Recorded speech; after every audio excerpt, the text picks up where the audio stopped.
Chapter 696. Retaking the cities. The Thusian soldiers were in chaos, seeing the scary sky above them. Some of them noticed Michael's figure hovering in the sky and began to shout at others. They all collectively waited for General Barnett. Some rushed toward the tent in the center to notify the general. Little did they know Michael had killed General in his sleep. The soldiers were just going to find a headless body on a bed. Without knowing the danger they were in, the soldiers prepared to defend themselves. "What's he doing?" Bryce asked the advisors when they joined in the air.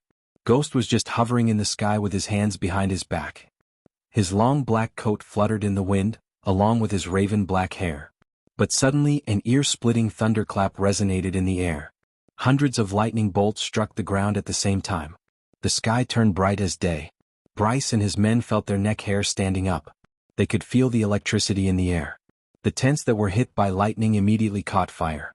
Bryce saw soldiers turning into skeletons in a split second. Hollow armor hit the ground with a sickening thud. The Thusians didn't even have time to scream. In a mere moment, hundreds of lives were snuffed out by Ghost. This was the ultimate form of ignitia. The spell created a violent storm and produced precisely 120 bolts of golden lightning. These lightning bolts jumped from soldier to soldier due to their high electricity and the soldiers' metal armor. The system notifications continuously rang in Michael's head. Congratulations to host Michael for leveling up. The current stage is Half Immortal Level 4. Michael leveled up. Each level in the Half Immortal stage cost him a whopping 5 million experience points. So Michael needed to kill 100 Void Strengthening Stage Cultivators or 10 Fusion Stage Cultivators. Because of such a humongous amount, the system recommended Michael find energy sources that could be converted through Energy Devourer into experience points. Bryce and his men felt a chill. They had been fighting the Thusians for weeks now. But all it took Ghost was a few seconds to end their lives. For the first time in their lives, they witnessed the true power of a half-immortal. This was the reason why the Immortal Council was created. Cultivators above the fusion stage were godlike beings. They could destroy an entire kingdom with a few spells. Even if hundreds of fusion stage cultivators attacked a half-immortal at once, they wouldn't be able to kill him. They needed an immortal killing weapon. Even with such a weapon, the odds of killing one would be little to none, especially when the collateral damage would decimate everything around them. The world hadn't seen a rogue half-immortal causing such trouble for centuries. Michael looked down to see his handiwork. The ground was still electrified as tiny bolts of blue lightning crisscrossed the ground, creating a buzzing noise.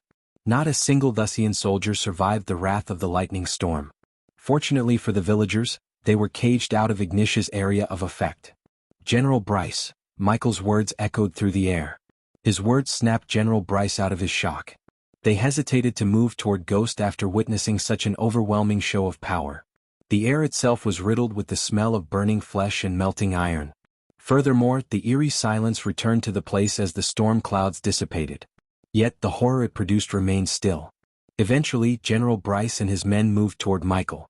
They couldn't take their gazes away from the smoke and ash clouds emanating from the ground.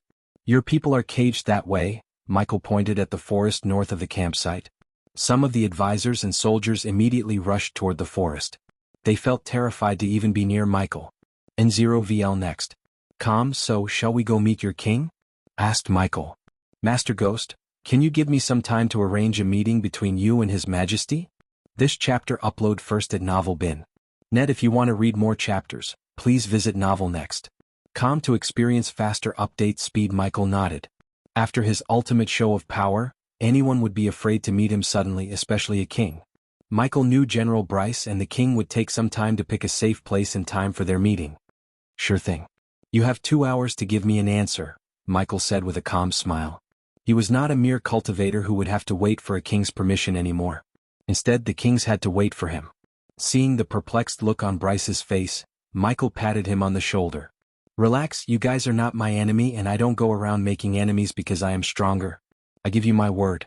No harm will come to your king from me." Michael's words calmed Bryce's mind. He might not be as strong as Ghost, but Bryce had enough experience to tell whether someone was speaking honestly or not. Besides, General Bryce didn't think there was a way to stop Ghost in case he wanted to kill Gunnar, the king of Suvan. "We will teleport to your capital. Get your things ready.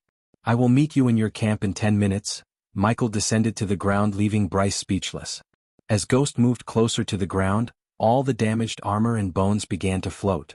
In a few seconds, A large cloud of ash containing armor and bones hovered in the air. Bryce creased his brows, wondering what Ghost was doing.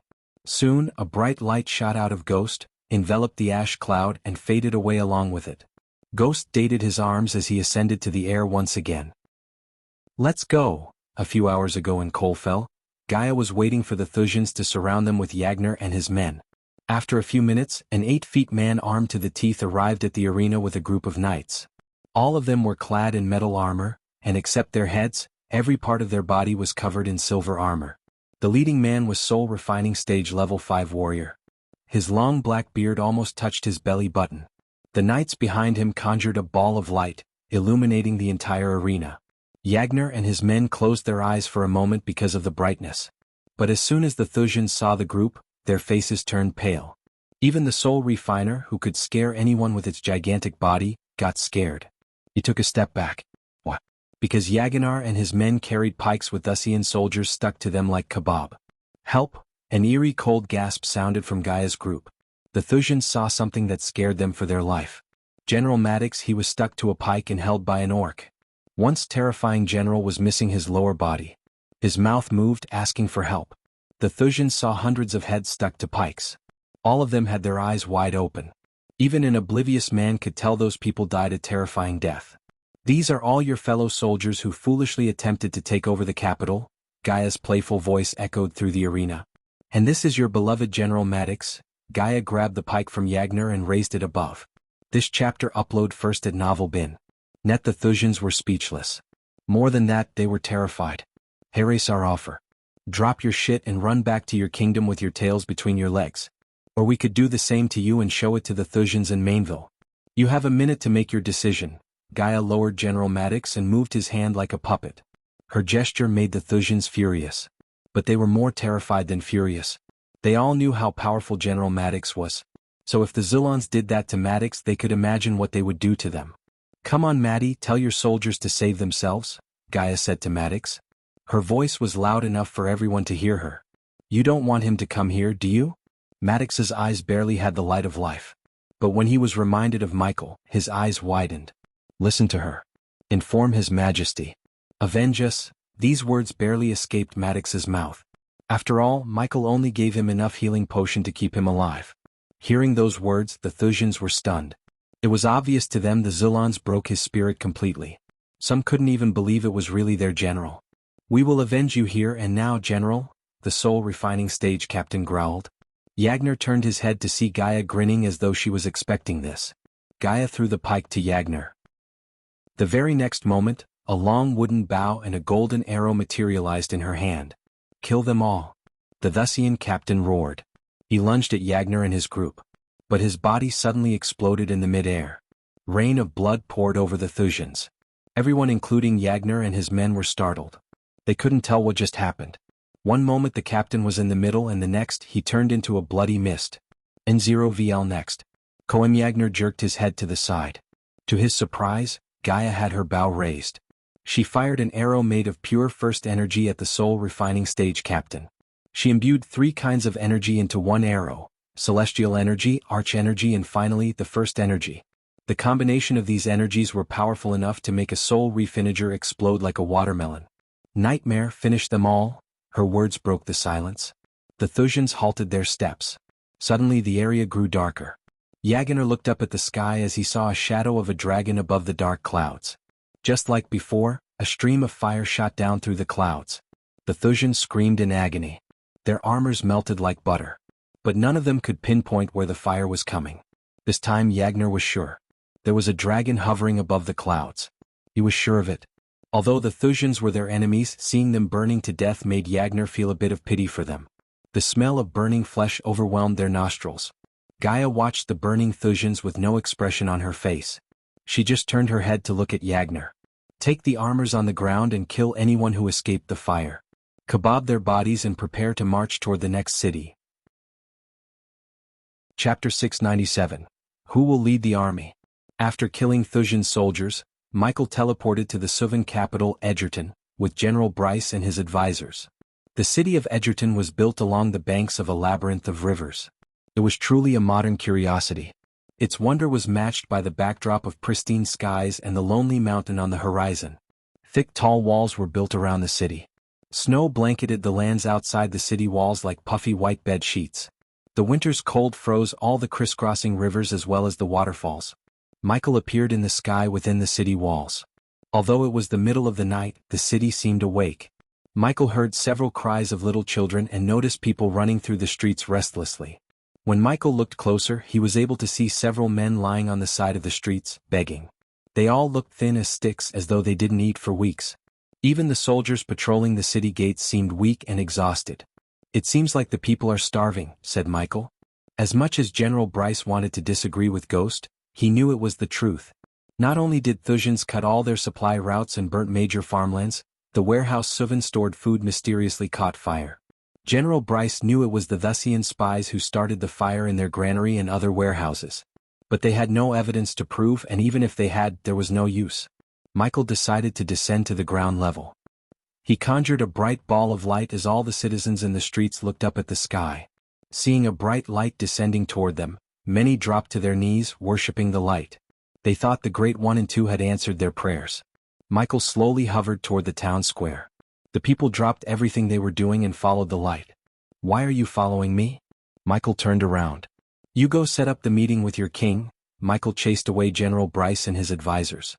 Having no other choice, General Bryce and the others flew toward the castle. Meanwhile, Michael dimmed the light, revealing himself to the people. Those who worshipped the light stared at him with their jaws dropped. They were disappointed. But those who dared to sense Michael's cultivation stage were stunned beyond words. "A half-immortal," someone in the crowd shouted. Several people gasped in shock. The people quickly swarmed the town square. Even the people who were sleeping inside their homes rushed out of their houses once they heard the commotion outside. With a flick of his wrist, Michael retrieved a couple of big crates of revitalization potions. He felt pity for the people of Suvan. These people provided food for the entire continent, yet because of Maxim they were starving. The crying children reminded Michael of his orphanage. He used to steal from gangsters to feed the little ones. "Take this. It will satiate your hunger." The glistening jade potion slowly hovered in the air at arm-reaching distance from the crowd. While the majority of the crowd hesitated to grab an unknown potion, an old man used the little bit of strength left in his body to grab the potion. The old man was skin and bones and looked emaciated. His hunger prevented his brain from giving a damn about whether the potion was consumable or not. He just pulled up the cork and emptied the potion in one single gulp. Everyone stared at the old man without batting an eye. Under their gazes, the old man's wrinkly skin slowly began to glow. His eyes were filled with new vigor. The old man immediately dropped to his knees.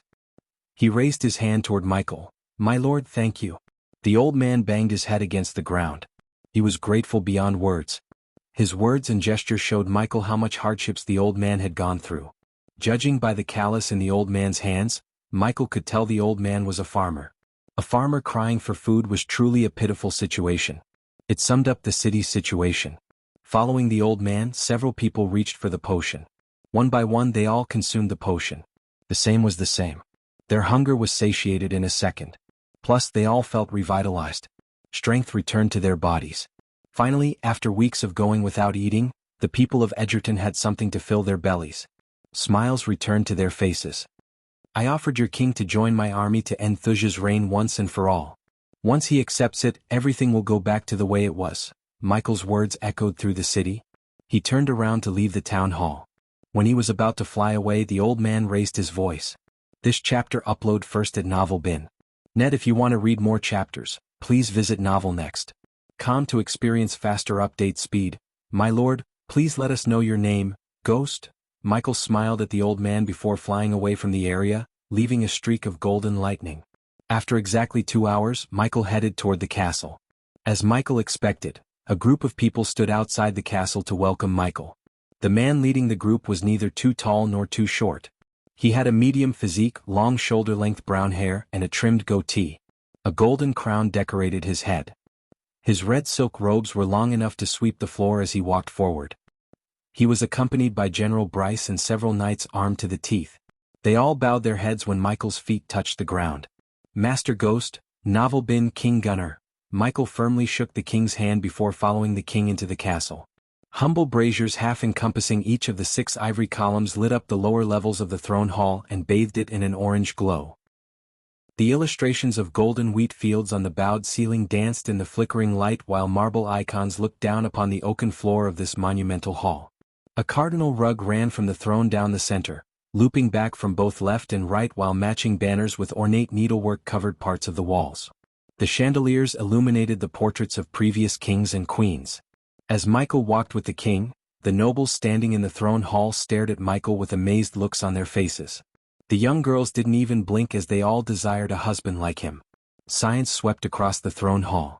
King Gunnar led Michael toward the stately throne of gold, sat amidst 2 large statues, and was adjoined by 2 smaller and less elaborate seats for those closest to the royal highness. The throne was covered in nothing but labyrinthine engravings, and fixed on each of the ornate legs was a gilded petal. The nobles stood before the impressively carved stone benches, all of which faced the center of the hall.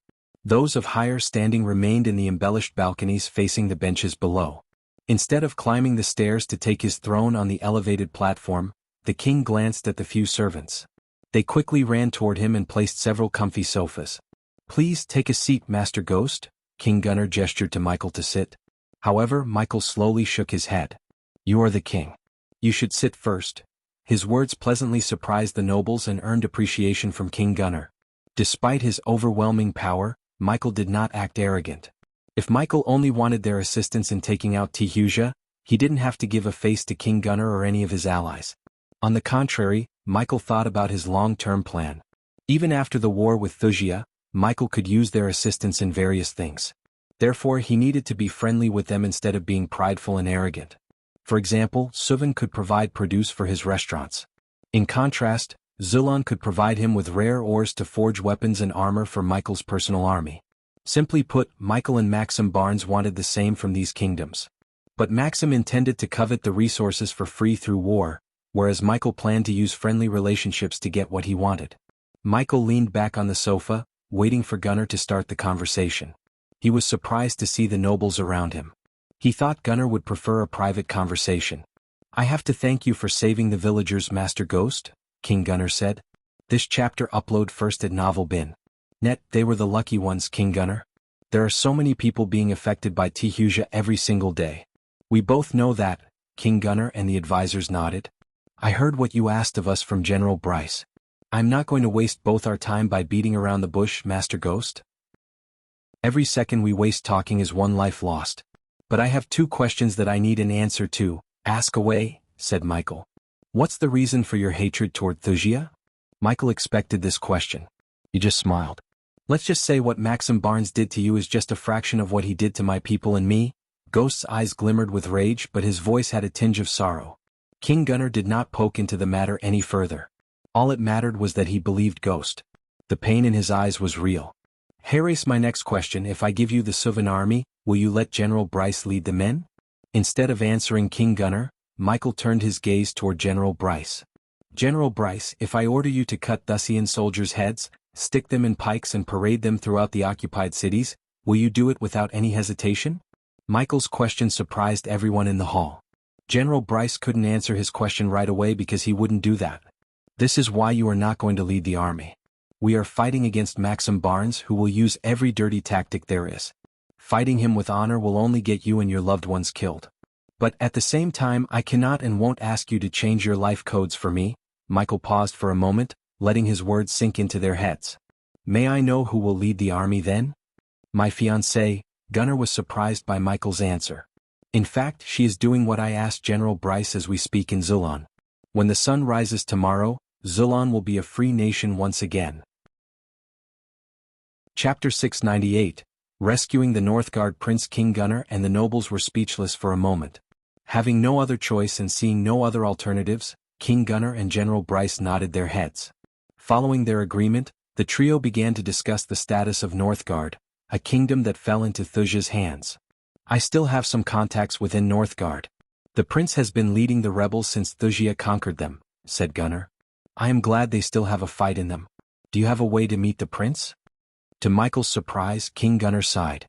"Yesterday, I received a report from my spies that the Thusians captured the prince and the core members of the rebellion. They are getting transported to Andover, Northgard's capital. said Gunner. They will be executed in front of the citizens when the sun rises tomorrow, said General Bryce. He felt pity for the prince. He lost his entire family to the Thusia. Still, he managed to lead a rebellion, hoping one day they would chase away the invaders. But everything was going to end unless Ghost wanted to save the prince. Judging by the look on Ghost's face, both Gunner and Bryce could tell them he was thinking about rescuing the prince. Although the prince had no big army to help Ghost, the prince was a powerful fighter and ally to have their side. I assume you know the route they are using to transport the prince and his men, said Michael. As Michael expected, General Bryce nodded. General Bryce clapped his hands as a soldier rushed into the throne hall. General Bryce, the soldier bowed. Bring me the green parchment on my table. The soldier quickly ran into the door in the corner to bring the parchment. Michael was surprised that everything was so open. The nobles were staring at them without batting an eye. If there were a Thusian spy among them, the spy would inform everything to Maxim Barnes. Fortunately, Michael did not give a damn about spies. Overwhelming power could always beat strategies. When the soldier returned, General Bryce opened the parchment. Michael saw the map of Northgard. The majority of the kingdom was lush forests and rivers. Michael wondered why Maxim Barnes targeted Northgard because he always coveted a natural resource in a kingdom that he waged war against. Zulon was a metal-rich kingdom, while Suvan was the breadbasket of the Azer continent. Instead of guessing it himself, Michael questioned King Gunner. Why did Maxim Barnes target Northgard? What do they have in abundance? Asked Michael.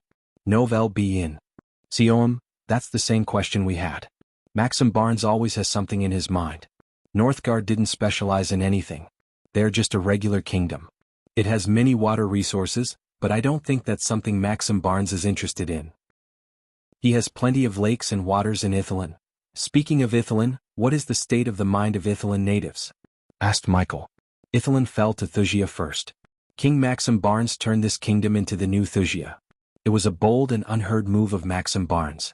No king had ever sold his kingdom and relocated it to another place, let alone a continent. The reason, however simple, the cosmic stream was in Ithilien. Even Ithilien people had no idea they were sitting on an energy source that could change the fate of the world. This chapter upload first at novelbin.net. If you want to read more chapters, please visit novelnext.com to experience faster update speed. For the first few months, those people struggled against the new authority. But Maxim won over the people. He managed to develop the kingdom out of bones. As much as I hate him, he turned a once poor kingdom into one of the richest in the world. So naturally, people began to accept him as their king, said Gunner. I heard they even throw parades showing their joy. So don't count on the people or army of Ithilien to fight against Maxim. There is no Ithilien anymore. Michael couldn't disagree with General Bryce. Of course, Maxim Barnes would keep the Ithilien people happy. In fact, he would develop every kingdom under his rule and make them a superpower. That was the reason why Michael was building an army quickly. He wanted to get rid of Thusia before the people accepted Maxim Barnes as their ruler. Even if he was the half-immortal, fighting the people of 4 kingdoms would be a headache. Now, back to the topic of Northgard. It's highly likely Maxim Barnes knows something we don't, said Gunner. That's why we are going to rescue the prince, said Michael. Then we need a plan of attack, said General Bryce. I have a plan. Michael rose from the sofa with a smile on his face. Attack. Asterisk asterisk asterisk asterisk asterisk asterisk asterisk asterisk asterisk asterisk asterisk asterisk. In a blink of an eye, the around General Bryce changed. 1 second he was standing in the throne hall, and the next he was floating above a lush, thick forest. The forest was endless, thick and young. Its canopy was marked by hazel, pine and fir. Sufficient twinkling lights burst through their crowns for a diversity of plants to consume the nut and seed-covered grounds below. Thin tree limbs dangled from every tree, and a medley of flowers, which claimed remnants of light, added some bright touches to the otherwise monotone backdrop. A variety of wild noises, which were caused by foraging animals, added life to the forest and were out of sync with the occasional sounds of breaking twigs beneath the feet of larger animals. When General Bryce focused on his surroundings, he heard the sound of horses galloping. Shoo! Michael shushed as he slowly flew through the canopy. General Bryce and Michael noticed 2 cages pulled by horses slowly galloping on the man-made path. For an escort party they were pretty small. It seemed like the Thusians didn't want to draw so much attention. Michael and General Bryce used the foliage and canopy to their advantage. The Thusians didn't know they were being followed by 2 intruders. I count 8, General Bryce whispered. To Michael's surprise, they all were at the soul refining stage. If General Bryce, a soul refining stage warrior, were to fight the group, the outcome of the battle would be General Bryce's death. However, the power gap between a soul refiner and a half-immortal was huge. Michael calmly increased his speed. His targets were the 8 soul refining stage soldiers riding horses. General Bryce suddenly heard an otherworldly whistling noise. Soon, dark beams shot out of Ghost's eyes. General Bryce wouldn't have seen the black beam if it wasn't for the torches lit atop the cages. To General Bryce's surprise, the black beams penetrated the soul refining stage soldiers. The beams zigzagged from soldier to soldier, putting a hole into their heads. Ding. Congratulations to the host for killing a soul refining stage level 4 warrior. The reward is 300,000 experience points and 6,000 badass points. This chapter upload first at Novel Bin. Net ding. Congratulations to the host for successfully being a badass. The reward is 5,000 badass points. Ding. Congratulations to the host for killing a soul refining stage level 4 warrior. The reward is 300,000 experience points and 6,000 badass points. Ding. Congratulations to the host for successfully being a badass. The reward is 5,000 badass points. Ding. Congratulations to the host for killing a soul refining stage level 4 warrior. The reward is 300,000 experience points and 6,000 badass points. Ding. Congratulations to the host for successfully being a badass. The reward is 5,000 badass points. Michael ignored the system word sound in his head. The soldiers fell off the horses with a thud. They didn't even have time to shout. Instead, their horses neighed loudly. The horses were terrified.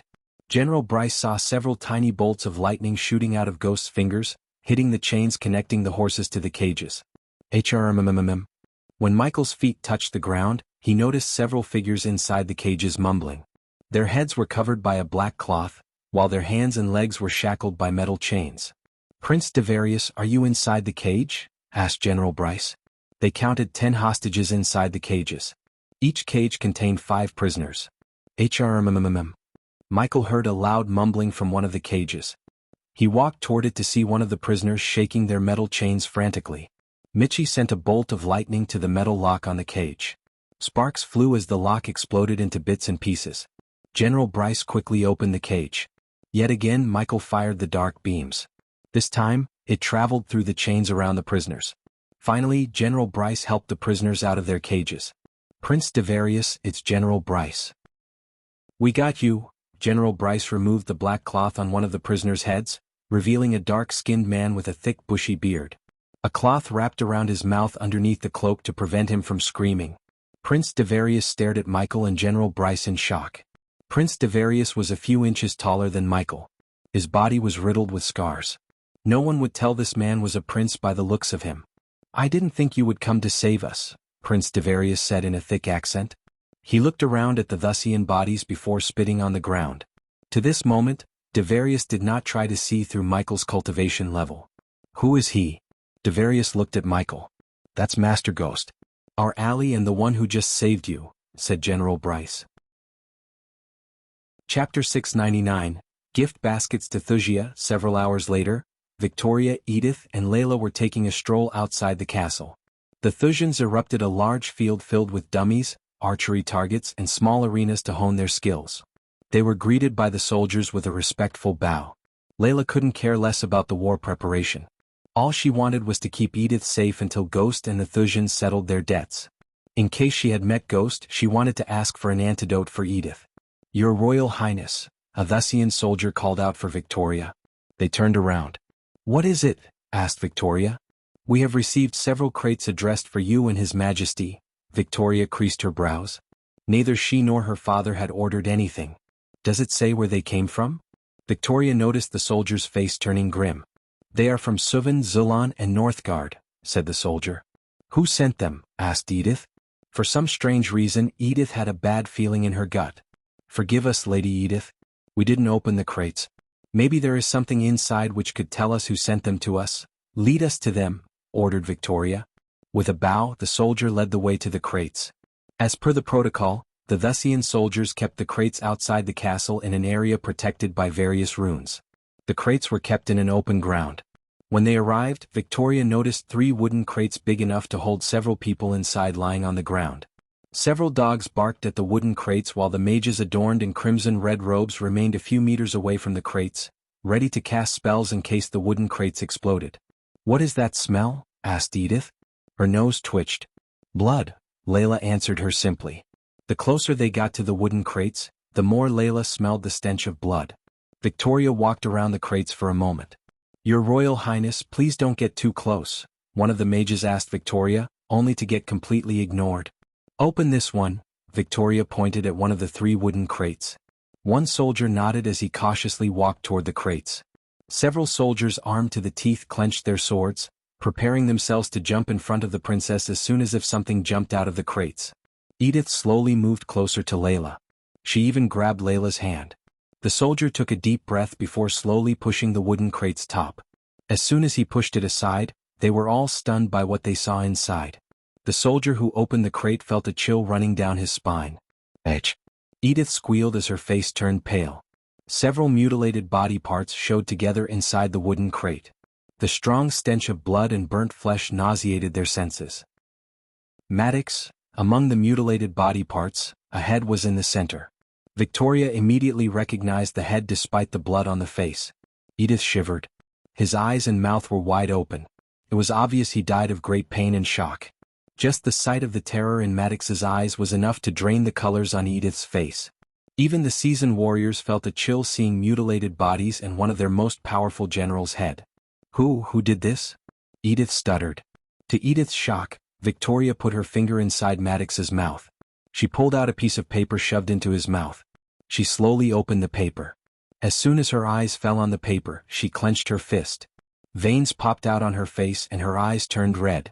This chapter upload first at Novel Bin. Net. If you want to read more chapters, please visit Novel Next. Com to experience faster update speed N0VL Next. Com Ghost, she growled. Edith's heart skipped a beat. "Open the others," Victoria ordered. All the soldiers could sense the murderous aura from Victoria. After what they had seen, the soldiers could only imagine what the other 2 wooden crates contained. The soldiers opened the other wooden crate with caution. The second wooden crate was no different than the first. Melted armors and charcoaled skeletons were neatly placed inside in the shape of the letter G. Although the skeletons were far beyond recognizable, the crest of Thusia was still visible on the armors. The soldiers shivered, looking at the ash on the bottom of the crate. Victoria trembled in anger. She never expected ghosts to kill her men and send their bodies to her like this. The Aubers she knew couldn't have done this. He was kind and naive. Deep down in her heart, she felt remorse for killing him. But not anymore. Now she only felt regret. Regret for not taking his head. She turned her gaze to the last wooden crate. The soldiers slowly opened the crate. Unlike the other 2 crates, the third crate contained relatively fresh and less mutilated bodies. These soldiers all had holes in their heads. She knew these soldiers. In fact, she handpicked them to capture Prince Devarius in Northgard. Every single one of them was at the soul refining stage, yet they died the same as the rest. Edith, on the other hand, shivered. She knew Ghost was ruthless, but never in a million years had she thought him this brutal. He massacred these soldiers without a shred of mercy. Moreover, he mutilated their bodies, put them in wooden crates, and sent them to Thusia like gift baskets. He was sick. Even Layla was surprised by the show of pure viciousness. It showed the extent of rage in Ghost's heart. She doubted anyone or anything could stop him from exacting his revenge against the Thusians. "Your Royal Highness," at that time, another soldier descended from the sky. He sweated from head to toe. When he saw the wooden crates and their continent, words didn't come out of his mouth. Fear and shock choked his throat. "What is it?" Victoria growled. The soldier took a step back when he noticed the pure killing intent in Victoria's eyes. His entire body trembled. It was not like he was bearing a piece of good news. He didn't want to upset the princess any more than she was already. But he managed to muster up his courage. "Your Royal Highness, we..." The soldier's voice trailed off as he couldn't finish his words. "We have lost Zilan and Suvan. They had retaken the cities we conquered." The moment the soldiers heard these words, their hearts skipped a beat. Unlike Victoria, many of the soldiers didn't know Ghost's sword to destroy their kingdom and reached the half-immortal stage. The last time they heard, they were winning the war. So they wondered how the hell did they lose Zilan and Suvan. Our spies, they reported that a group of Zilan soldiers cut out soldiers' heads, stuck them in pikes, and paraded their mutilated corpses throughout the cities we conquered. The soldier swallowed a mouthful of saliva. Many gasped after hearing the soldier. They also said the sky itself rained down fire upon our men, the soldier stuttered. Your Royal Highness. Say the word, we will retake those cities in a few days. A loyal soldier stepped forward. After seeing his comrades' mutilated bodies, he wanted to avenge them. Not only him but many shared the same thought. They all stepped forward despite the show of terror. Fools, Layla snickered inside. Suppose they met Ghost, he would kill them in a heartbeat. They stood no chance against a half-immortal. To be honest, Layla didn't think anyone in Thusia could defeat Ghost unless King Maxim Barnes still had something up his sleeves. No, Victoria snarled. Tell the entire kingdom Ghost, our former leader of the Thusian Alchemy Guild, has waged war against Thusia. Show our people what he did to our men. It was a fine move by Victoria. Once the people had seen the brutality of Ghost, the people would brand Ghost as evil who must be gotten rid of. They would offer their undying support to the soldiers, and this would boost the army's morale by bounds. Many youngsters would sign up for the military to fight Ghost. If Ghost wanted a war, she would give him one. Ghost. The soldier looked confused but ultimately nodded his head. Yes, Your Royal Highness, and Victoria's gaze swept across the remaining soldiers. Bolster our defenses. Gather all the runmasters. I want our capital to be safe and secure. No one suspicious gets in or out of the gates. If you see anything out of the ordinary, report to me ASAP. This chapter upload first at Novel Bin. Net. Yes, Your Royal Highness. The soldiers bowed deeply before flying away in all directions. After issuing her orders, Victoria quickly entered the castle. She did not want Edith and Layla to be in the open. It wasn't beneath Ghost to try to assassinate them in the open just to scare her soldiers. Vicky, what are we going to do? Asked Edith. Her voice stuttered because of the fear in her heart. We are going to do nothing. It's my fight. I will fight for Thusia. You stay with your sister, said Victoria. To her surprise, Edith stomped the ground. No. You saw what he did to those poor souls. I won't let you face him alone. Let me help you. Do you hear yourself, Edith? Layla interjected. He is a half-immortal and you just reached the core strengthening stage. How can you possibly fight him? Edith shook her head. I won't be alone. I have you, Vicky and Noah. You're out of your mind, Edith. This is my fight, and I will not put you in danger any more than I have already. Victoria disagreed with Edith. You don't have to fight. I can fix this. Edith's words stunned both Layla and Victoria. She quickly turned her gaze from Victoria to Layla. Novel top 1. Or G. Layla, do you remember you made me a promise to give me one thing, anything I ask? Layla remained silent, but her silence was enough for Edith. I want to meet Ghost. Are you crazy? Victoria almost shouted. Listen to me. I can change his mind. I know I can. Layla, you promised me. Now keep your promise, Edith sternly said. Layla hesitated as one would expect. How could she let her sister meet someone who's hell-bent on destroying Thusia and her best friend? Edith shut up, Victoria. Edith raised her voice, shocking Victoria. It's either you're setting up this meeting or I can teleport to Zilon and meet him myself. Make your choice, Layla. Edith gave an ultimatum to Layla. But I will be with you all the time. If you agree to that, I will take you to meet him, said Layla. Layla, are you serious? Victoria couldn't believe Layla actually agreed to let Edith meet Ghost. She will be safe. Besides, she needs to learn some things can't be settled peacefully. The novel will be updated first on this website. Come back and continue reading tomorrow, everyone. Chapter 700. Plan of attack. As the sun's rays cast an orange hue on the room through the golden curtains, Michael and all of his allies gathered in Zulon around an oak table. They had the map of Ithilin on the table to plan their offense. With a half-immortal by their side for the first time, they all felt confident about defeating Thusia once and for all. We have 4 cities in Ithilin, Yagner pointed at the map. All of them were turned into dukedoms by King Maxim. Golden Port, Diamond Valley, Valeria, and the capital, which is now called New Thusia. Yagner pointed at the 4 cities of Thusia to everyone. Michael studied the map carefully. Being a half-immortal didn't mean he could rush into battle half-assed. Just like ever, he planned his actions carefully. Looking at the map, Michael realized why Maxim Barnes picked Ithilin as his new kingdom. Ithilin was a large island near the mainland. The only way to reach Ithilin was the bridge between Northgard and Ithilin. Hence, why Maxim conquered Northgard immediately after conquering Ithilin. The kingdom was like nature's favorite child. Various mountains, lush forests, and treacherous swamp lands riddled the kingdom. To reach the capital, they had to go through everything. Marching through the treacherous terrain of Ithilien would not only exhaust the army but also make them sick, especially on a cold winter like this. Let's assume we take over Northgard, marching our armies through this bridge. Yagner placed his finger on the bridge. It's suicidal. If I was Maxim Barnes, I would destroy the bridge when the army is in the middle of it and end the war before even it began. We cannot fly above the bridge because almost 80% of our army consists of soldiers below the core formation stage, said General Bryce. Michael broadcasted their meeting using the spider on his neck for Vidora to see in the dark forest. He valued Vidora's input as well, especially Kane's. Besides, this would take their mind off of what they had heard from Yugashiku. What about sailing our armies from Crystal Ocean to the Golden Port? Asked Michael. The allies frowned. His suggestion seemed borderline stupid because none of them had a large fleet big enough to hold all their soldiers and fight the mighty naval force of Thusia. Not an option unless you have a fleet hiding in your backyard, chuckled Prince Devarius. But a smile formed on Michael's face, catching them off guard. They didn't know he had a fleet twice the size of the Thusian naval fleet in the southern continent. Unfortunately, the Guardian Guild knew the fleet belonged to the Dark Lord. Using this fleet would put Ghost closer to the Dark Lord. Many might think Ghost was an underling of the Dark Lord. A few hours ago, Michael was in his room in the dark forest. Vidora and Nightmare slept peacefully between him and Gaia. Unlike them, Michael was awake. He couldn't sleep. My lord, suddenly he heard the voice of Azazel.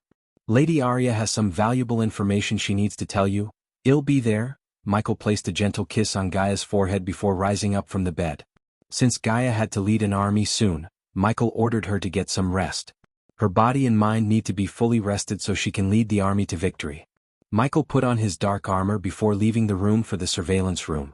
My lord, Michael saw Arya kneeling down in the mirror. He placed her in Ithilien, right under Maxim's nose, to spy on him. Without Arya's skills, he couldn't have put the blood tonic in Valeria's body. Although it was risky to keep Arya in Ithilien for a longer period of time, Michael decided to do just that. As a result, Arya was able to get some juicy information. King Maxim Barnes has entered secluded cultivation.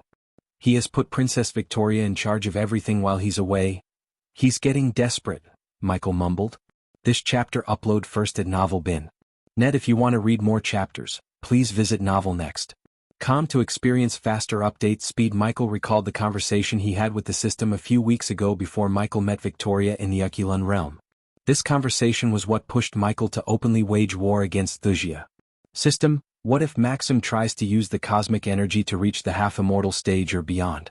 You recommended me to go to war with them, but they do have the cosmic stream. Yes, true. But thanks to the host for upgrading the system could shed some light on the cosmic stream. For example, although the cosmic stream is a powerful source of energy, it's extremely unstable and volatile. Without proper filterings and transitions, absorbing the cosmic energy too quickly could result in an atomic explosion.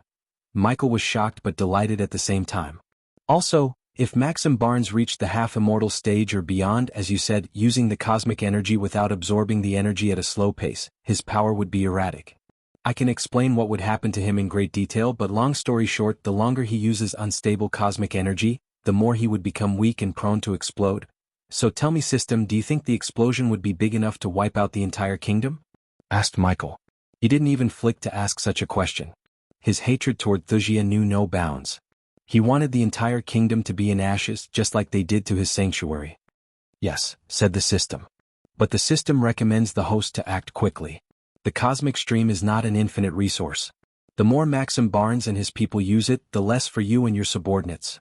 Michael nodded. Host, you know the map of Ithilien. You know there is no way you can march an army through the land. Your only option is to transport your soldiers via the naval fleet. But if you choose to use your fleet in the southern continent, it will lead people to believe Ghost is a subordinate of the Dark Lord. Surprisingly, Gaia asked the same question to him. There was no other way. If Michael himself fought the Thusian army without allies, he would be exhausted. Michael doubted Maxim wouldn't capitalize on this opportunity. At that time, Maxim Barnes would bombard him with attacks. The worst-case scenario would be Michael barely escaping Thusia alive. The best-case scenario would be Michael somehow killing Maxim Barnes.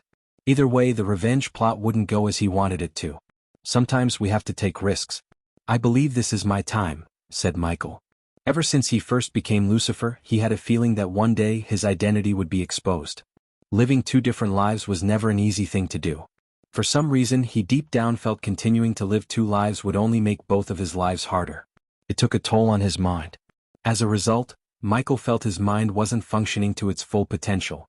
This war might finally end the life of Ghost and start the life of the Dark Lord. As a matter of fact, I know someone who has, said Michael. Really? Yagner was pleasantly surprised as Prince Devarius became excited.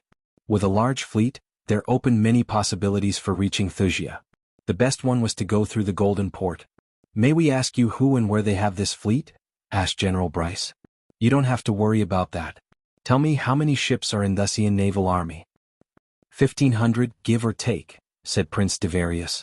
How many galleons, frigates, and man-o'-wars? Asked Michael. We don't know the exact number, but our spies saw 12 man-o'-wars among the fleet, said General Bryce. It was indeed a terrifying number of ships. But, thanks to Corey and the fleet of pirate lords, Michael had almost 2,500 ships. This chapter upload first at Novel Bin. Net, I can muster 2,000 ships. Once again Michael's words startled them. The way he said it was so simple, as though it wasn't a big deal for him. But throwing them against the Thusian naval army will be a waste. At best, we will have a few hundred ships stay afloat, and at worst it would be a stalemate. No, we need to tilt the balance to our side somehow. I have to agree with her, Prince Devarius sighed. He might be hot-blooded, but he wasn't stupid. Everyone in the room knew being at stalemate was just as losing when it came to Maxim Barnes, who seemed to have several trump cards up his sleeves. Where do they keep all these ships? If we can launch an air assault and destroy these ships, we can really hurt them, said Gaia. That's where the problem is. No one knows where he keeps all those ships. It's a fucking mystery, Devarius let out a frustrated sigh. He must have those ships somewhere close by, somewhere close to the seas around Ithilien, Gaia pondered. A pocket dimension, said Michael. Think about it. You cannot hide 1,500 warships from the outside world. It's impossible unless King Maxim keeps all those ships in a pocket dimension. When he needs them he could summon them. Ghost's words made sense to them, yet at the same time they made them sulk. The reach and resources of Maxim Barnes terrified them. How do we know this for sure? Asked Prince Devarius. We launch a phony naval attack on Golden Port. The ships must come and go somewhere. We monitor the ships, place a spy and get the location of these ships, said Gaia. In 3 days we will attack the Golden Port. I assume you can get a small fleet by then, Michael nodded at General Bryce.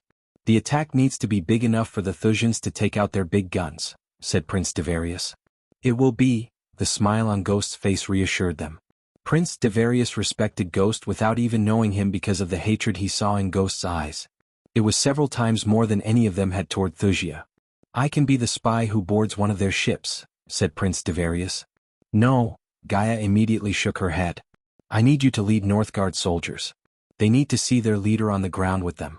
Plus, we cannot afford to lose you. She is right. Yagner and General Bryce agreed with Gaia.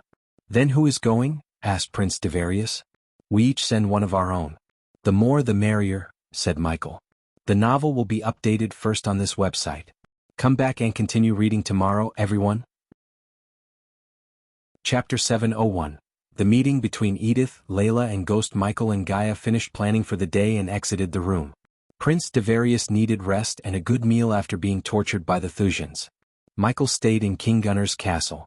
After the meeting, Gaia finally left for the Kane castle. Michael teleported to the royal land. He himself was about to leave for the floating mountain given to him by Eve's father when he heard a melodious thunderclap reverberate throughout the castle. My lord, Lady Alden and her sister Edith want to meet you, Michael heard Azazel's voice in his head. Layla was still wearing the spider pendant Michael gave her. Therefore, Azazel was able to see everything Layla saw. She is here, Michael said. He calmly walked out of the castle to see several soldiers gathered in the front yard. They all mistook Layla for an intruder. General Bryce stood in front of the guards, fully armed to the teeth. Master Ghost, did you hear that? Asked General Bryce. Michael nodded. General Bryce and the soldiers became a bit relieved after they saw Michael. He waited for Layla to appear before him. To his surprise, only a golden parchment appeared in the air.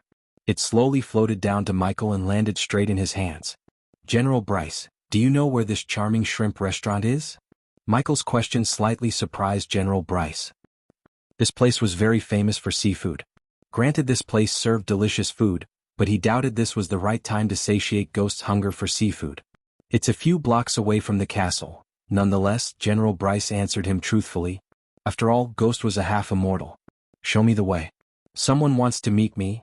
General Bryce personally led the way to the restaurant. The place was closed due to the recent war between Suvan and Thusia.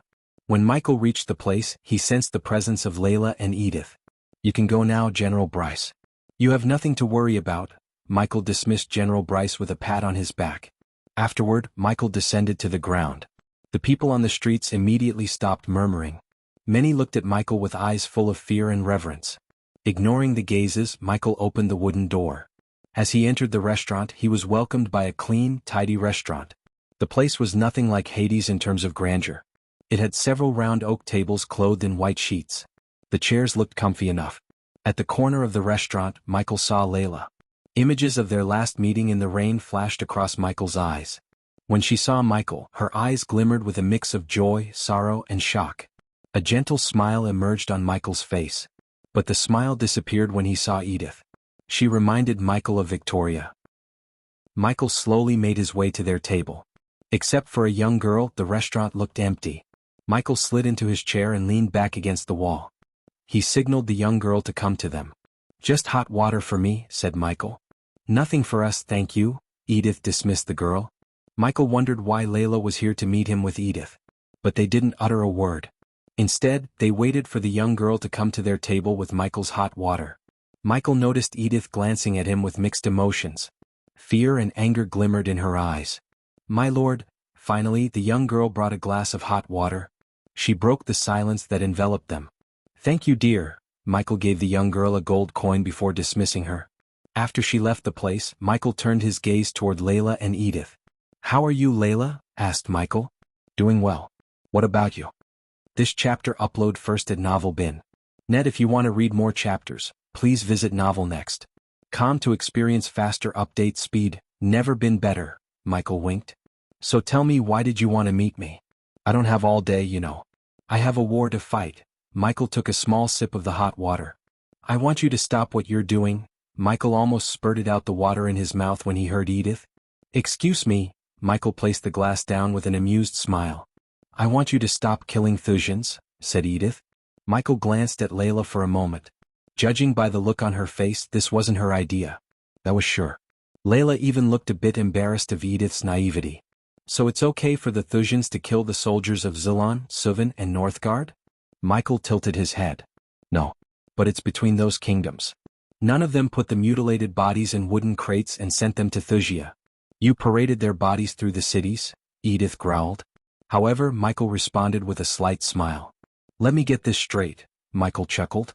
You're saying it's okay for Thusia to slaughter all those soldiers, take away their homeland and hang those who resist, but I cannot help them retake what they lost? We both know you are not helping. You're using them. I know what happened between you and Thusia, Ghost.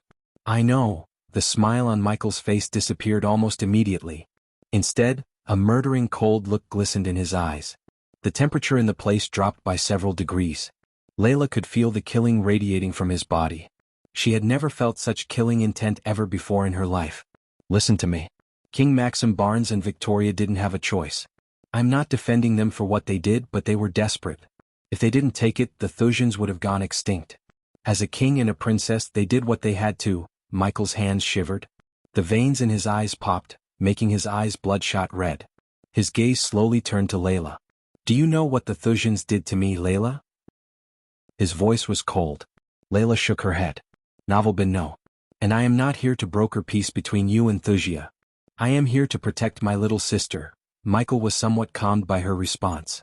If Layla knew what the Thusians did to him and came here to ask him to forgive the Thusians, this meeting would have gone in another way.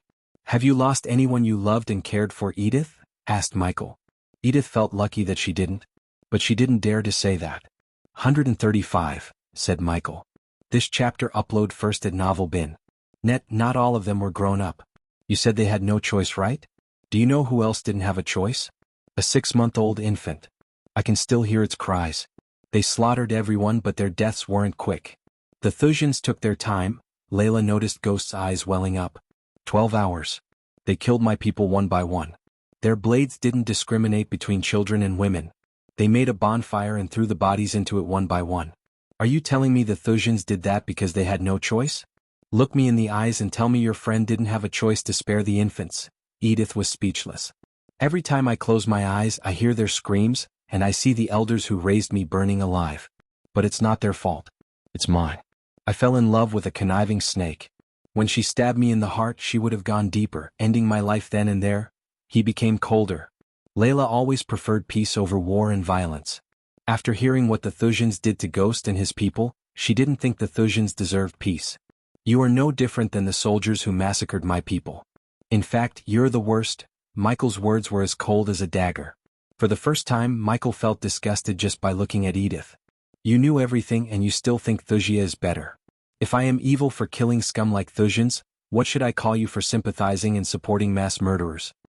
You can call me whatever you want. But this war will only lead to the destruction of countless lives." Michael burst into laughter. "In my life, I have never met such a hypocritical girl like you. Did you bother to tell your friend this? Are you kidding me right now?" But suddenly his smile disappeared. He slightly leaned forward. "The reason you're not dead is because of her." Michael pointed at Layla. "As much as I want to end your life, I'm not going. As long as you don't get in my way, I will ignore your existence. I don't give a flying fuck about what the reason behind what they did to my people was. This war will happen. And when I am done, Thusia will become history, a dark page in the history." Edith shivered listening to him. Even Layla felt a chill running down her spine. Any oblivious man could tell there was no stopping Ghost from fighting Thusia. The battle between Thusia and Ghost could end only in one way: death of one.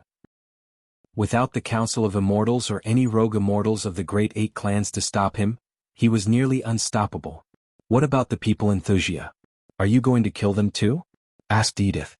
"If they stand in my way, I will slaughter them in a heartbeat. So you better make sure they don't." Edith and Layla were speechless. Layla knew Ghost was not a goody two-shoes, but she also never expected him to slaughter innocent people to get his revenge. Judging by his tone, he wasn't lying. He was willing to kill anyone without exception. His hatred toward Thusia ran deep. Layla finally realized that. "Tell that bitch her downfall is here." Michael rose from his chair. He didn't want to meet Layla again like this, but her naive sister made it this way. Without bothering to spend any second in their presence, Michael turned around to leave. "I will stop you from hurting Vicky and her family, Ghost. One way or another." Michael heard Edith's words when he turned around. "Humph," Michael snickered. "I can kill you with a snap of my finger. So try to save yourself first." Michael walked away from them, snapping his fingers continuously. Every time he snapped, Layla's heart skipped a beat. She was afraid one of them could end Edith's life. Edith and Layla remained still. Eventually, Edith snapped out of her deep train of thought. "There is only one way to stop him," said Edith as Layla slowly turned her head toward her. "I am going to brand him as the Dark Lord and let the Guardian Guild take care of him. The novel will be updated first on this website. Come back and continue reading tomorrow, everyone." Chapter 702. Let go of Ghost and become the Dark Lord. Michael used the runic teleportation to reach Big Bertha, anchored in the southern continent ocean. When he appeared in the captain's cabin, he was welcomed by Corey and Aladir. "Are the ships ready?" asked Michael. Since he was in his Dark Lord persona, his voice was thick and demonic. "Yes, my lord," Corey bowed. Michael quickly flicked his wrist as several golden scrolls appeared on the table between them. "Give them to the crew. After launching an attack on the port, they should immediately use these scrolls to get the hell out of there. They will sink their ships," said Michael. He didn't want the pirate crew to lose their lives unnecessarily.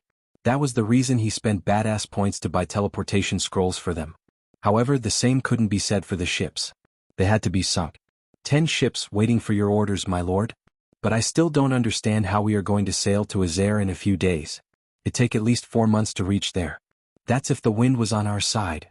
Corey furrowed her brows. Michael turned his gaze toward Aladir. With another flick, he retrieved another parchment. Unlike the teleportation scrolls, the scroll in Michael's hand was sky blue. It glistened in the candle lights. "I think you can create this array." Michael tossed the parchment to Aladir. When the dark elf opened the scroll, he was stunned. His eyes glistened with surprise. "This is..." Aladir's voice trailed off. "Follow the steps and create the array. It's only one way, so it shouldn't be too difficult for you." Aladir was still in shock. He had never seen such an elegant array design in his life. Furthermore, the array was extremely advanced in nature. Judging by the runes, Aladir could tell the array worked using the arch-energy crystals. He wondered where did the Dark Lord get this array from? Did he design it by himself? Elidar asked himself. The Dark Lord was a terrifying existence. In a short amount of time, he had seen the Dark Lord perform several miracle-like feats. Give me a day and I'll be ready, Elidar finally said. Corey, put your most loyal men. I don't want any of them to breathe a damn word about this. After teleporting from the ships, this attack didn't happen. Got it? Yes, my lord, Corey bowed before leaving the room. After she left the room, Michael removed his mask, revealing his real face. Sit, Michael gestured at Elidar to take the seat before him. Seeing the grave look on his face, Elidar sat before him. He could tell the Dark Lord was going to ask him something. Sometimes Elidar felt pity for the Dark Lord. With his talents he could have lived a lavish life to the fullest. Yet because of the Sky Hall and a prophecy the Dark Lord had lost everything. The weight on the Dark Lord's shoulder was tremendous. Anyone else would have been broken by the pressure but not him. What is it? Asked Elidar. That obvious, huh? Michael let out a tired smile. Elidar nodded. Anyone could tell he was worried by the look in his eyes. Do you think letting go Ghost and embracing the Dark Lord completely is a good move? Elidar took a deep breath. He took several long moments to think about it. Silence fell over the room. Yes. Finally, after long deep pondering, Elidar nodded. This chapter upload first at Novel Bin. Net, if you want to read more chapters, please visit Novel Next. To experience faster update speed, sooner or later, you have to accept who you truly are, my lord. You are not mortal Ghost. You're a god. You are the Dark Lord. The prophecy cannot dictate what you do, you can change it. But you cannot change who you are. The sooner you fully embrace the real you, the better. After all, living two lives and keeping your identities separated is taking a toll on you. I can see that, explained Elidar. I have a feeling this war is going to reveal who I am to the outside world. Then it's going to happen, my lord. As I said, you're God. So it's only natural you possess some kind of ability to foresee the future. Michael nodded. Elidar's words made sense. His instincts always kept him out of trouble, even in the worst of situations. I only fear those people who help me, Elidar. When the world learns Ghost is the Dark Lord, I don't want those innocent people to pay the price for helping me. If that's what's making you worry, don't. The Sky Hall or the Guardians won't go after them. Of course they will interrogate them using truth pills, but that's a good thing. They didn't know Ghost was the Dark Lord. So they will pass the truth pill test. I know them better than anyone, my lord. They are the good guys, right? How could they punish people who didn't know anything? Besides, Andreas and Wulfric won't let innocent people suffer because of you. Elidar's words somewhat calmed Michael's mind. He heaved a sigh of relief. Finish the array, Elidar. After this war, we may have to face our enemies head-on. Michael rose from his throne, heavily exhaling. A few hours ago, Gaia reached the outskirts of the Kane family castle. She saw several guards patrolling the area despite the heavy snowfall. The snow was up to their knees. Yet the poor soldiers had to walk through the ice in the cold. Gaia landed at the front gates instead of flying past them. She didn't want the defensive arrays to create an alarm. Miss Elia, the two soldiers guarding the metal gate immediately recognized her. They bowed with eyes full of respect. This chapter upload first at Novel Next. Is Elder Ashton Kane inside? Asked Gaia as the soldiers opened the gate. 4 more chapters, please visit Pan 0v. Yes. Please follow me. One soldier gestured at Gaia to follow him. After entering the castle, several elders greeted her. By now, the news of Michael reaching the half-immortal stage had spread across all Elon. Anyone who was friendly with Ghost got a huge boost in respect they received from the others. The Kane family benefited from Michael's breakthrough more than him. Due to their relationship with Ghost, all their rivals, including the Fisher family, backed away from any rival territories. Some families even tried to become allies of the Kane family so they could escape being wiped out by the half-immortal Ghost. The elders of the Kane family immediately led Gaia to their guest room. They politely asked her to wait till they sent Elder Ashton Kane to meet her. Gaia sat on her chair with one leg atop one like a queen. How may I address you now?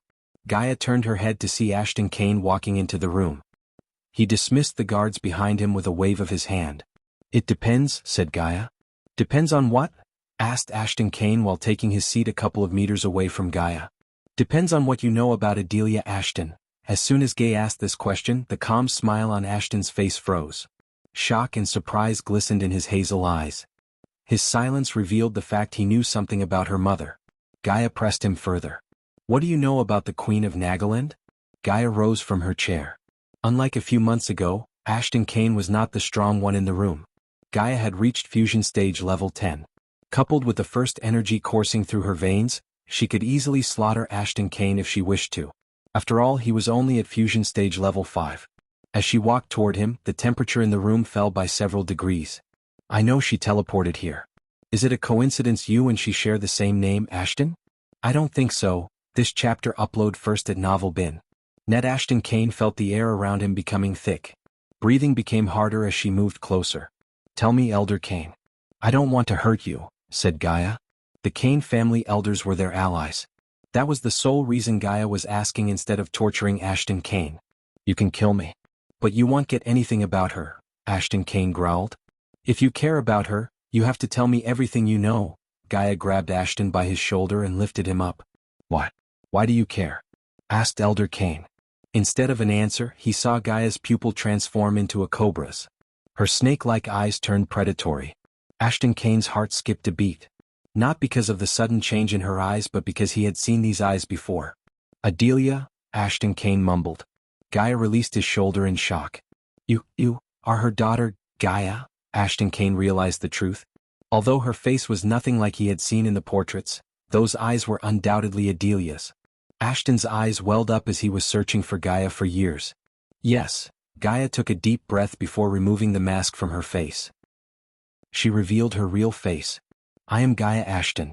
The Princess of Nagaland. Ashton Kane stumbled back in utter shock. He couldn't believe what he was searching for was in front of him all this time. Seeing the tears rolling out of his eyes surprised Gaia. It symbolized the strong connection he shared with her mother.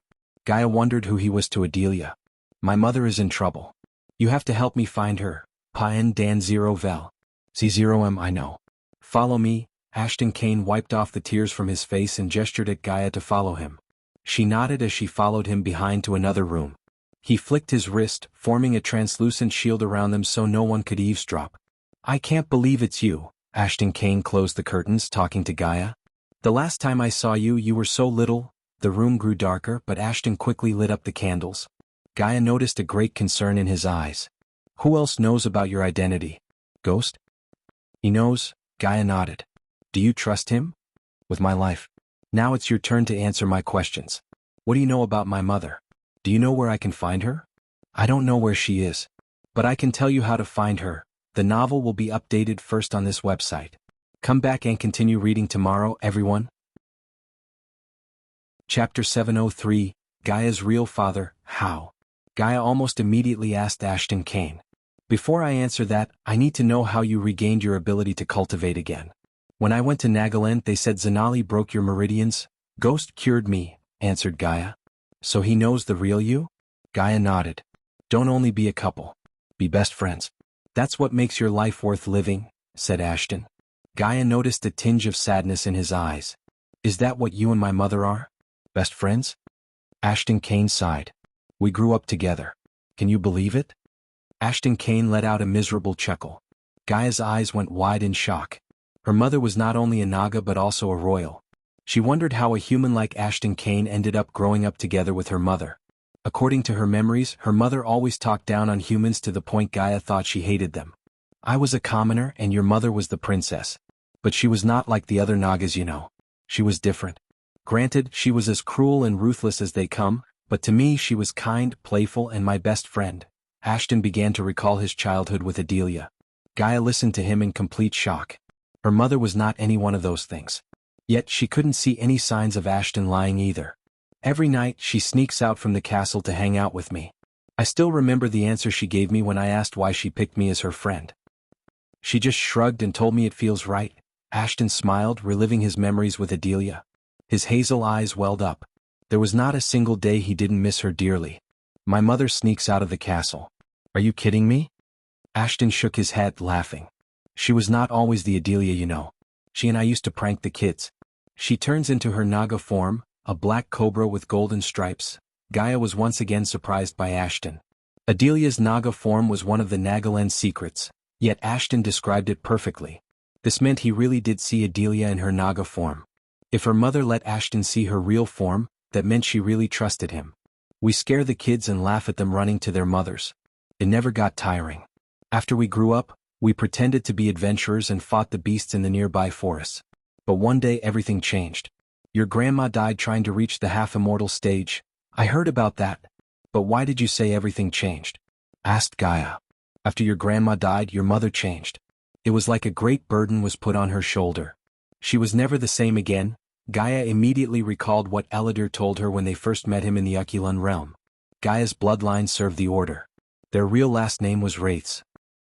According to Eldari, wherever a Wraith dies, the knowledge and their duty to the Order and the Dark Lord would be passed to the next of kin. It made sense that Adelia felt burned after her mother died. No matter how many times I asked her, she wouldn't tell me. After some time, she used her contacts in Elon and changed my name from Patrick to Ashton. I became Ashton and joined the Kane family.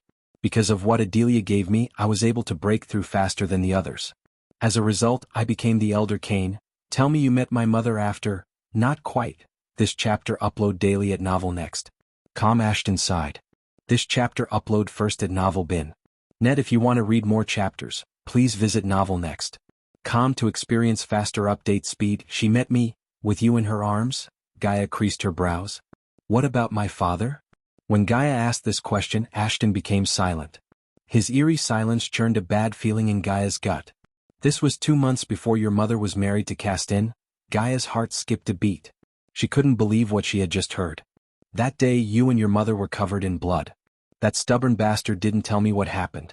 But something bad happened, that was for sure. Your mother hid you, and in 2 months she married Castien. After 10 months they announced you were born. Your mother must have put a spell on you to keep you from growing up. Did I born to my mother and Castien?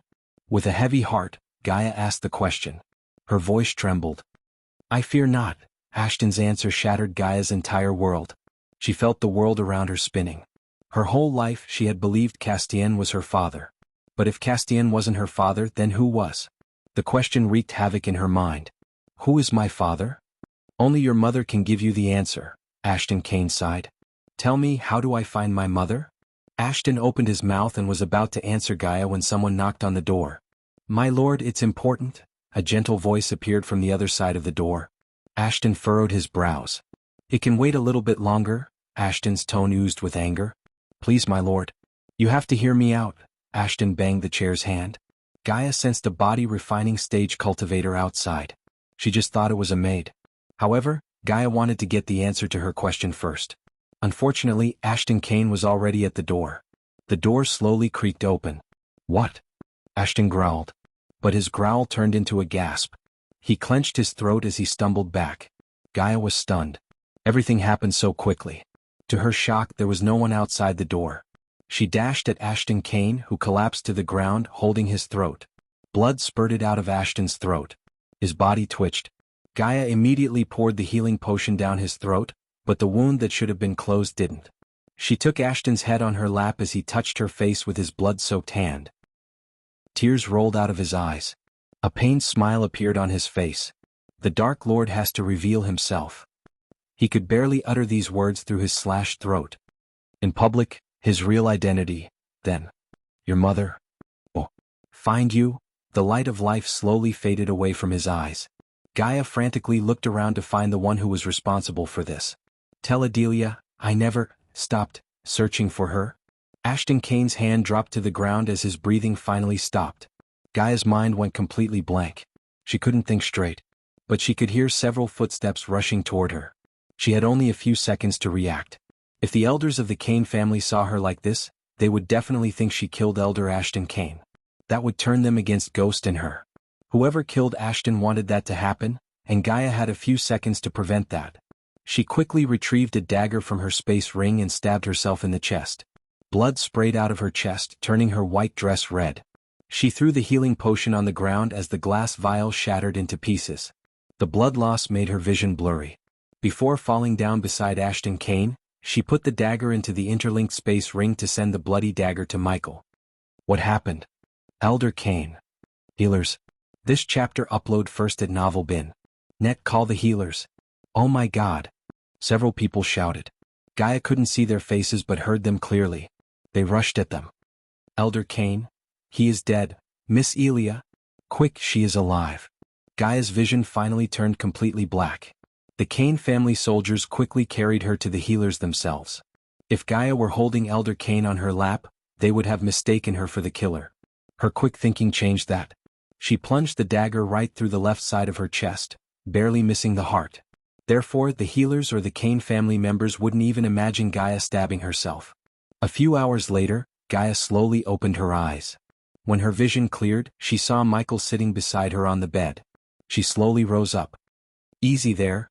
Michael wrapped his hand around her shoulder, helping her up. Gaia noticed several Kane family elders, all new faces staring at her. "Elder Kane," Gaia mumbled. "He's not with us anymore," Michael softly said. "Master Ghost," an ashen-haired man in his middle age stepped forward. He had the demeanor of a warrior and a leader. Judging by the fancy robes he was wearing, anyone could tell he was of a higher status than the rest. "Please, we need to know who killed Elder Kane," the man growled. He was the house head, Leonard Kane. "An assassin," said Gaia. Several elders gasped in shock. They couldn't believe an assassin had made his way into the castle, killed Elder Kane, and escaped the castle undetected. Seeing Leonard frowning, Michael raised his brow. What were the guards doing? Michael's cold voice sent shivers down their spines. "Can you tell us what you and Elder Kane were talking about?" Leonard asked Gaia. It was obvious Leonard had some doubts about Gaia. Michael could see it in his eyes. The only reason they were having a conversation instead of a battle was Michael's half-immortal cultivation stage.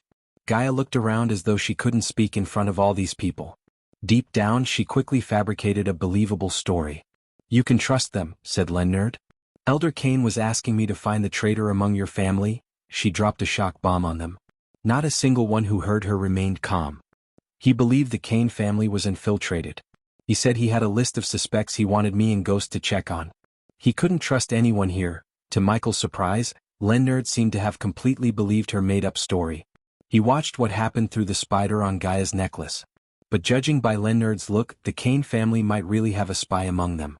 "Did he tell you where this list is?" He was about to when someone knocked on the door. He went to check. Everything happened so quickly. The assassin was too fast. "Until she got hurt, a mole among you wasn't my business. But now it is." "Lord Leonard, did you know about this?" asked Michael. "Everyone clear the room," Leonard ordered the elders. The elders seemed a bit reluctant, but ultimately they left the room.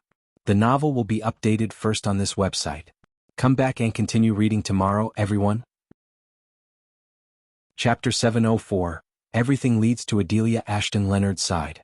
Fear and shock glimmered in his eyes. It had been several months since he first heard someone dangerous had infiltrated the Kane family. He had been searching for the infiltrator ever since tirelessly. Yet he found no clue. It was surprising and shocking at the same time to know Elder Kane was also searching for the infiltrator. On the other hand, Michael couldn't believe the made-up story Gaia threw up turned out to be true. "I've known for a while," said Leonard. Elder Kane was a fusion stage cultivator. By how she described it, the infiltrator must be stronger than him. Besides, he was able to disappear without a trace. "If he didn't stab her, you would have doubted her, right?" asked Michael. Leonard remained silent for a moment. The silence was enough for Michael. He rose from the side of Gaia's bed and walked toward Leonard. "Show me where he was killed." "Believe it or not, Elder Kane was a friend. I will help you avenge him by finding his killer." "Lead the way." Michael gestured at Leonard to lead the way. Seeing no other option, Leonard led them to the place where they found Elder Kane dead. Although he doubted Elia's story, if there was a slim chance Ghost could find the infiltrator, Leonard wanted to take it. The infiltrator had killed one of the strongest members of the Kane family. If he could kill him so easily, none of the others would be safe anymore. Gaia followed Michael and Leonard. She recalled every single word Elder Ashton Kane said to her. Little by little, everything made more sense to her. She always wondered why Castian loved Zanali more than her. Now it was clear to Gaia. Zanali was his real daughter, not her. That was why he gave the throne to Zanali instead of her. Did he know? Gaia asked herself. She wondered whether Castian knew she wasn't his daughter or not all this time. The hallways were riddled with Kane family guards. Everyone looked terrified, especially the maids and servers. Their faces were pale as paper. When they saw Leonard, they bowed with respect and a tinge of fear in their eyes. Michael silently followed Leonard to Ashton Kane's room. To Michael's surprise, the hallway and the room were empty. "I ordered no one to return to this place after taking his body away," Leonard said. The death of Elder Kane extremely saddened him. Michael squatted beside the puddle of dried blood. Then, with a flick of his wrist, he conjured a violet orb of light. Strangely, the moment the light fell on the ground, Leonard saw several footsteps. A bunch of footsteps was clustered around the blood. "I assume no one can teleport in or out of the castle," said Michael. Leonard nodded. "Yes. We have protection runes all over the castle." "It's not possible to use teleportation within these castle walls?" Michael expected this. He doubted whoever killed Ashton could have teleported. It was not like he had a system at his disposal. Among the cluttered footsteps, Michael noticed a distinct set of footsteps. Unlike the others, this footprint had toes. It was clear that they didn't wear any boots or shoes. "You see that?" Michael asked Leonard. "Why would anyone avoid wearing boots in weather like this?" Michael followed the footsteps. These footsteps came and went in the same direction. Leonard and Gaia followed Michael behind. While following the footsteps through the hallway, Michael noticed strange behavior. Wherever there was a window, the footsteps moved away from it as though the person was afraid of windows. Everything started to make more sense to both Michael and Gaia. They followed these footsteps to the hall where many elders and soldiers gathered. "What's happening? What is that light?" "Look at the footsteps," the people gathered around the hall mumbled. When they saw Leonard, they became silent. Thanks to Michael's acute vision, the footprints on the hall didn't confuse him. He was able to follow his target without a hitch. He continued to follow the footsteps out of the hall into another hallway. "Where was he going?" asked Gaia. Leonard slightly shivered. Surprisingly, there were no other footprints in this hallway dimly lit by chandeliers. They followed the footsteps until they came in front of a fireplace. The footsteps, however, went into the fireplace, which meant there was a secret passageway behind this fireplace. Michael turned around. "Lord Leonard?" Michael looked at Leonard. Judging by the dark lines on his forehead, it was obvious not many people knew about this passageway. In other words, whoever killed Ashton knew more about the castle than most of the Kane family members. "Not many knew about this, did they?" asked Michael. It took a few moments for Leonard to snap out of his deep thoughts and nod. "The cat's out of the bag, Lord Leonard." "Where does it end?" said Michael. "This passageway will lead you to a small fishing island nearby," said Leonard.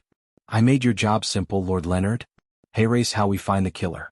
It's highly unlikely he suddenly appeared in the castle and knew about every secret entrance and passageway. On the contrary, he must have spent years here," said Michael as Leonard pushed a brick into the wall. The wall slowly creaked, revealing an opening big enough for a grown man to squeeze through. Gaia entered the passageway first, followed by Michael and Leonard. They continued to follow the footsteps. 4 more chapters. Please visit. The first way to find the killer is if he chooses to return to the castle. I will give you a rune to match a footprint with the one here. When you place this rune on a person, if their footprint matches the one here, it will let out a jade light. Otherwise red. Simple enough? Michael said while following the footsteps. The passageway was dark.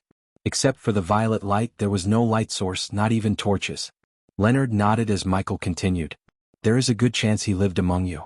So make a list of everyone who knew about this passage. If the killer chooses not to return, summon everyone on the list. Whoever is missing will be your suspect." "What if he wasn't an elder but somehow knew about the passageway?"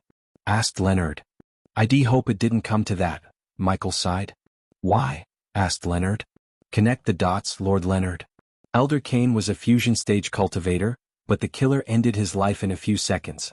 He escaped before she could even see his face. We saw the footsteps avoiding the windows." "What?" Leonard did not know the answer. The killer was avoiding the sunlight, and who avoids sunlight? Vampires? Leonard halted his steps. His entire body trembled. Shock and disbelief emerged in his eyes. "No, it can't. Are you saying a vampire killed him?" "No offense, Master Ghost, but this is far-fetched. Is it? The Guardian Guild's been hiding the fact that vampires are among us forever. If Elder Kane had found out, they would have killed him to keep their existence among you dark. And don't let these footsteps fool you, Lord Leonard. You might see normal footsteps and think they walked or ran, but in reality you can't even see when they move. Those bastards are fast, really fast," said Michael. He resumed following the footsteps. He gave Leonard some time to think about everything. Unlike Michael, Leonard and ordinary people were terrified of the vampires. The vampires were nearly impossible to kill without godly skills or a primordial flame. Michael doubted anyone in the Kane family had either. A single vampire could decimate the entire Kane family. Leonard was right to panic and sweat. "Let's say you're right. What should we do next?" asked Leonard after long minutes of deep thinking. Nothing, and pretend like you know nothing about them. You will be the next to go if they suspect you know something. So pick a scapegoat and kill him in front of all the family members. Tell him he was the traitor. I'd recommend you go with a corrupted son of a bitch with various criminal activities, for the clear conscience's sake. But what about the killer? I want that dog killed and hanged for killing Elder Kane. Trust me. He will be, Michael growled. Although the killer did not lay a finger on Gaia, he killed Elder Kane, a friend of Gaia's mother. Moreover, the man had answers and now they had no way to get them. The more they learn about Adelia, the closer they get to these vampires. Michael wondered what the connection was between Adelia and the vampires. Gaia remained silent all the way. She was in deep thought. After learning the truth about her father, she was speechless. Eventually they came to the end of the tunnel. As Lord Leonard said, they stepped onto a small fishing island. Unfortunately, the footsteps disappeared. Because it was winter and night, there was no one outside. All Michael could see were fishing nets, poles, empty baskets, and a frozen lake. Lord Leonard, Michael turned his gaze toward Leonard. I said everything I wanted. But at the end of the day, it's your decision. Make a wise one. I will honor Elder Kane when I finish everything I must. Michael patted Leonard on the shoulder before ascending to the air with Gaia. In a blink of an eye, Leonard saw Michael and Gaia disappear, leaving a trail of golden lightning. Michael, I know everything. Michael stopped flying above the clouds. He gently cupped Gaia's face. Finding your mother will answer every question you have, said Michael. But Ashton, he said the way is for the Dark Lord to reveal his identity, Gaia stuttered. She couldn't ask him to reveal his identity to the outside world. It put a target on his back and end his life. Gaia simply couldn't do it. Michael just smiled. It's okay. Didn't I promise I would help you find your mother? Now my job has become easier. Gaia's eyes welled up. He leaned forward, gently kissing her on the forehead. This chapter upload daily at Novel Next. Nothing will happen to your mother or me. It's me you're talking about.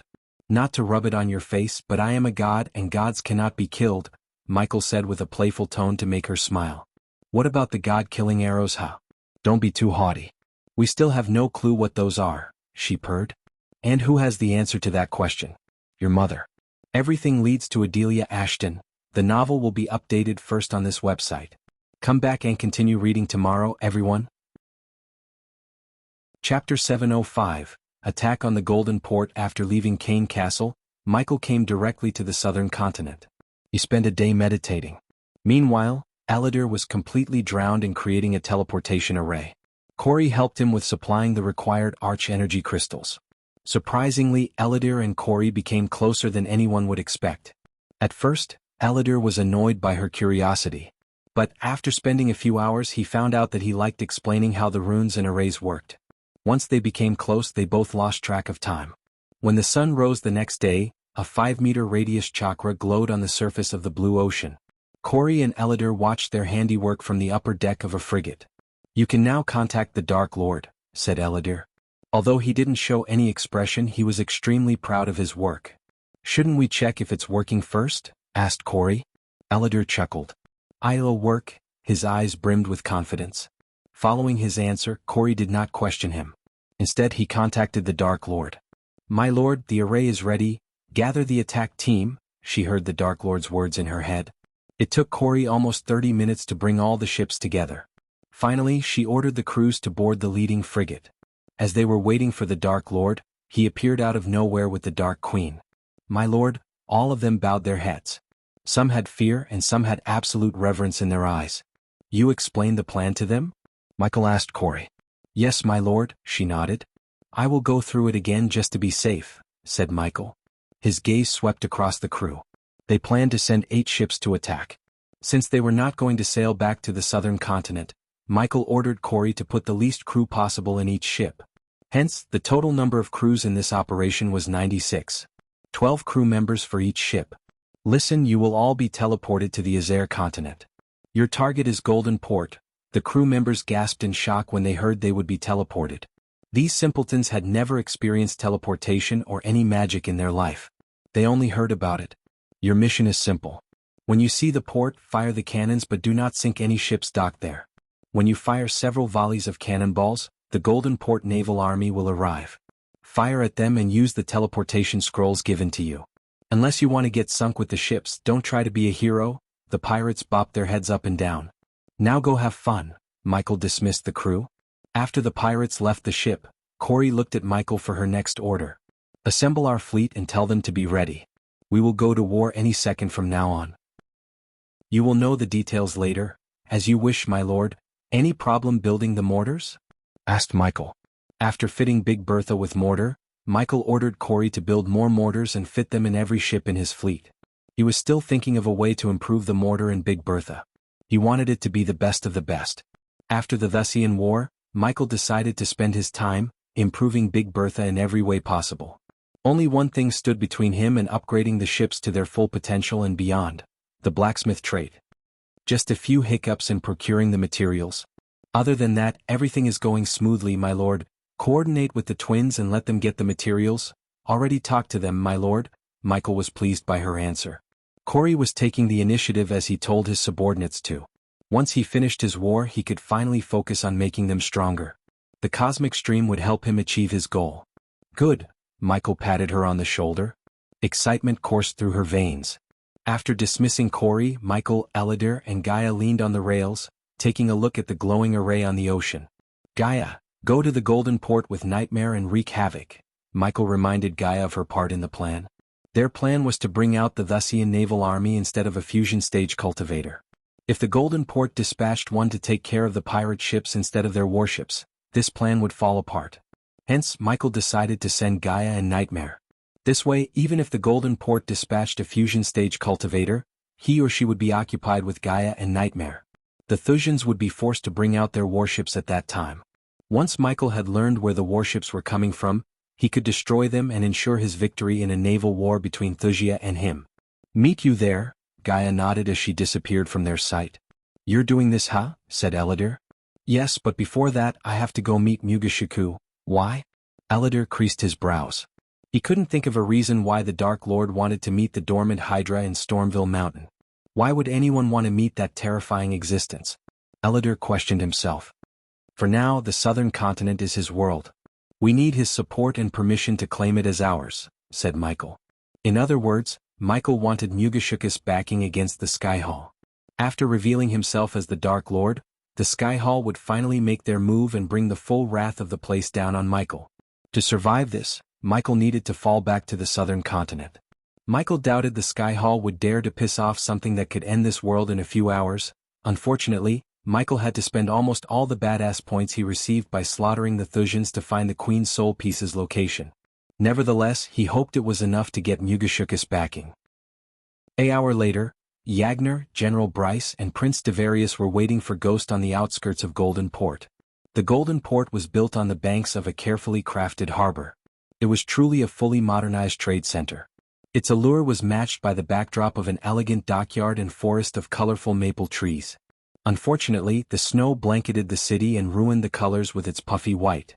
But when spring arrives, the Golden Port would be a marvelous sight to behold. The total trade of Thusia happened through the Golden Port. Despite the winter, countless merchant ships arrived at the port to import and export goods. I see everyone's here. Yagner's body jerked in shock. They turned around to see Ghost flying toward them. They gathered above the clouds to discuss their plans. You guys picked who's going to board the Thusian ships? Asked Michael as they all nodded. Good. The attack ships will arrive when we say so. They still couldn't believe Michael that he had a fleet. Moreover, as far as they could, there was no single ship on the horizon. So they wondered how these ships would arrive when they gave the order. But they didn't question Michael. Shall we start the attack? Asked Michael. Yagner took a deep breath. General Bryce sighed and looked like he couldn't wait to get this over with, while Devarius seemed excited. I want to see the ships you told us about, said Devarius.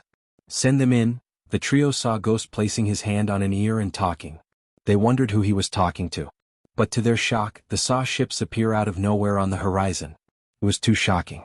The trio slowly flew forward to take a closer look at the ships. They couldn't believe their eyes. Where did they? General Bryce's eyes went wide. You teleported them here? Yagner was an orc. So he was familiar with teleportation more than the others. So when the ships appeared out of thin air, he realized that Ghost had teleported the ships from somewhere to here. The cannons fired with a thunderous roar. Fire and smoke gushed out of the cannons as they rained down cannonballs upon the Golden Port. Michael noticed the people carrying on with their daily lives on the port, screaming and shouting. They dropped everything they were carrying and ran away as fast as possible. In a few seconds, the calm atmosphere in the Golden Port was completely thrown into chaos. Several armed soldiers rushed toward the port. As Michael instructed, the pirate crew didn't aim for the merchant ships docked at the port but just close enough to think they were attacking the ships. The Thusian soldiers were in utter shock. The attack was so sudden. Some of them flew away to inform the Golden Port Duke. As the city was getting bombarded by pirate ships, Yagner noticed a large shadow in the sky. The clouds quickly dissipated. Soon they saw Nightmare soaring through the clouds in his true form. Nightmare circled around them before diving down to rain down fire. The pirates stopped firing the cannons for a moment in utter shock. They were startled by the appearance of a dragon. "Tell them it's friendly." Michael contacted Corey and conveyed the message to the pirates. Even from a distance he could see the pirates scared shitless. They shivered uncontrollably. Nightmare's terrifying roar echoed through the air. The people screamed as loud as they could before running deeper into the city away from the port. "Where are you hiding your ships, Maxim?" Michael mumbled. His gaze swept across the Golden Port. To this moment he hadn't seen a single warship of Thusia. Instead he heard another mighty roar. Michael's gaze immediately turned in the roar's direction. To his shock, he saw another large shadow in the clouds above Nightmare. It was a dragon only thrice the size of Nightmare. Michael immediately sensed a threat. The dragon above Nightmare was a fusion stage beast. He was about to fly toward Nightmare when a giant mouth filled with razor-sharp teeth came down through the clouds to bite off Nightmare's head. But a powerful blast of wind pushed the dragon away from Nightmare. Instead, Michael saw Gaia standing atop Nightmare. The hostile dragon roared as the battle between Gaia and a royal dragon finally began in the skies of the Golden Port. Chapter 706. Thusian warship. Due to the cloudy sky and the misty air, no one was able to see the other dragon clearly. Except for Michael, they could barely see a silhouette of a dragon. But it changed when the dragon dived down through the clouds to attack Nightmare and Gaia. Michael noticed two bright amber eyes sit elegantly within the dragon's scaled, long skull, which gave it a fierce-looking appearance. Several enormous central horns sat atop its head, just above its narrow, angular ears. Several large fan-like skin and bone structures ran down the sides of each of its jaw lines. Its nose was small and had two long, curved nostrils, and there was a tendril on its chin. Several sharp teeth poked out from the side of its mouth, revealing only a fraction of the terror hiding inside. A muscular neck ran down from its head and into a massive body. The dragon was easily thrice the size of Nightmare. The top of its body was covered in narrow scales and rows of small spikes down its spine. The bottom was covered in wide scales, colored slightly lighter than the rest of its body. Four massive limbs carried its body and allowed the creature to stand arrogantly and sturdy. Massive wings grew starting from just below its shoulders and ending at its hips. The wings were bladed in structure. The skin of the wings seemed to glow as if made from the fire itself, and small, sharp tips grew from each ending like massive spears. Its thick tail ended in a hammer-like growth and was covered in the same narrow scales as its body. The dragon's scales had a tinge of golden and crimson red. The sheer size and the shining scales symbolized the dragon's race, a royal dragon. Even if Nightmare were at the fusion stage, it would stand no chance against this royal dragon. Its jaw was wide enough to slice Nightmare in half. Luckily, Nightmare had a backup. "Victoria, is this your pet?" Michael was amused. The poor dragon didn't seem to realize there was a half-immortal staring at him from a distance. As much as Michael wanted to slaughter the dragon, he hovered in the sky, doing nothing. He let Gaia and Nightmare fight the dragon for a change. The two dragons roared at each other. When they came face to face, the people on the ground felt a chill. Even Yagner, General Bryce, and Devarius trembled in fear. Nightmare and the royal dragon menacingly stared at each other. Nightmare bore his teeth. Despite the size and power, Nightmare didn't show any signs of fear in his eyes. But the royal dragon had a look of scorn. He looked down on Nightmare's forest dragon race. If the royal dragon was a noble, a forest dragon was the poorest of the commoners. "I don't care who you are or why you dared to attack Thusia, but that will be your last mistake," the royal dragon growled. Its terrifying voice echoed through the sky. The pirates halted firing the cannons in utter shock. They did not want the dragon's attention. They thought Nightmare was the biggest, baddest dragon, but compared to the royal dragon, Nightmare was a puppy. "I will end you too and burn those scums alive." The royal dragon glanced at the pirate ships.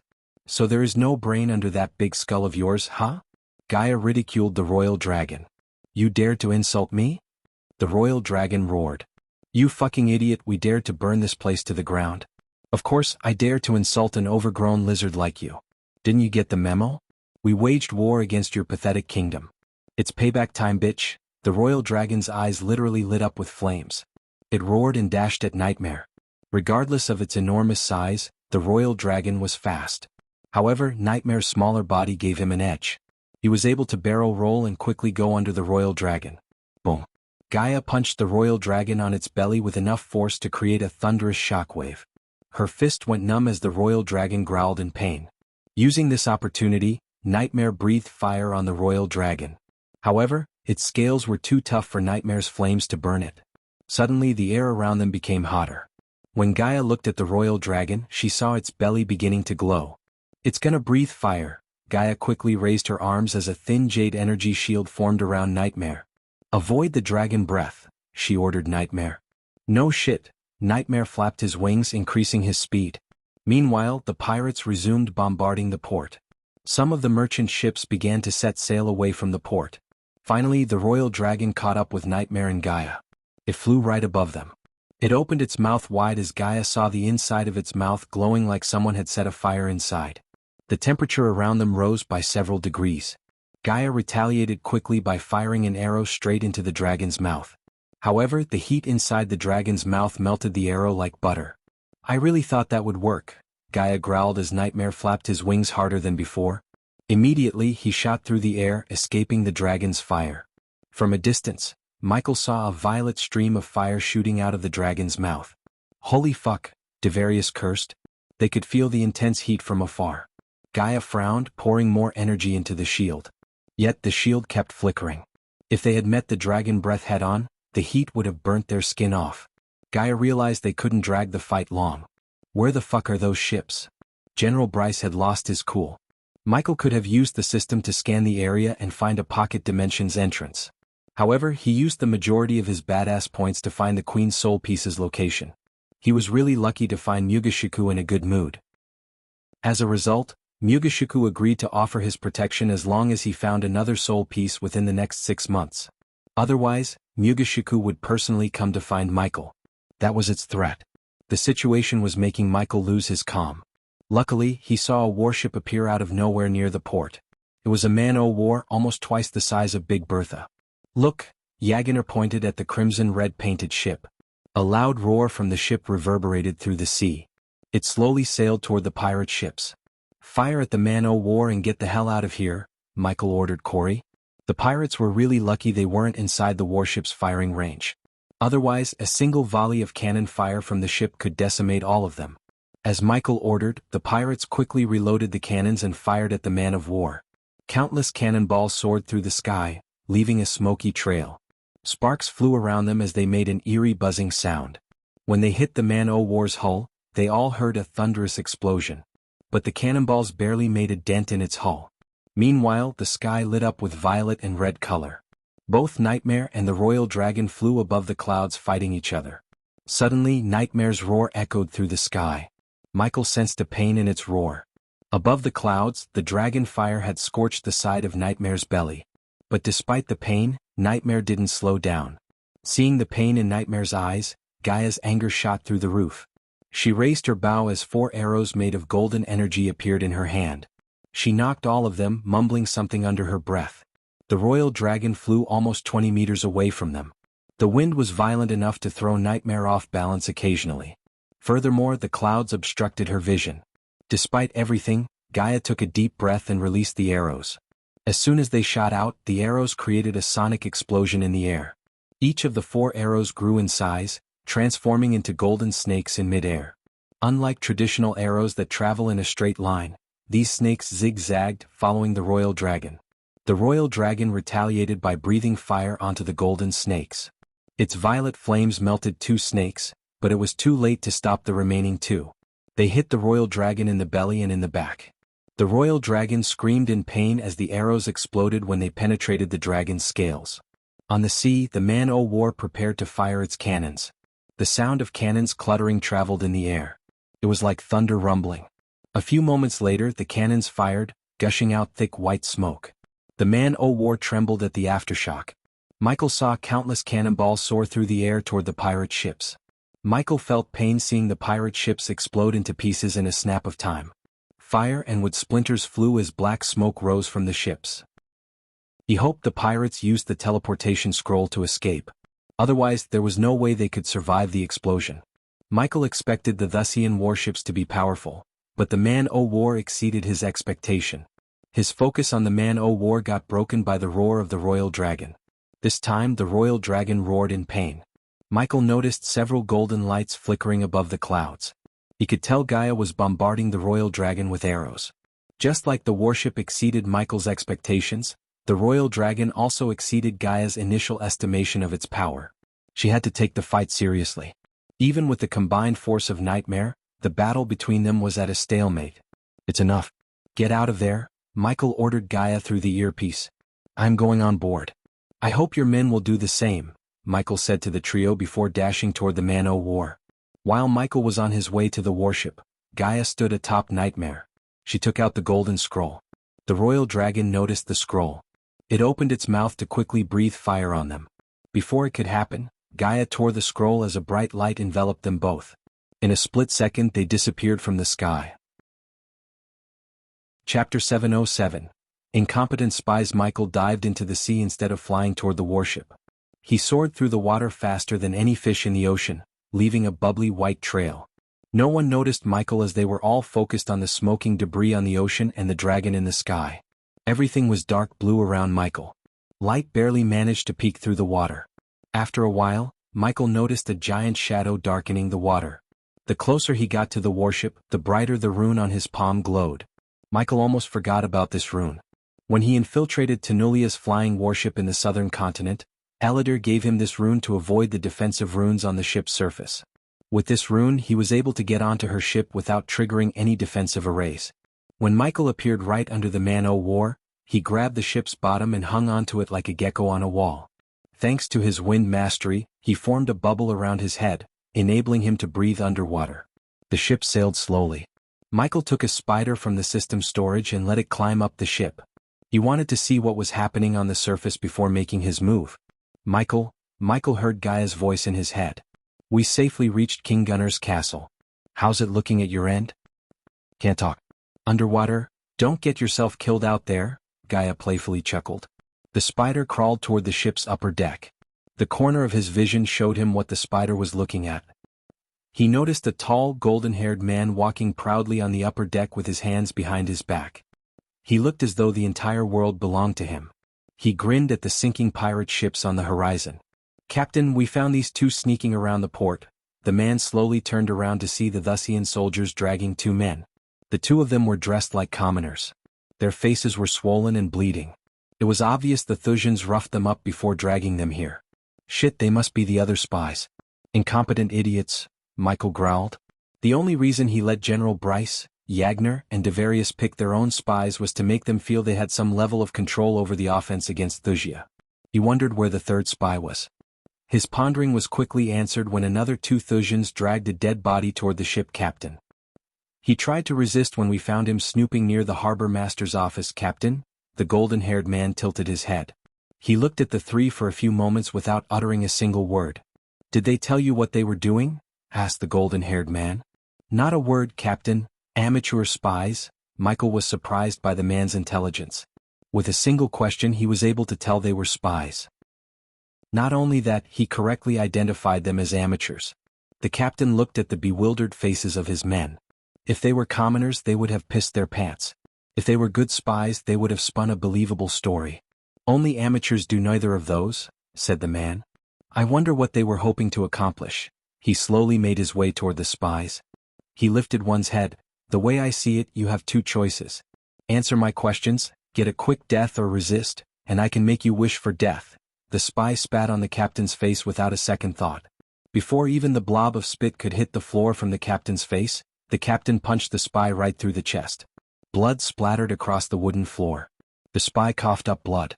Michael noticed the spy's beating heart in the captain's hands.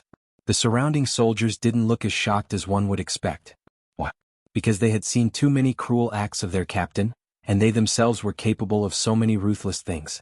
The captain crushed his teeth with a sickening crunch. Seeing the end of the spy, the one beside him trembled. "So, how about you?" The captain slowly wiped off the spit from his face and the blood on his hand on the spy's shoulder. I was ordered to infiltrate the ship under Prince Devarius' orders," the spy blabbered. "Prince Devarius was captured," the captain said as the spy frantically shook his head. "He was rescued. Now he is with General Bryce, General Yagner, and? The captain squeezed the spy's shoulder. "Ghost? The Thusian Alchemy Guild leader?" The captain tilted his head. Michael witnessed the spy blabber everything from Michael's heavenly tribulation to rescuing Prince Devarius to taking over the cities conquered by the Thusians. The Thusian soldiers listened to his story, uttering no word. They all trembled in anger. Judging by the looks on their faces, if Michael appeared before them, they would fight to the death.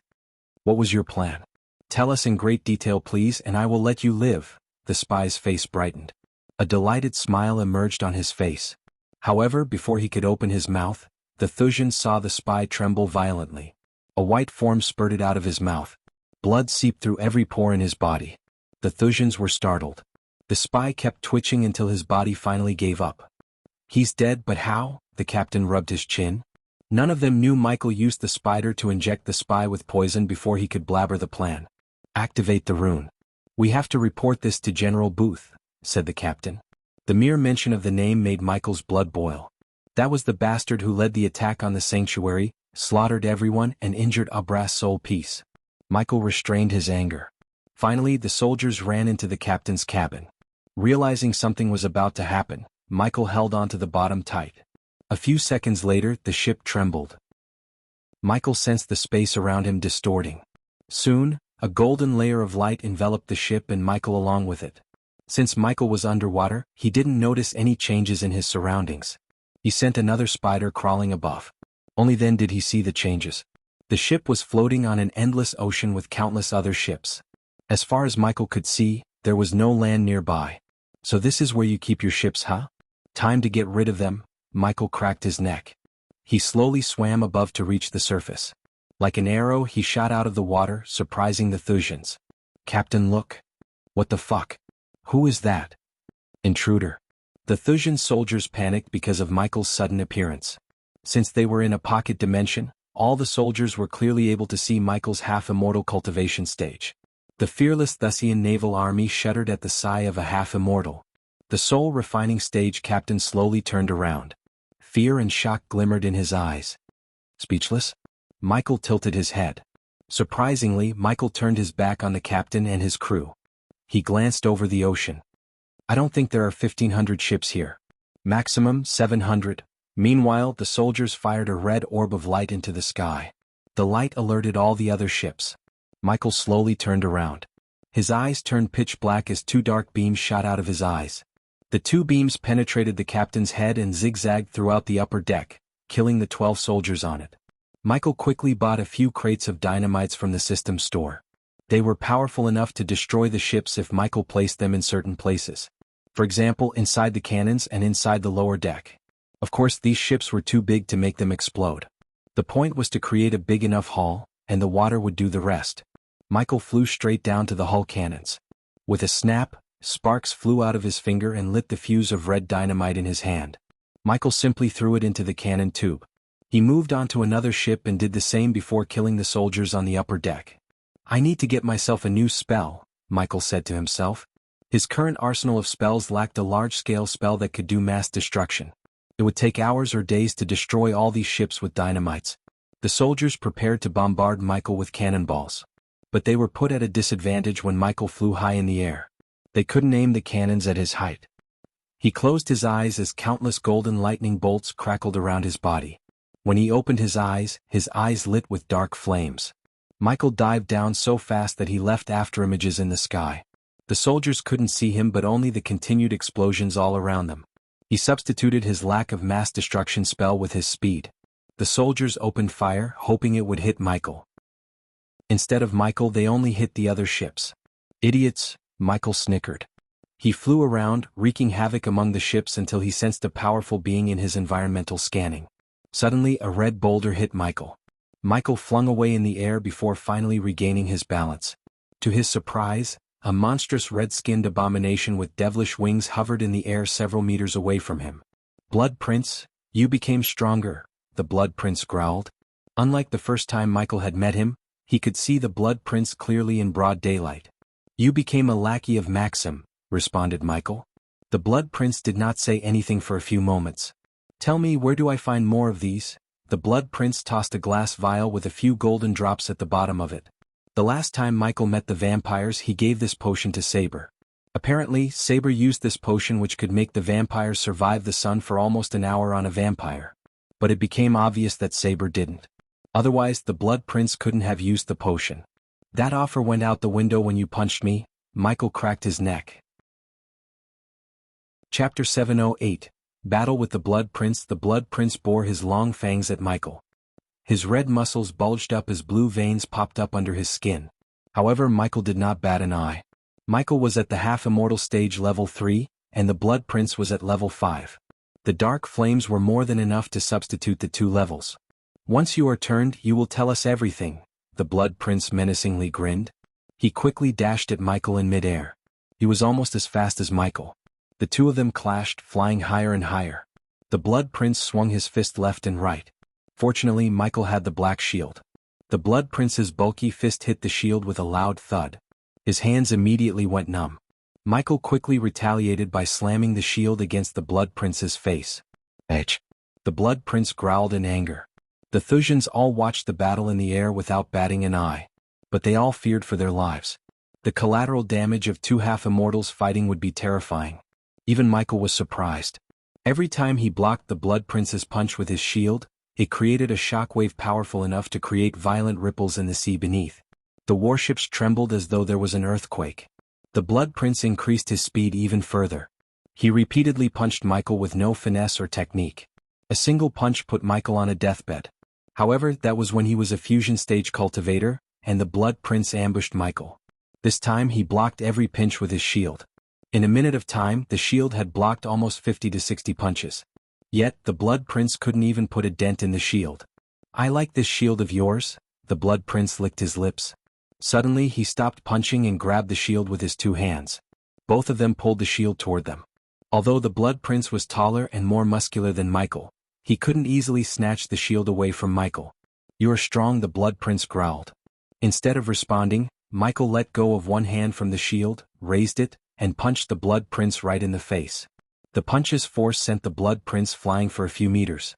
A tooth flew out of the vampire's mouth, along with blood and spit. Michael felt like he had hit a concrete wall. His hands were numb. The Blood Prince shook his head as his vision went blurry. Michael threw the shield at the Blood Prince. The shield cut through the air. Before the Blood Prince could react, the shield hit him in the face, breaking his nose with a sickening crunch. To the vampire's surprise, the shield took a U-turn and flew straight back to Michael's hands. A small silver rune glowed on Michael's palm and on the shield. It was a simple summoning rune, yet efficient. Thanks to Eladir for putting the rune on the shield, Michael could summon the shield back to him after throwing it. He put the same rune on the Doombringer too. The Blood Prince was about to dash toward Michael again more ferociously when he threw the shield again. Just like before, the shield hit the Blood Prince and returned to him. He did this repeatedly until the Blood Prince managed to punch the shield before it could hit him again. The broken nose of the Blood Prince healed in a blink of an eye. "So how does it feel to be a lapdog of someone else?" asked Michael. The Blood Prince hovered in the air instead of dashing toward Michael. "I kill you and he gives me something I want." "Simple transaction," growled the Blood Prince. Suddenly Michael chuckled. "Something funny?" "Yeah, I just thought. You woke up from a long slumber and ended up working for a human. Even if you put a leech in a castle, it will always head for the nasty swamps." Michael riled up the Blood Prince. As he expected, the Blood Prince's eyes turned predatory. A red smoke radiated from his body. Slowly, the fangs grew in size as well as the horns atop his head.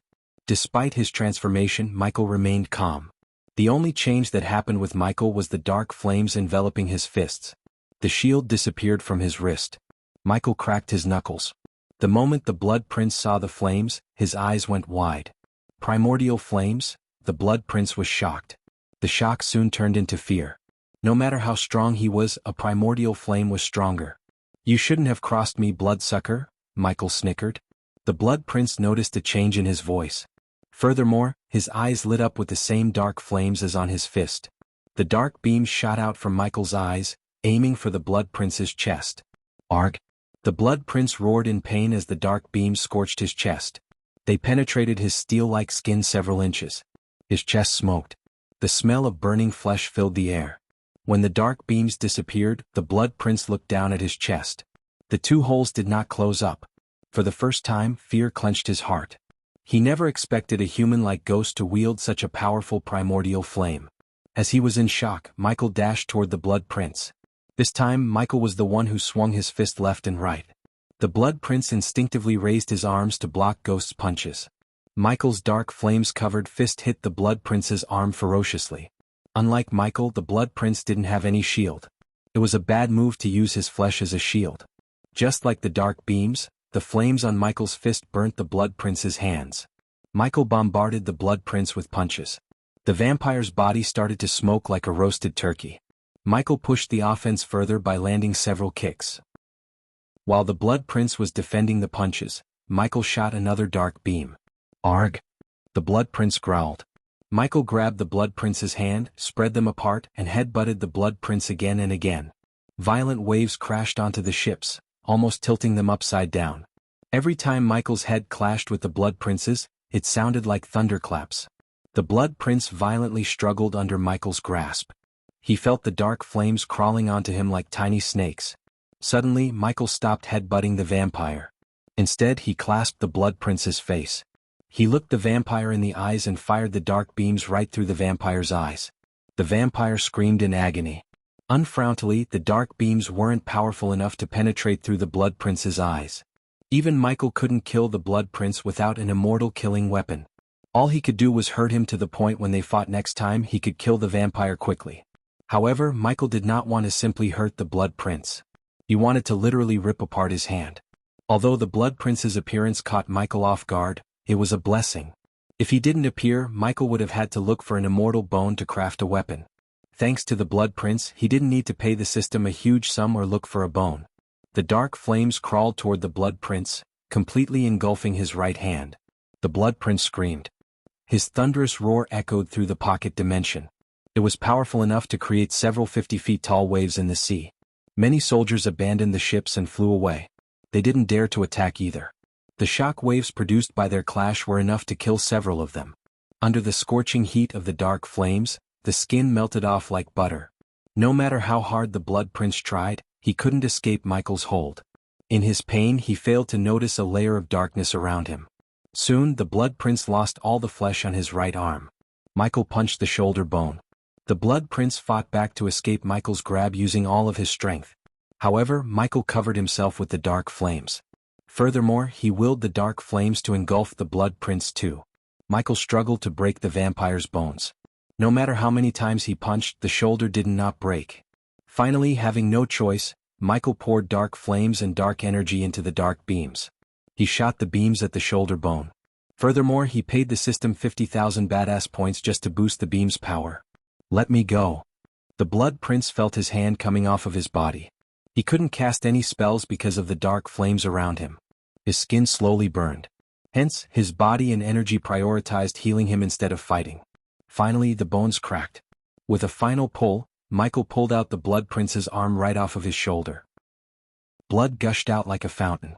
The soldiers who heard the thunderous roar of the Blood Prince trembled uncontrollably. Then, to the vampire's shock, Michael beat him with his own bone. Human! He roared. He flapped his wings and immediately flew away from Michael. He didn't dare to linger any longer. Do not underestimate him, Blood Prince.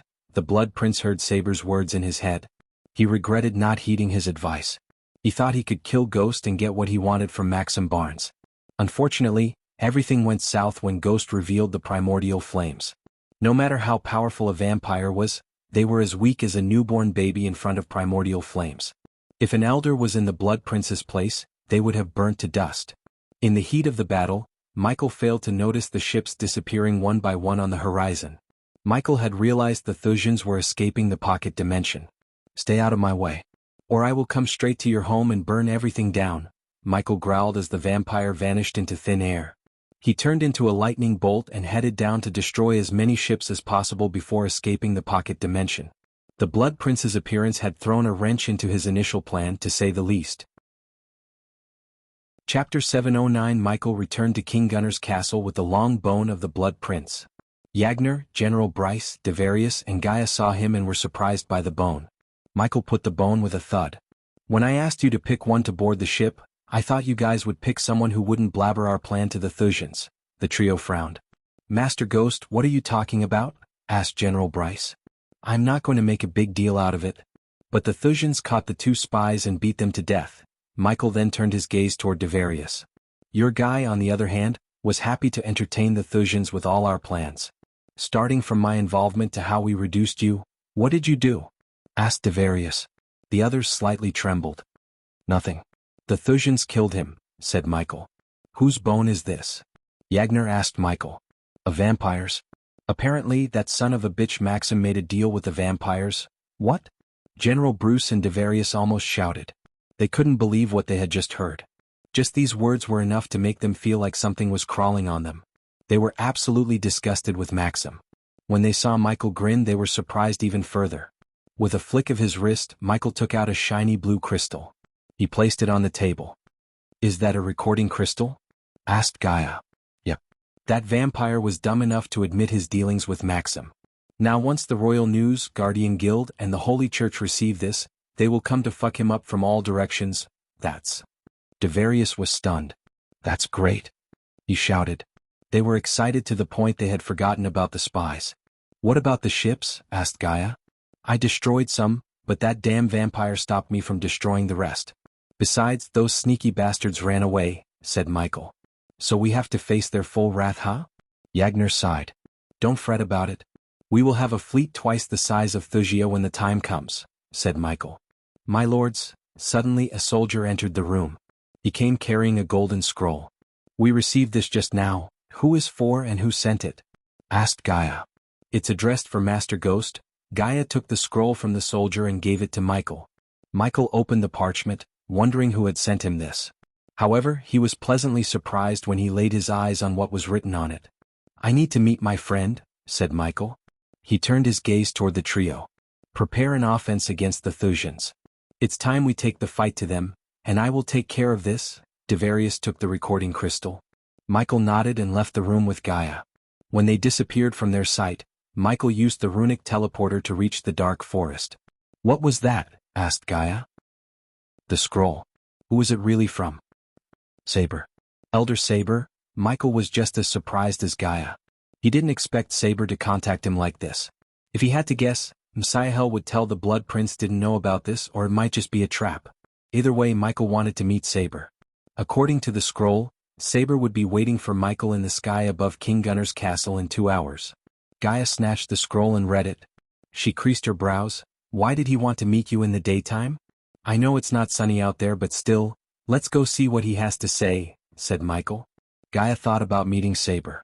It took her a few minutes to agree. On his way to meet Azazel in the surveillance room, Michael told Gaia about his battle with the Blood Prince. He wanted Azazel to monitor the vampire castle cautiously to learn their next moves. At that moment, Michael was standing in his room alone. Gaia was with Nightmare in King Gunnar's castle. She decided to plan a crushing offensive attack against the Tehusians. System, I have a bone of a half-immortal. Can I kill immortals with it? Asked Michael. You can, but not the others. What you have is a bone of a half-immortal. To kill the immortals, you need a weapon made of immortal bones. But since you have a primordial flame, you can cover the weapon made from a half-immortal bone and use it to kill an immortal, said the system. Michael stared at the bone in his hand. He wondered how to forge a weapon out of this bone. He needed to find a blacksmith who could. Unfortunately, your dark flames are too powerful. They will melt the bone in a few minutes. Only a few metals could withstand the dark flame's heat. The system suggests the host buy in or find a blacksmith and forge a weapon. Michael sighed. Even if he wanted to, he had no badass points to buy an Oregon. The system required 5 million badass points for an ore large enough to make 2 swords. After purchasing the ore, he was required to have a 5-star blacksmith. How many points do I need to become a blacksmith myself? Michael asked, fiddling with the bone. Along with his inventor trait, Michael could forge many new weapons that could give him an edge against his foes. So rather than finding a blacksmith, Michael decided to become one himself. The system can offer you the 5 SDA blacksmith trait for 10 million badass points. Michael raised his brows. The price was simply outrageous. But deep down he knew it would be worth it. Let's put a pin in there. I think you'll be able to afford it after the war. Great. After exiting the system, Michael prepared to leave to meet Saber. He willed the system to teleport him back to King Gunner's castle. When he arrived in his room, he flew out of it through the window. He shot into the sky higher and higher until he flew past the clouds. "You're here," Michael heard Saber's voice. He turned around to see Saber floating in the air with a dark umbrella in his hand. Michael greeted the vampire with a smile. "What's so special about today?" "Earlier, I met your blood prince and now you," said Michael. Hearing Michael's words, Saber did not seem surprised. Instead he sighed. "I apologize for what happened in the castle. Let's just say not all of the elders approved of the blood prince's actions. But if you met the blood prince and you're still alive, that could mean one thing." Saber stared at Michael from top to bottom. Michael noticed Saber was trying to hide the shock and surprise from showing in his eyes. "Next time you see him, don't be surprised if he doesn't have his right arm. Now tell me, Elder Saber, why did you want to meet me?" "Since I am in the middle of a war, I'd appreciate it if you don't beat around the bush." Elder Saber nodded. "I want more potions you gave us at the castle. In return you can name your price." "I prepared a selling pitch, but this is the gist of it," said Saber. A few months ago, Saber would have dealt with Michael differently. But since he had not only reached the half-immortal stage but also beaten up the blood prince, Saber chose his words carefully. He didn't dare to show any disrespect. "You know, the blood prince asked the same. Only he wanted to either turn me or kill me. I'm not saying this deal won't happen, but I need something first. Think of it as goodwill for almost killing me when I came to you." "What do you need?" asked Saber. He lived long enough to tell if someone was about to ask something. Judging by the look in Ghost's eyes and that wry smile on his face, it was obvious to Saber. "I need an immortal killing weapon. If you can get me one in, let's say, 2 days, we can move on with this deal." To Michael's surprise, Saber didn't even flinch as though he was expecting it. "How do I trust you won't back off from the deal once you get the weapon or just kill me?" "Trust Saber. You came here in daylight to prove you don't want to fight, and I am standing here doing nothing for the same reason as you. Besides, you know how valuable those potions are. So I'd say you have no choice either." Saber knew it was true. That potion could change the fate of their entire kind. He had been working to find a solution for their weakness of sunlight for ages. The closer he got to a solution was the potion that Ghost offered them. They would have gotten more potions if it weren't for the Blood Prince's stupid act. When Ghost came to them, they had the upper hand in the negotiations. But it wasn't the case anymore. Saber cursed the Blood Prince in his mind. "I will meet you here with what you asked in 2 days," said Saber. Michael was delighted by Saber's answer. He preferred to go with as many options as possible. Once he had received the weapon, he would have 2 weapons that could kill Maxim Barnes. Wonderful. Also, the Blood Prince was working with King Maxim. A bit of free advice: working with him always ends in trouble. "Thought you should know that," Michael said, turning around. He vanished from Saber's eyes. "Working with King Maxim, huh?" Saber smirked. "I have to investigate this," Saber said to himself. Suppose he planned everything correctly, Saber could soon get rid of the Blood Prince. He was more of a nuisance and obstacle to the vampire kind than a help. That was the main reason he quickly agreed to give an immortal killing weapon to Ghost. The two of them already had a history. Saber wished Ghost to kill the Blood Prince with the weapon. Then everything would go back to the way it was. This time with the potions Ghost has, Saber could take over the vampire castle. It was indeed a risk, but Saber was willing to take this risk. Chapter 7:10. As soon as Michael returned to the castle, a soldier came running to him. "Master Ghost, the Guardians are here to see you. They are at the guest room waiting for you," the soldier said. "Guardians?" Michael creased his brows. He wondered why the Guardians were here. But when he thought about it, he was able to guess their reason. Giving a pat on the soldier's shoulder, Michael headed toward the guest room.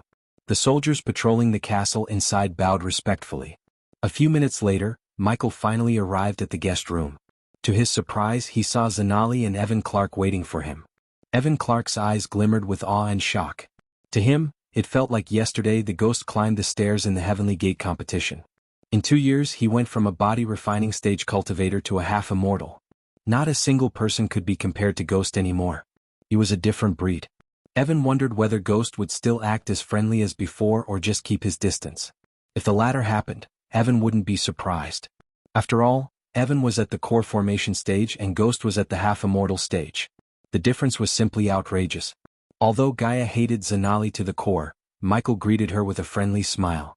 "Miss Zanali," he shook Zanali's hand and then turned his gaze toward Evan. "Evan, how's life, buddy?" "It's been so long," Michael asked.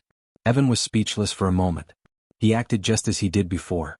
"Not as great as yours," Evan sighed. "What are you talking about? I heard you've had a breakthrough after a breakthrough." "I am proud of you," Evan's face brightened after hearing Michael's compliment. He then sat down, facing Zanali and Evan. "I heard you wanted to meet me. What's going on?" asked Michael without beating around the bush. The smile on Evan's face disappeared. He looked at Zanali to start the conversation. "We are here to negotiate peace between you and Thusia," said Zanali. "I am not here to side with Thusia. What they had done was wrong. You and I both know that. However, we cannot let this war escalate any further, especially after you declared war against them." Zanali wasn't as naive as Edith. Everyone in the guild knew King Maxim Barnes was in the wrong. Yet, they turned their heads to the other side because Guardian Guild didn't think it was worth the trouble to meddle between kingdoms. Not to mention the higher-ups eyed for Princess Victoria to join the Guardian Guild. Besides, they were occupied with their internal politics and Dark Lord. "You already helped Suvan and Zilan take back their cities. We will definitely look into the matter of Northgard, but first we need you to stop killing Thusians. 2 armies fighting is different than a half-immortal butchering mortals. Why now?" Michael tilted his head. "You weren't here when we took back the cities, so why now?" asked Michael. Instead of Zalani, Evan answered Michael. "Princess Victoria announced that you have waged against Thusia.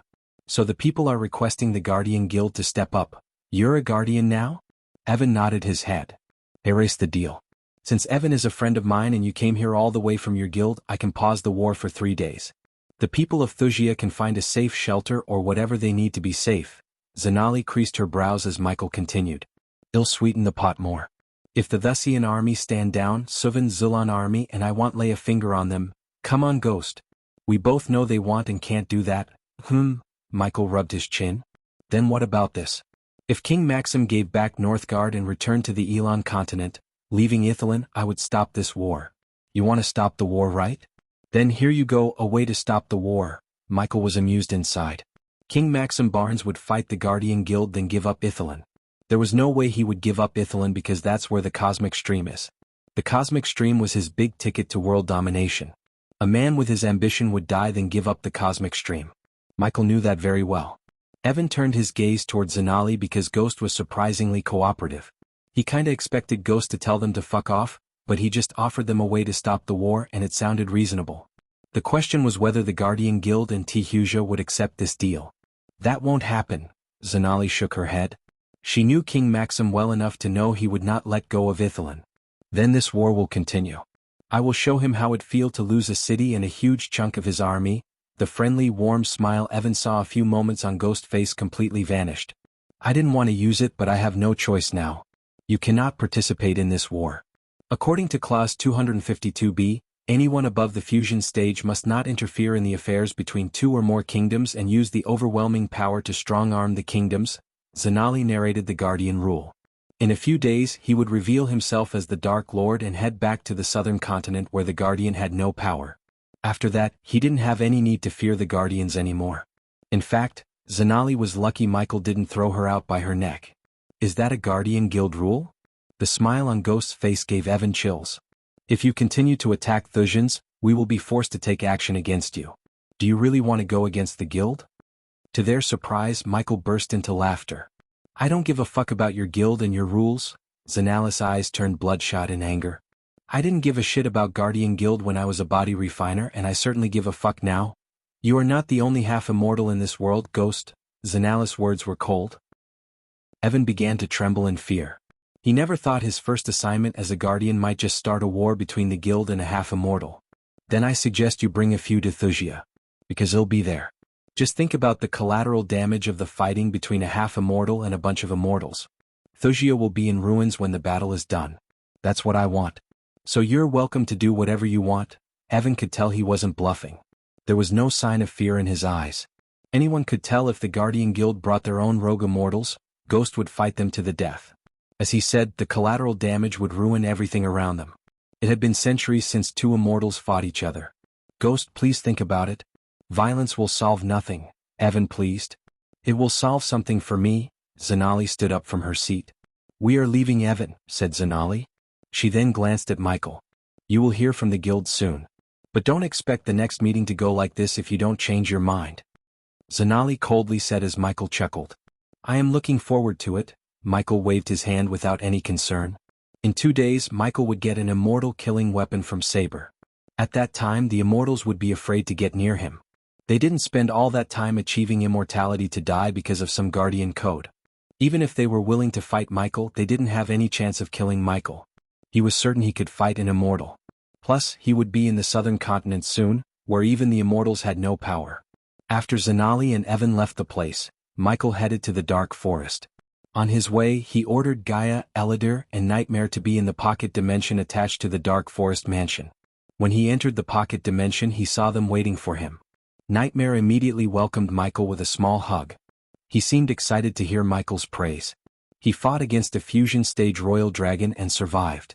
You did a good job, buddy. Sorry I let you down, Michael said. He rubbed Nightmare's chin gently. Although he took the ice dragon heart from the Thusians, he didn't use it on Nightmare. His mind was occupied with other things and ignored powering up Nightmare. When Nightmare fought the royal dragon, Michael regretted letting down Nightmare. What are you talking about? Nightmare shook his head. With a flick of his wrist, Michael retrieved the ice core from the system store. The moment it appeared on Michael's palm, the temperature around them dropped by several degrees. I cannot turn you into a royal dragon yet, but I can give you some cool new abilities, said Michael. Nightmare's eyes sparkled when he heard the words cool new abilities. Michael then nodded at Eladir as he started to draw several symbols on the ground. In a few blinks of an eye, an icy blue chakra appeared on the ground. Michael placed the ancient ice core in the center. Nightmare, sit beside the ice core, said Eladir. While Nightmare was obeying Eladir's orders, Michael approached Gaia. I just met Zanali. As soon as she heard these words, Agay clenched her fist. Just Zanali's name was enough to turn Gaia's eyes red in anger. Where and why? She came to meet me in Gunner's castle. Apparently, she was there on behalf of the Guardians to tell me to stop the war. That bitch, Gaia growled. Michael told her everything that happened, and Gaia couldn't be more proud of him. Since they were heading for the southern continent and revealing their identities, there was no need for them to pretend to respect the Guardians anymore. Gaia didn't think the Guardians would send an immortal after Michael any time sooner. If her guess were right, Zanali would go to Thusia and ask them to stop the war. It's ready, said Eladir, drawing their attention toward Nightmare. Are you ready? Michael asked Nightmare. I was born ready, Nightmare grinned. Chapter 7:11 Nightmare waited for the process to begin without showing any signs of hesitation. Up to this point, only Eladir knew about how this ritual would work. Considering Michael had the ancient dragon heart, he was able to buy the scroll containing giving Nightmare new cold breath from the system for 200,000 badass points. It would have cost Michael 600,000 badass points if he didn't have this ancient ice heart. Michael patiently waited for the chakra to radiate a bright white light that formed a dome around Nightmare. Inside this dome, Nightmare stared at the ice core. Gaia noticed Nightmare shivering.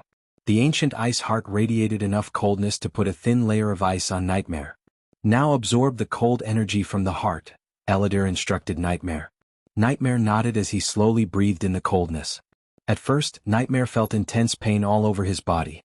He felt like he was being frozen to death. You can do this, Nightmare, said Gaia. Seeing the pain on Nightmare's face, she forgot about Zanali and her meeting with Michael. She sat on the chakra's edge and motivated Nightmare. How long will this last? Asked Michael. Depends on Nightmare's ability to absorb the energy. According to the scroll you gave, it varies from dragon to dragon, said Eladir. Slowly seconds turned into minutes, and minutes turned into hours. Gaia and Michael sat on the floor looking after Nightmare. Michael just put his head on Gaia's lap and stared at the starry sky. He pinched Gaia's cheek, ears and nose. After a while of putting up with Michael's playfulness, she knocked him on the head. Aren't you worried about Nightmare? She frowned. Look at him, he's turning into an ice statue. Michael glanced at Nightmare. A thick layer of ice covered his body. As she said, Nightmare was lying on the ground like a statue made of ice. However, Michael did not worry about Nightmare. The system wouldn't have given him the scroll if Nightmare couldn't survive this. He's fine. He's a dragon, for God's sake. A little bit of chillness won't kill him. Michael cupped her cheeks and pulled them as far as he could. "Ah," she growled. "For a guy who's about to make a life-changing decision, you're awfully cheery." Gaia ruffled his hair. "I don't know. I just feel free. Like a burden has been lifted from me. I think our decision to reveal our identities might be the best decision we have ever made. Do you think my mother will really come to us when you reveal your identity? Why did she make such a weird rule?" asked Gaia. "I don't know why. But when she comes to us, I won't let anything happen to her. She ran enough. I want to know why my real father is. I have a feeling he might be connected to why mother faked her death." Gaia frowned. Michael just pulled her head closer to him and kissed her on the forehead. "Just don't ask too many questions. Enjoy the time you have with her first. Not everyone will get a chance like this, Gaia." If Michael didn't know his mother gave him off voluntarily, he would have done and given anything to meet her. After knowing that she was dead to him, Michael didn't bother to find her. He had enough things to worry about. But deep down he was still saddened by everything. Hence, Michael wanted Gaia to have the best time with Adelia instead of asking too many questions. Whatever problem Adelia was in, Michael would take care of them. After all, Adelia was family to him. The two of them spent hours talking in peace. Elidor did not return to the place until the next morning. He checked up on Nightmare. "Shoo." When Elidor was about to speak something, Gaia shushed him. She glanced down at Michael, who was peacefully sleeping on her lap. Elidor nodded and left the pocket dimension. He had tasks over his head. For example, he had to create runes to build more mortars and teleportation arrays. After Elidor left the pocket dimension, Gaia looked after her two boys. Meanwhile, Zanali and Evan reached the capital of Thusia. This was Evan's first time coming to Ithilien. Hence, he was pretty surprised by the look of the city. Even the royal land in Elon paled in comparison to the city before him. Every building in the city was newly built with elegant architecture. Each building was surrounded by neatly pruned bushes and flowers. Maple trees stood guard on either side of the street. Unfortunately, the winter made the trees shed their leaves. Otherwise, the streets would have been covered with red and yellow maple leaves. Evan noticed people running through the snow with no smiles on their faces. As a matter of fact, they looked terrified. Several carriages headed toward the city gates. All these carriages seemed to have belonged to the nobles. Evan realized the war declaration of Ghost had affected the people more than he had expected. These people never lost their smiles when they waged war against Suvan, Zulon, and Northgard. They celebrated their army's valor because they knew the Thusian army would crush their foes. However, when they learned a half-immortal has taken over the cities their army conquered and taking the fight to them, they were terrified. Zanali and Evan decided to walk toward the castle instead of flying. She wanted to know how this war had been affecting the people. While walking through the snow-covered street, Evan and Zanali heard various conversations about nobles leaving the capital just to be safe. "The commoners seem to have a lot of trust in King Maxim," said Evan. He heard many commoners speaking so highly of King Maxim. They trusted their king to defeat even a half-immortal. "There is something we are missing here, Guardian Captain." "Speak your mind," said Zanali. "I know Ghost. He is not one to make enemies so quickly without reason. There must be something that happened between King Max and him. I've never seen him so hell-bent on destroying something. Many nobles in Elon adored him because he was opportunistic. Among all the youngsters I know, he has the least enemies. We have to know the history between him and Thusia. Isn't that obvious? No one knows about Ghost before he came to the river town. Whatever happened between him and Thusia, it must have happened before he came to the river town. I don't think he or King Maxim would tell us what happened. All we can do now is try to talk some sense into Princess Victoria." Zanali sighed. "Guardian Captain. You don't actually think they would accept Ghost's terms, do you?" Zanali shook her head. "It doesn't matter what I think. We are tasked to try to stop the war. As far as I can tell, the simplest way to stop this war is to stop Ghost from launching an offense against Thusia and stop King Maxim from waging war against every kingdom there is. Unfortunately, the Alpha Guardians lost their chance to stop Ghost. So unless they bring in the Immortals, nothing can stop Ghost." Evan agreed with Zanali. Before he joined the Guardians, he never thought the guild would be in such trouble. Ever since the Royal News published the connection between the Guardian Guild and the vampires, the Holy Church and the other clans were questioning every decision the guild made. Furthermore, the guild had lost many big donors, which put a dent in their financial status. Simply put, the Guardian Guild was not in a blunder, and unless they made some big changes, their path would only go down further. The higher-ups wanted to stop the war between Thusia and Ghost so they could show the public that the guild still had the best interest of the people. Eventually, Zanali and Evan finally reached the castle. When the guards saw the guild symbol on Zanali's chest, They immediately escorted them to the castle. When they reached the front lawn of the castle, they were welcomed by Edith. "Welcome to Thusia, Zanali." Edith embraced Zanali in a warm hug. Evan was surprised to see Zanali smiling. From what he had heard from his fellow guardians, Zanali had never smiled since the death of Guardian Peyton. "Edith. This is Evan Clark, a Guardian trainee." "Hello, Evan." Edith shook Evan's hands. "Let's go inside. It's freezing out here." Edith led the two of them inside the castle. Evan looked around the castle and realized this was the cleanest castle he had ever seen. They followed Edith to a cozy room. The firewood in the fireplace crackled, producing gentle warmth. Evan and Zanali sat on the red sofa as Edith ordered the maids to bring them something to drink. "Where is Princess Victoria?" asked Zanali. The smile on Edith's face disappeared instantly. "She is meeting with the generals. She'll be here in a few minutes." "So how did your meeting go?" asked Edith. "Not great. Unless King Maxim Barnes apologizes to the people of Suvan, Zulon, and Northgard and returns to Elon, he wouldn't back down," Edith sighed, hearing Zanali. "The Guardians have to send the Immortals, Zanali. He needs to be stopped." "Not only him, Edith." Zanali's response surprised Edith. "King Maxim Barnes started this. Now those kings and people are just fighting back for they lost." "You're right. But Ghost didn't care about those people. He's just using them for his revenge against King Maxim and Victoria." "Do you know what's the history between them?" asked Zanali. "Does it really matter?" A voice resonated in the room. They all turned their heads to see Victoria walking into the room. Chapter 7:12. Victoria shook Zanali and Evan's hands before taking her seat beside Edith. The maids quickly entered the room carrying a plate with 4 cups of hot chocolate on it. Evan felt refreshed, taking a sip of hot chocolate. "Knowing the history between Thusia and Ghost might help us stop this war before it escalates any further, Princess Victoria," said Zanali. "This war only ends in only one way. Ghost will die by my hands. I will parade his head throughout my kingdom just like he did to my soldiers," Victoria sternly said. "Even so, this will take so many lives. We have to try to prevent that," said Zanali. "They are soldiers, Guardian Zanali. They know death is a part of their job. However, I won't let anyone discreet their bodies as Ghost." Evan sighed inside. Victoria seemed just as stubborn as Ghost.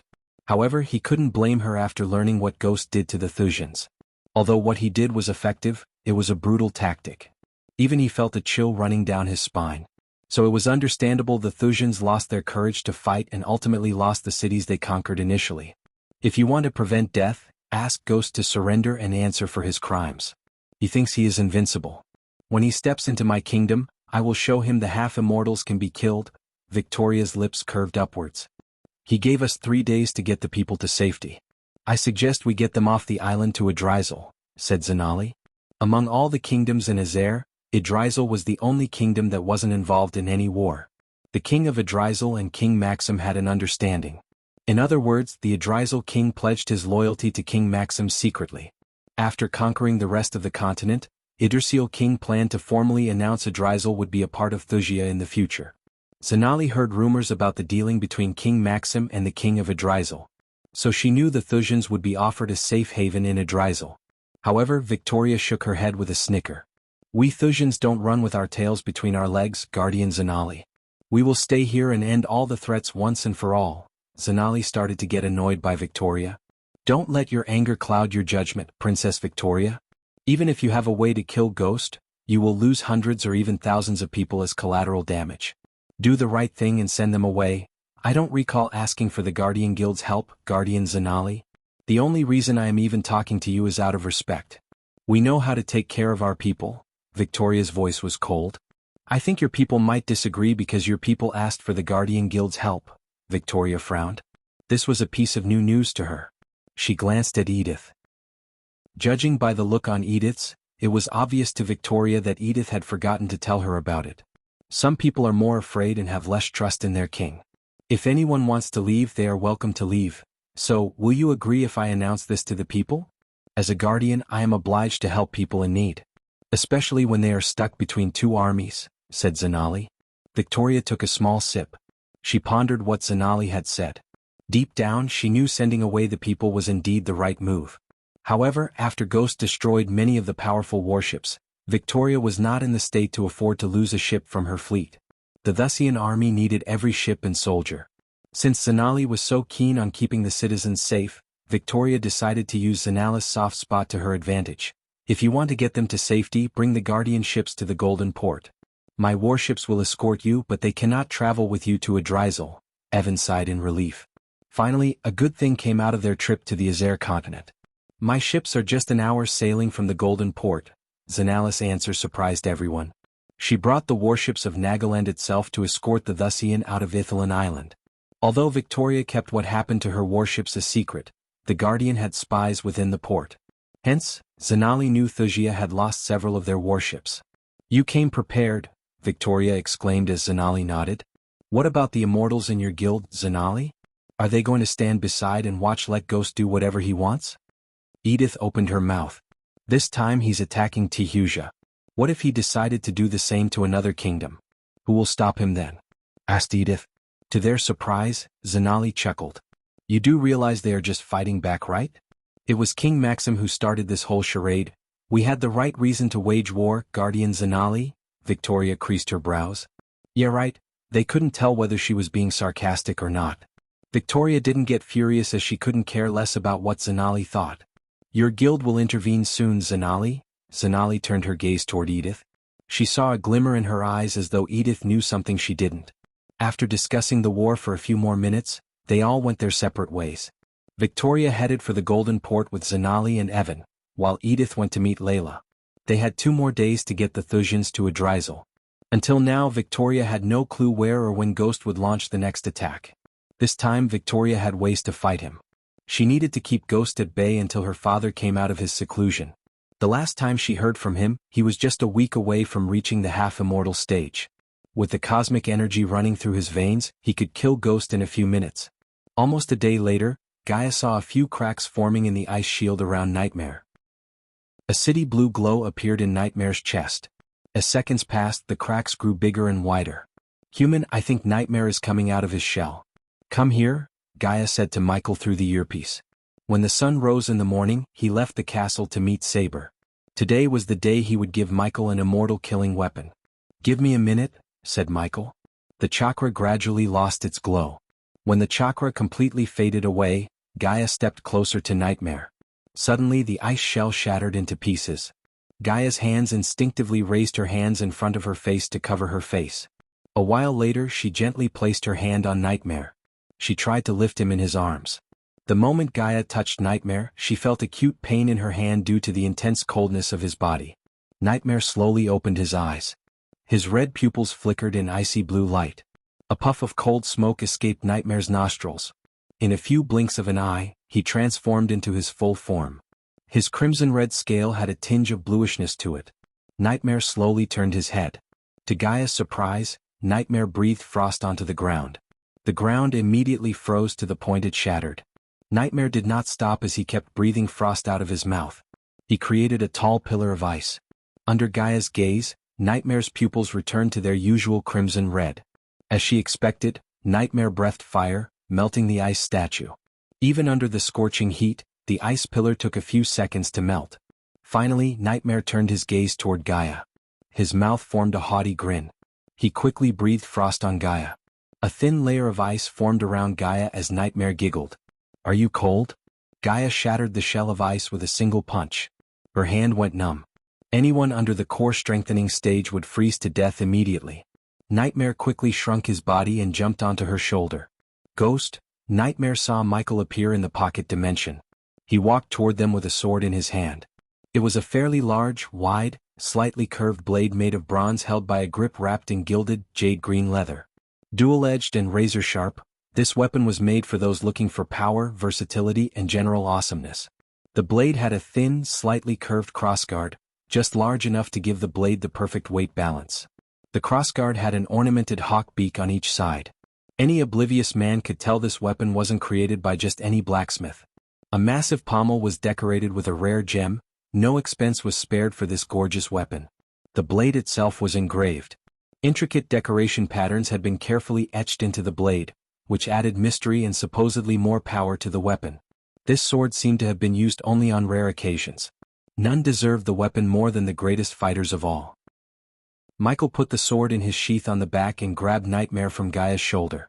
He lifted Nightmare into the air as though Nightmare was a human baby. "Oh, you're chilly," said Michael. Just like Nightmare did to Gaia, he breathed frost on Michael's face. But the dark flames appeared out of nowhere and vaporized Nightmare's frost breath. Gaia walked around Michael to inspect the sword. She unsheathed the sword from his sheath. She looked closely at the sword. She could feel the intense energy radiation from the blade. The blade had a gray shade and didn't feel like it was metal. "Can this sword withstand the heat of your dark flames?" Gaia questioned Michael. "No, it can't. But it can kill immortals and half-immortals," said Michael. Although Gaia was a little disappointed, she expected it. On the other hand, Nightmare was delighted to show Michael his new abilities, such as frost breath and creating a layer of ice on his body as a defensive measure. Michael noticed that after absorbing the ice dragon's heart, Nightmare's cultivation went from the core strengthening stage level 2 to level 6. "Now that this is over, we have to get to the castle. It's time to initiate the first phase of my attack plan," said Gaia with a grin. Chapter 7:13 Finally, the day of Michael's first offense against Wuxia had arrived. Yagner, General Bryce, and Devarius were armed to the teeth. They waited for Gaia's plan of attack around the Oka table. Gaia herself was not in her armor because she didn't need any armor. She put her finger on the golden port. "We will attack the golden port at dawn," said Gaia. "After what Ghost did to their ships, the Thusians are being careful. So only a large-scale attack here would bring their ships out. But don't worry, we have 2,000 warships with us." Yagner's brows arched up in surprise. 2,000 warships was a vast number. With that amount of ships, they could conquer any kingdom by the sea. He wondered where they managed to get these ships. Yagner's reaction was no different than the others. They all stared at Gaia curiously. "Our vanguard ships have a long-range weapon attached. So we will lay waste on Thusians from a safe distance. This will reduce the number of casualties on our side. Who's going to deal with that dragon?" asked General Bryce. The images of that dragon flashed across his mind. It haunted his dreams. "Ghost will take care of that," they sighed in relief.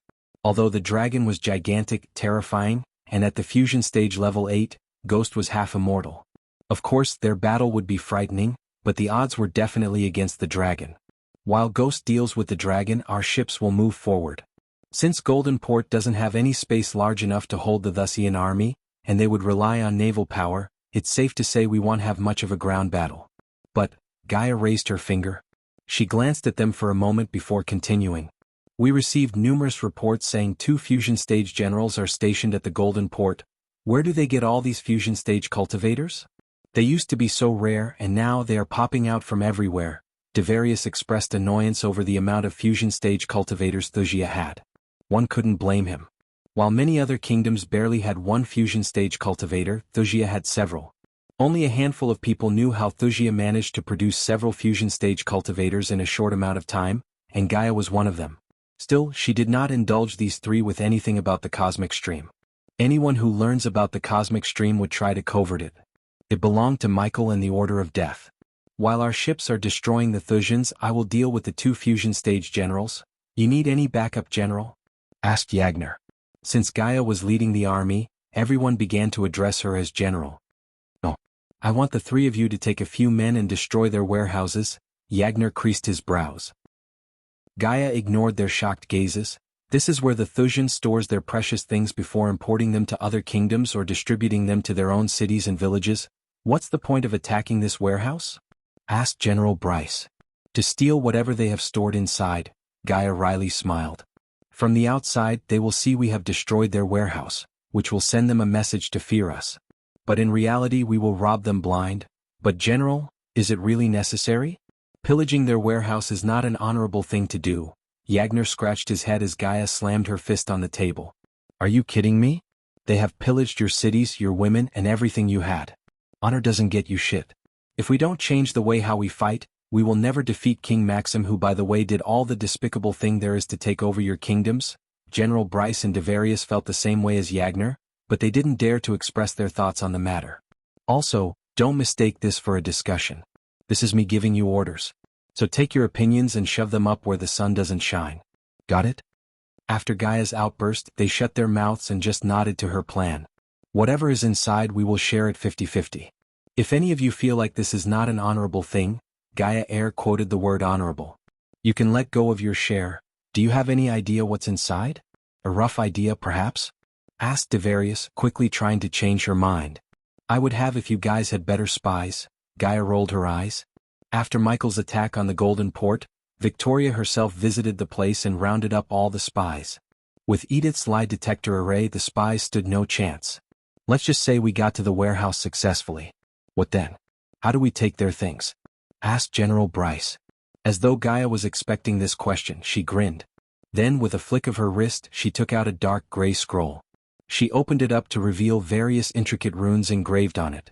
None of them had an idea what this would do, but they could tell it was somehow to help them steal everything inside the warehouse. It's a teleportation scroll, except it would only teleport things, said Gaia. Eladir personally designed the scroll. The downside of this teleporter scroll was it could only teleport things with minimum energy radiation. For instance, if there were sacks of grain or gold, it could teleport them. However, the teleporter would fail if there were a potion, dragon bones, or anything with high energy radiation. Gaia lied when asked if she had any idea what was inside. The truth was she knew exactly what was inside. The Thusians were storing grains, food, gold or metal ores and crates of potions. Due to Michael's sudden attack, they were able to properly distribute the things to the cities. Since Michael was leaving for the southern continent after this war, he planned to take them with him. It was a simple enough task. So she believed the trio could complete the task without any problems. Since this will be a naval battle, we don't have much need for your armies. Take this as a gift from Ghost, General, Devarius called out for Gaia. What about Northgard? When are we planning to retake my kingdom? Good question.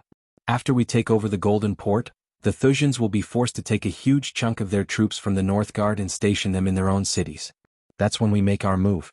The only reason why we didn't do it until now is the collateral damage. I won't be surprised if the Thusians used your people as hostages to escape our wrath, said Gaia.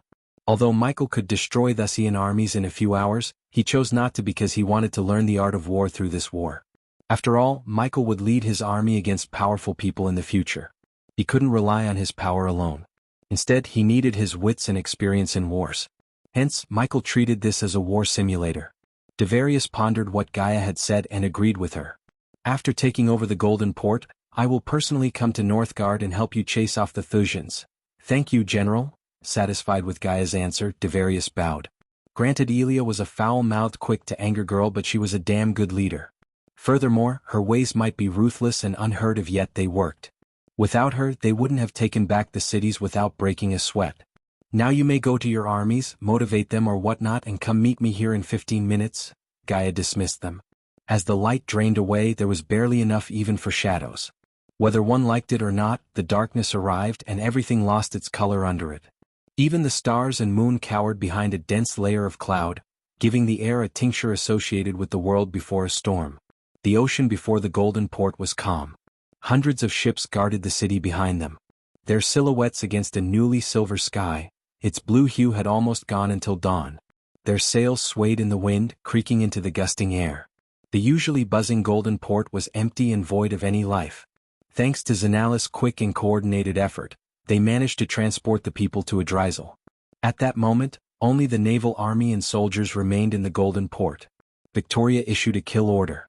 The soldiers had the right to kill anyone they thought suspicious after nightfall. From a bird's view, the Thusians formed a trident formation on the sea. The leading ship at the top of the center end was a man-o-war ship captained by one of General Booth's men, Hubert Mertz. General Booth had given him the command of the entire Thusian fleet. The best minds from Thusia came up with the trident formation. Furthermore, they had a kill squad waiting for Ghost if he decided to show up. This kill squad contained 70 men, all personally picked by General Booth himself. They were the best of the best, armed with an immortal killing spear. General Hubert Mertz was an old man with long white hair and a beard. He was armed to the teeth with crimson-red armor. Every inch of his armor had a rune engraved in it. They radiated a dim glow under the dark sky. His calm eyes swept across the ocean. He let the soothing sound of the waves calm his mind and soul. The soldiers behind him weren't nervous as they were all war veterans. Yet even the threat of a half-immortal couldn't shake their resolve. They all waited for the enemy ships to appear. The last time, the enemies caught them off guard by suddenly appearing out of nowhere. This time they were prepared.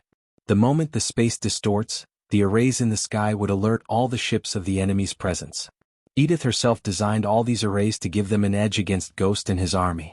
General Hubert, General Hubert looked over his shoulder and saw his second-in-command, Albert Mertz, his grandson, walking toward him. Chapter 7:14 Albert Mertz was a hot-blooded young man in his youth. He was one of the men who received the gift of cosmic energy thanks to his undying loyalty toward King Maxim Barnes. As a result, he became a soul-refining stage cultivator. With his cultivation level and years of training from his grandfather, he climbed up the ranks in the army and became the second-in-command to his grandfather himself. The ocean breeze disturbed Albert's wavy silver hair. He joined his grandfather on the upper deck, near the rudder. "Everything seems to be calm," said Albert. "For now," said Hubert. "Power always comes with a cost, Albert." Hubert was taken aback by surprise.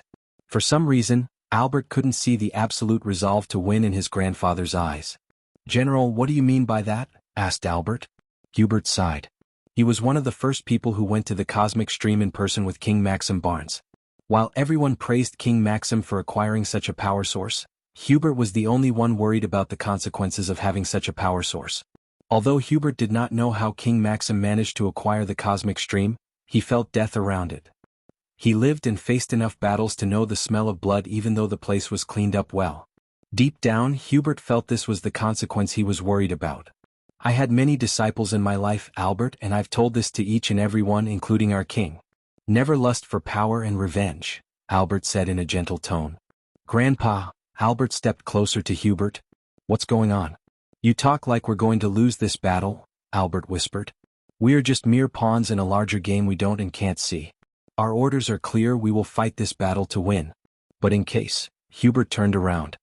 He looked his grandson in the eyes and smiled. "This turned out to be my last battle. I want you to leave all this fighting." Albert creased his brows. He was completely stunned by his grandfather's words. "Do not seek revenge. If I die, let me die with honor. Do not sully my death seeking revenge against the one who bested me." Hubert put his hand on Albert's shoulder. He had a peaceful moment with his grandson. His life flashed across his eyes. He recalled every happy moment in his life, and none of those moments included battlefields or wars. He had won countless battles, but nothing made him happier than holding his newborn son or his grandson. "Grandpa, we are about to head into a full-scale war. Everyone wants you to be the general who won battles against all odds. There will always be a war to win, Albert. You are my greatest disciple, not King Maxim and not General Booth. You must be better. Better than me, better than your father, and better than everyone." Albert smiled and felt proud of his grandfather's words. The two of them only had each other. All the other Mertz gave their lives to the betterment of Thusia. Albert was the last Mertz of the long, proud family of Mertz. Hubert wanted his grandson to carry on the legacy of Mertz. "I will, Grandpa. But don't talk like this. We will win this war and send those bastards to hell. Ghost won't survive our death squad." Hubert nodded. Although he didn't believe mortals could defeat a half-immortal, especially a powerful one like Ghost, he didn't want his grandson to lose morale. "But heed my words one last time, Albert. If I fall today, don't fall in my footsteps," said Hubert with a heavy heart. Albert took a deep breath. "I won't be the last Mertz, Grandpa. I promise to honor your words." Satisfied with Albert's answer, Hubert patted him on the back before turning his gaze back to the ocean. As Hubert was staring at the calm sea, something suddenly appeared on the horizon. "They are here," Albert mumbled under his breath. He quickly took the spyglass dangling on his waist. He used it to take a closer look at the horizon. As he expected, it was a war frigate. It almost perfectly blended with the darkness. He had never seen a ship completely painted black. Even the sails were as black as midnight. Albert saw silhouettes of several people on the deck. One by one, many warships appeared behind this black ship. A thunderous horn echoed through the air, alerting the soldiers of the enemies. "Take position." General Hubert's domineering voice resonated through the air as loud as the sound created by the array itself. His previously worried eyes turned predatory. "The moment they come into the firing range, unlead everything you have on them," ordered Albert. The Thusian ships were built with longer and wider fire ranges than any other ships in this world. Best blacksmiths, runmasters, and engineers worked day and night to strengthen their firepower. Thus, the Thusians could destroy their foes from out of the hostile ship's fire range. None of the kingdoms in Azer survived the assault of the Thusian naval army. To attack the Thusian ships, the hostile ships had to sail forward.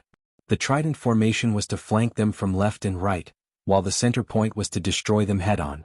According to the strategists of Thusia, it was a powerful lethal formation.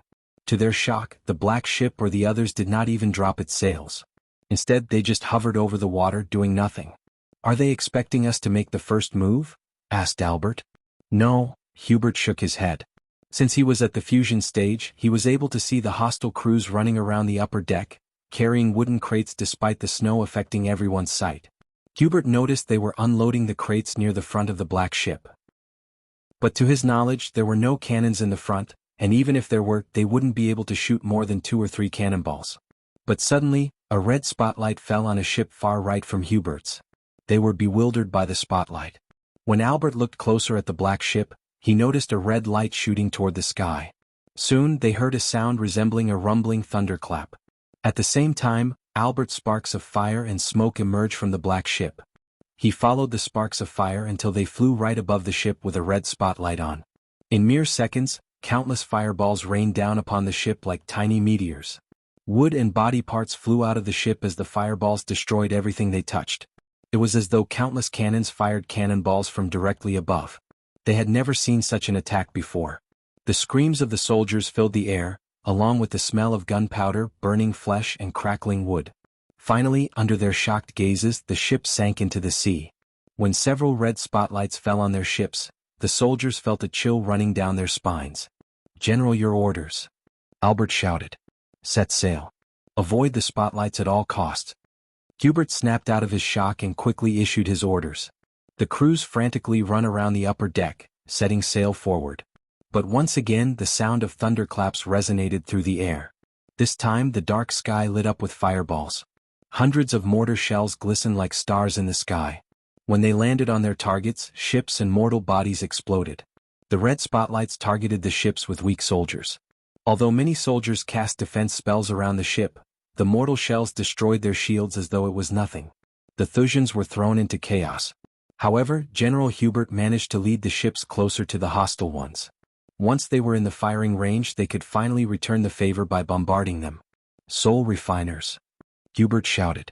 "You're clear to fly and engage the enemy crews. Destroy their red weapon." His order echoed through the air. A couple of soldiers on his ship shot toward the sky. They soared through the sky, heading to the hostile ships. As nature itself feared their battle, the clouds began to swirl, indicating an imminent storm. The howling wind carried a sense of threat as flashes of lightning struck across the sky. Every time lightning flashed, they saw the dark clouds swirling in the sky as though it was opening a giant portal to the higher realms. The soul refining stage warriors disappeared into the dark clouds. The Thusians could differentiate between the sound of natural thunder and the sound of mortar firing. The soldiers prayed that the red lights would not fall on them. But the gods did not answer their prayers. Compared to the cannons, the mortals had faster reload times. Hence, they rained death upon the Thusians before the soul refiners could get close to the pirate ships. "What is that thing?" Albert shouted. He cast a golden shield around him and his grandfather. Still, they couldn't help but be afraid of the red lights. "They are raining death upon our men." Another soldier shouted. "Don't lose hope. Our men will destroy their weapons." Albert shouted. He really hoped the soul refiners could end the threat before they lost more ships. Everywhere he looked, he saw fire and smoke. They were slowly moving closer to the hostile ships. Suddenly, Bear looked at the sky as he sensed a powerful presence. He heard a powerful roar resonate through the air. At that same time, a lightning struck across the sea, illuminating a dragon's shadow above the clouds. "She is here," Hubert mumbled under his breath. "It's that damn dragon," Albert growled. The soldiers stationed at the Golden Port a few days ago couldn't forget the terrifying roar of the dragon. A mere shadow of it was enough to terrify them. "Fire the signal." Hubert amplified his voice with celestial energy. Despite the exploding ships and thunderclaps, everyone was able to hear his words loud and clear. Albert did not waste any second. With a flick of his wrist, he conjured a bright blue orb of light. He raised his hand above his head, firing the orb of light into the sky. As soon as the blue light hit the sky, another roar echoed through the air. Chapter 7:15 The Thusians saw the royal dragon in the sky. It cast a shadow dark and big enough to turn the area darker. Every flap of its wings put out the fire on the sea. It roared before flying into the clouds to fight the hostile dragon. On top of Nightmare, Gaia fought the soul refiners sent by Hubert. She displayed her full mastery over the bow and arrow. Despite the stormy wind and altitude, Each and every arrow found its target. She locked her gaze with a soul refiner covered in flames. He flew toward Big Bertha like a rocket. As soon as Nightmare noticed him, he flapped his wings. The soul refiner looked over his shoulder to see Nightmare soaring toward him. He immediately waved his hand as two fiery wings appeared on his back. Gaia knocked an arrow. She was about to release the golden arrow when she heard the royal dragons roar. "We have to end them all quick," said Gaia. Nightmare nodded. He quickly closed his wings, willing the arch energy in his body to increase his speed. "Slow him down," said Nightmare. Without delaying a second, Gaia fired an arrow. The arrow soared through the air in a curved arc until it penetrated the soul refiner's leg. "Arg!" he shouted in pain. The first energy coursing through her veins was several times more powerful than the celestial energy. It went through the fire covering the soul refiner and penetrated his legs. He stumbled in the air, losing his balance. Before he could fight the pain and flap his fiery wings, Nightmare opened his mouth. Gaia immediately felt her feet numb due to the sudden chill in Nightmare's body. Nightmare's throat glowed from within in an icy blue color. Suddenly, a stream of frost shot out toward the soul refiner. He looked over his shoulder, but it was too late. The frost hit him and formed a thin layer of ice on his skin. Most of the frost energy was vaporized by the fire. Nonetheless, the fire couldn't put out the frost completely. Gaia used this opportunity to fire several golden arrows one after another. The man cried in midair as blood splattered out. At that time, Nightmare caught up with him.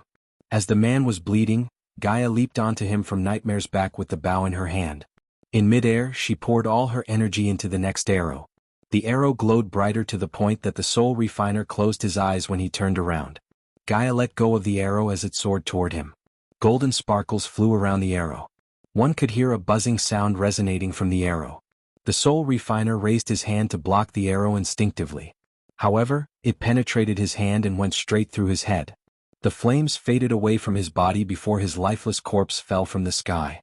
Gaia was about to fly back to Nightmare when she saw the shadowy silhouette of the royal dragon under the clouds. "Look out!" Gaia shouted at Nightmare. Nightmare immediately sensed a danger. His instincts screamed at him to fly above quickly. "Always listen to your gut. It will save your life every time," Ghost's words sounded in Nightmare's mind. Without a second thought, Nightmare flapped his wings using all his might. The force of his flap pushed his body several meters higher in the sky in a blink of an eye. As he flew higher in the sky, he saw the royal dragon's wide jaw snap into the air where he was a few seconds ago. If Gaia hadn't warned him and he hadn't listened to his gut feeling, he would have stuck in the royal dragon's mouth. After failing to catch Nightmare, the royal dragon again flew into the clouds. It used the clouds as cover. Only the flashes of lightning revealed the dragon's shadow in the clouds. "That fucking lizard looks bigger than the last time," Gaia growled the moment she landed on Nightmare's body. "How many soul refiners left?" asked Nightmare. 3 or 4. "I don't think we can catch them on time." "It's time to bring in the backup," said Gaia. "Azazel, you're up. Forgive my impatience, my lady." "I am here already," Gaia heard Azazel's voice in her head. She couldn't help sensing a tinge of excitement in his voice. "Ah!" A scream filled with agonizing pain echoed through the air. Due to the heavy snowfall and the storm clouds, even Nightmare and Gaia couldn't see everything clearly. Fortunately, a light flashed across the sky, illuminating everything in the sky. Gaia saw Azazel holding 2 soul refiners by their necks for a split second. Since Azazel was soul-bound to Michael, his power was directly dependent on Michael. Simply put, Azazel's power grew with Michael's power. Hence, when Michael entered his godhood, breaking through to the half-immortal stage, Azazel became a fusion stage level 3 cultivator. His demon powers enabled him to mimic Michael's spells. Although they weren't as powerful as the source, the soul refiner stood no chance against those spells. Azazel used Ignitia to break their shields and ended their lives with Wind Blast or Ring of Fire. If Azazel didn't have wings on his back, Nightmare would have mistaken him for Ghost. Azazel traveled through the clouds using Lightning Dash. Hence, Gaia was able to see streaks of golden bolts of lightning in the sky. Back on the ocean, Hubert sailed forward against the storm. Almost a quarter of the fleet was decimated by the mortar shells. If that wasn't bad enough, the wind was also against them. As a result, their ships couldn't move as fast as he had hoped. Standing beside Hubert, Albert noticed several bodies falling down from the sky. The sky above them lit up with various colors like gold, violet, icy blue, and jade green. But they didn't terrify the soldiers as the red spotlight. Few more minutes and they'll be in our firing range. Out of the blue, Nightmare dived down through the clouds. The Thusians on Hubert's ship were almost thrown off balance by Nightmare's speed. He was so close that his body touched the mast. Duck! Albert ordered, fearing the dragon might breathe fire upon them. In stark contrast, they saw the dragon breathing frost and forming an ice wall on the ocean. Shatter the walls. Hubert shouted as the soldiers began to cast spells. Nightmare's frost almost froze the sea. He took a complete 180 turn to return toward the Thusian ships. This time, Nightmare breathed frost on the ships. The stream of icy blue frost several ships in a line. The soldiers were turned into ice statues as well as their ships. Look over there. Hubert heard Albert shout. He jerked his head to the side to see a girl slaughtering the crews on a ship next to them. She moved through the upper deck like a blowing wind. The soldiers couldn't even track her movements. Hubert saw her stab the soldiers with the golden arrow in her hand. Fire! Albert ordered the ships. The Thusians immediately bombarded the ship Gaia was on with all they got. However, they were too late. Gaia leaped into the air. At that same time, Nightmare came flying to her. She landed on his back and disappeared into the clouds. Where is the royal dragon? Albert shouted. His eyes turned bloodshot with fury. They were getting slaughtered left and right. Albert thought the Thusian naval army was undefeatable, and they had all the state-of-the-art weapons. Today he was proven wrong. Ghost and his army bested their strategy, their formation, and everything with overwhelming power. They rained death and destruction from above. Someone else is there. Hubert saw a silhouette of a man with wings in the clouds fighting the royal dragon. Although the man's figure looked tiny and almost unnoticeable compared to the royal dragon, Hubert's sight was keen. That was no mistake. Hubert saw him. A man with wings. General, they are sailing away. Another soldier's shout snapped Albert out of his shock. He quickly used his spyglass to glance at the hostile ships. His vision was completely blurred because of the storm and the heavy snowfall. Still, he could vaguely see the hostile ships sailing away from them. They are trying to get away from our firing range. Albert shouted. The only way to fight back was to fire back. Except they could do that only if the hostile ships were in their firing range. Albert panicked. As long as the hostile ships were out of their firing range, they would rain down mortar shells and decimate their ships from a distance. Albert! Hubert had to shout despite the short distance between him and his grandson. The howling wind made communicating without amplifying his voice with arch energy a pain. General? Albert came running to Hubert. I am going to give you the command and deal with those ships myself. General, let me come with you. Albert raised his voice. No, Hubert shook his head. I need you to lead our army here. No dash, this is an order, soldier. Hubert shook Albert by his shoulder. After hearing Hubert's last words, Albert couldn't argue with him anymore. Yes, General. Albert slammed his chest with his fist, saluting Hubert. Second in command, Albert will be in charge while I am away. Heed his commands as they were mine. The Thusians were taken aback by surprise. But the veterans knew it was the right move. If Hubert had gone to the other side and destroyed the long-range cannons, they might have a chance to turn the tides of this battle. Yes, General. The Thusians shouted in unison. Hubert threw a last glance at Albert before shooting toward the sky. In a few seconds he disappeared into the clouds. As much as Albert wanted to follow his grandfather, he had responsibilities. As a proud Mertz, he put duty before family. Full sail. Albert raised his voice. Give me everything you have. I want those bastards in our range yesterday. Albert's orders echoed through the air. As they were sailing forward, streaks of lightning flashed across the sky. They almost turned the night into a day for a split second. Then violent roars of the dragons overshadowed the rumbling thunder. At that moment, for some strange reason, Albert felt like he was being stared at by a god from above. Chapter 7:16 Above the clouds, Hubert flew like an arrow shot out from a bow. He cut through the clouds against the snow and the howling wind. A tornado formed right between the Thusian army and their foes. This tornado brought down the wrath of gods as streaks of lightning struck down without a break. As he was flying forward, he saw the royal dragon in the distance. It was battling with the man with wings. Steam of violet flames shot out of the dragon's mouth. Hubert searched for the frost-breathing dragon and the girl. But they were nowhere to be found. His neck hair suddenly stood up as though there was some danger nearby. He quickly swayed his body before dashing away to the side. Only then did he realize that he had missed a golden arrow to the head by an inch. He turned around to fight the frost-breathing dragon and the girl. Hubert had a feeling this girl might be as strong as him or stronger. Furthermore, she was with a dragon which gave her an overwhelming advantage. But to his surprise, the girl jumped off the dragon. The two of them stared at each other as the dragon flew into the clouds, disappearing from Hubert's sight. Hubert Mertz, General of the Thusian Naval Army. Mentor to Booth and King Maxim himself. You seem to know me, said Hubert. It's my duty as a general to know my foes. Hubert clenched his fist. He recalled everything he had read in the reports from Zulon and Suvan. She paraded the corpses of the fallen Thusian soldiers to inflict fear. Such a brutal tactic for a gentle-looking girl. Order your men to stand down. We can avoid all this death and bloodshed, said Gaia. She looked down on the sea to see Thusian ships sinking to the bottom of the ocean. The mortars were as powerful as Michael had explained. Seeing them in a real battle showed Gaia why Ghost and Eladir spent such a long time creating this weapon. Even if the Thusians had brought airships, those would have fallen down like dead flies. You don't look like you're into this war, old man. To me you look tired, want to retire and live somewhere peacefully. You know King Maxim started this war and you know he wouldn't give you a choice if you were his foe. Young lady, Hubert smiled. You're right. I do want to do all those things. But I am a soldier and it's a soldier's duty to follow his order. Now my order is to win this battle. So that's what I am going to do or I'll die trying, Gaia sighed. You're just another good man who's willing to die for a sick fuck. The bow and arrow materialized in Gaia's hands. Hubert was about to cast a spell when he felt a sting in his neck. He hissed, slapping the back of his neck. A drop of blood was on his palm. What did you do? Asked Hubert. There is no time, General Hubert.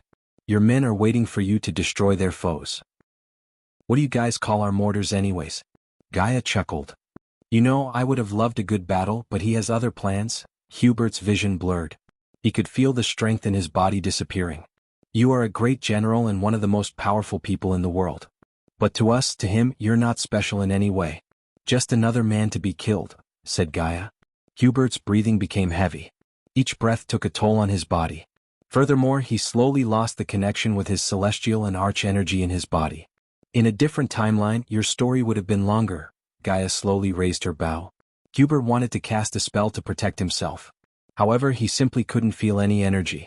He was able to stay afloat in the air barely. Your story ends here, Gaia said. She was about to release the golden arrow when Hubert looked her in the eyes and said, As a general to general, please spare my grandson's life. Hubert realized this was his end. He never thought he would die like this without even putting up a fight. As a general, he utterly failed and let down his men. In his last moments of life, the most he could do was plead for his grandson's life. You had a chance. Now it's gone. Gaia released the arrow. Hubert felt a sharp pain in his chest. When he looked down, he saw an arrow sticking into his chest. He gritted his teeth trying to fight the pain. But the very next moment, everything turned dark. The last thing he saw was another golden arrow soaring toward him. Gaia didn't feel a bit of pity for Hubert. These generals supported King Maxim in every step. In a way, they were responsible for what happened to Michael's sanctuary. She watched Hubert's body fall down from the sky. Finding his body through all the ship parts floating on the ocean would be near impossible. Far away from Gaia, Nightmare kept breathing frost onto the sea, forming a wall to slow down the Thusians. The royal dragon was occupied with Azazel in a fierce battle. It's time, Nightmare heard Azazel's voice in his head. With a flap of his wings, Nightmare gained enough altitude to disappear into the clouds. On his way, Gaia landed back on him. Is it done? Asked Nightmare. It's done, Gaia nodded. The two of them flew toward Azazel and the royal dragon.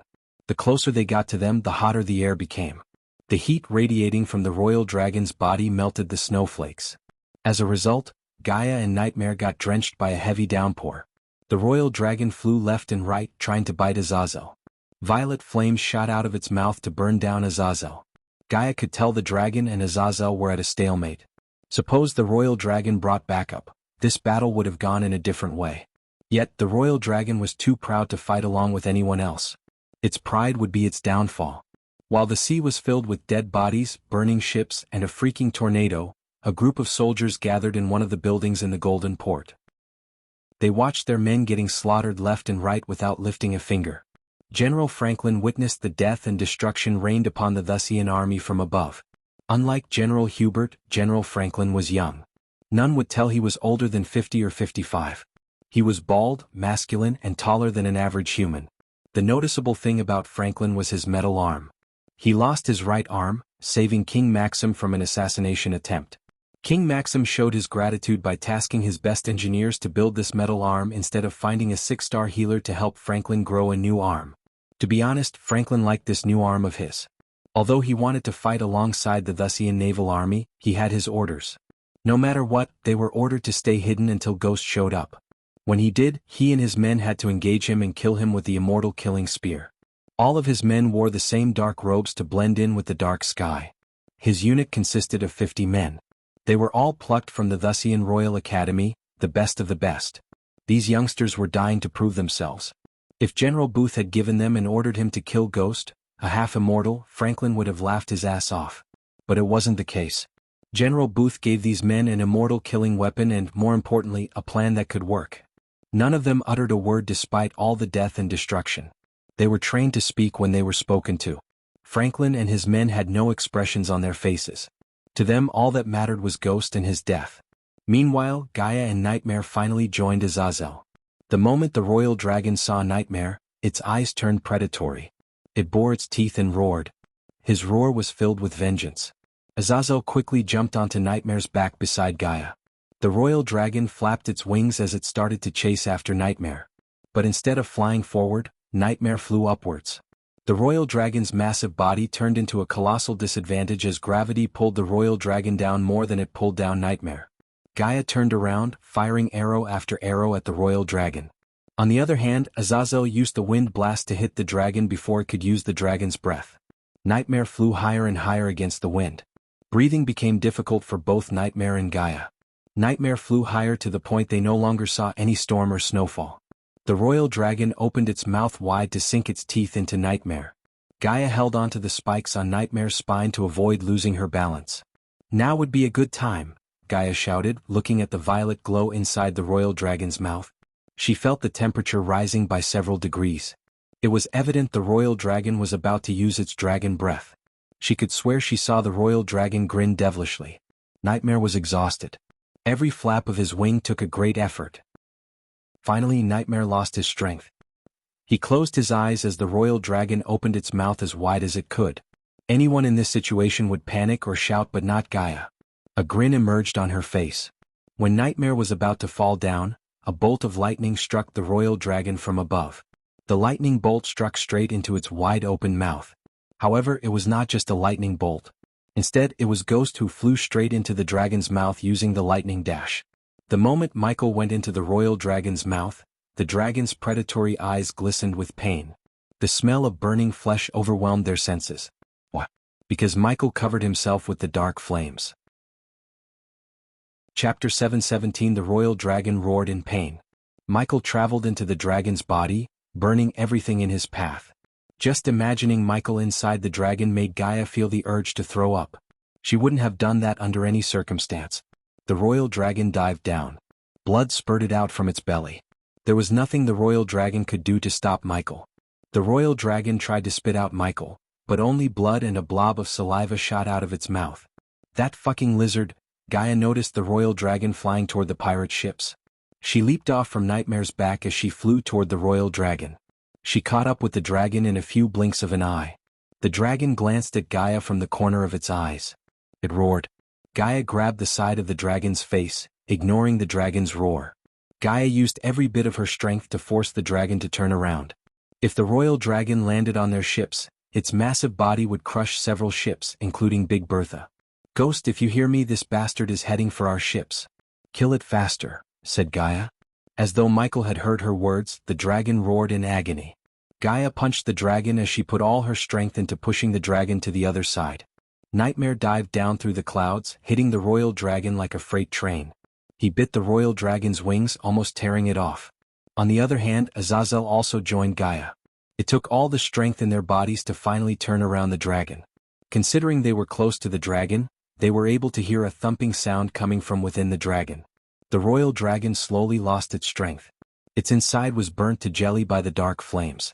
The light of life slowly faded away from its eyes. "Victoria!" To their shock, the dragon roared Victoria's name. For the first time they heard the royal dragon speak. The moment the dragon roared, A fist came out of the dragon's skull. Hot blood splattered on Gaia's face. It felt almost like hot lava. The dragon let out a final roar before starting to fall down. Gaia flew down and held the dragon's body on her shoulder. Veins popped up on her skin as she gritted. Every muscle in her body tensed up, carrying the massive dragon. Azazel and Nightmare did not let Gaia share the weight alone. They joined her as Azazel took the dragon's head and Nightmare lifted its lower belly. The three of them slowly turned around and headed toward the Thusian ships. Albert led the Thusians toward the pirate ships. He was able to navigate the ship around the tornado. The storm was a blessing disguised as a curse. Thanks to the storm, the mortar shells missed their target due to the heavy wind. Albert prayed to his grandfather to destroy the mortars. However, deep down he knew something was amiss. If his grandfather had succeeded, the red spotlights would have disappeared. Instead, he saw the royal dragon flying through the storm clouds. For a moment, Albert and the crew felt relieved. But their relief was short-lived. He felt something was wrong. When he looked closely at the royal dragon, he saw no movement in the dragon's body. It didn't flap its wings a single time. Albert quickly grabbed the rails in one hand to balance himself and used his spyglass to see another dragon right under the royal dragon. He moved his spyglass and saw a girl and a man with wings carrying the royal dragon. His hands automatically moved the spyglass toward the dragon's eyes. Only then did he notice the lack of life in its eyes. He realized it was dead. Albert's heart skipped a beat. "They're going to drop the dragon on us," he shouted. Abandon ship. Albert saw no other options. Even if they cast their most powerful spells, it would be impossible to destroy the royal dragon's body into pieces. Once it hit the ship, there was no surviving the explosion. Hence, Albert decided to abandon the ship. At least his men had a better chance of flying away. As Albert predicted, the royal dragon's colossal body fell on them with enough force to shake the entire sea. At least 20 to 30 ships were blasted off from the sea by force. Countless ships sunk under the weight of the royal dragon. The moment the dragon hit the ocean, the collision force resulted in massive tsunami waves. The waves completely overthrew the frontline ships and destroyed their formation. It was the final nail in their coffin. Albert barely managed to escape the blast. He hovered in the air with a heavy heart, looking at his ship sinking into the ocean. He clenched his fist. They were utterly defeated. Suddenly, a bolt of golden lightning struck the royal dragon. His hands instinctively covered his eyes. The flash was too bright. When he moved his hands to the side, he saw a figure slowly emerging from the lifeless corpse of the royal dragon. He was completely covered in blood. But the heavy downpour washed off the blood from his body, revealing his identity. "Ghost," Albert mumbled. Albert's nail plunged into his palm. He couldn't keep his anger in control when he saw Ghost smiling at all the death and destruction.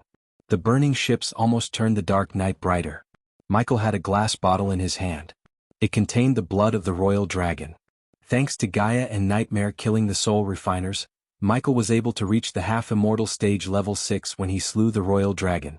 He summoned the system to take a look at his status window.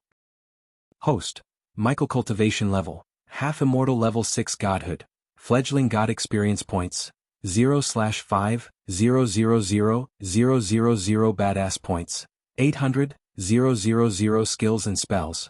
Wind Blast LVL 6 Ultimate Form Level 1 Eyes of Doom, LVL 5 Ultimate Form Level 1 Responsive Shield, LVL 8 Environment Scanning, LVL 8 Ignitia, LVL 8 Ultimate Form Level 1 Silenes, LVL 1 Lightning Dash, LVL 6 Ultimate Form Level 1 Energy Devour, LVL 5 Soul Eater, LVL 5 Death Range, LVL 3 Eyes of Darkness, Normal.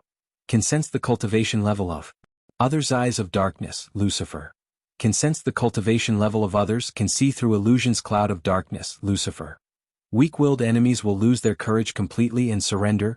Death range will be 50% more powerful, and if activated in darkness, the host's cultivation level will be boosted 4 levels up regardless of the stage barrier. Wordless Spellcaster, Lucifer. In full Lucifer form, the host just has to think of the spell to cast it.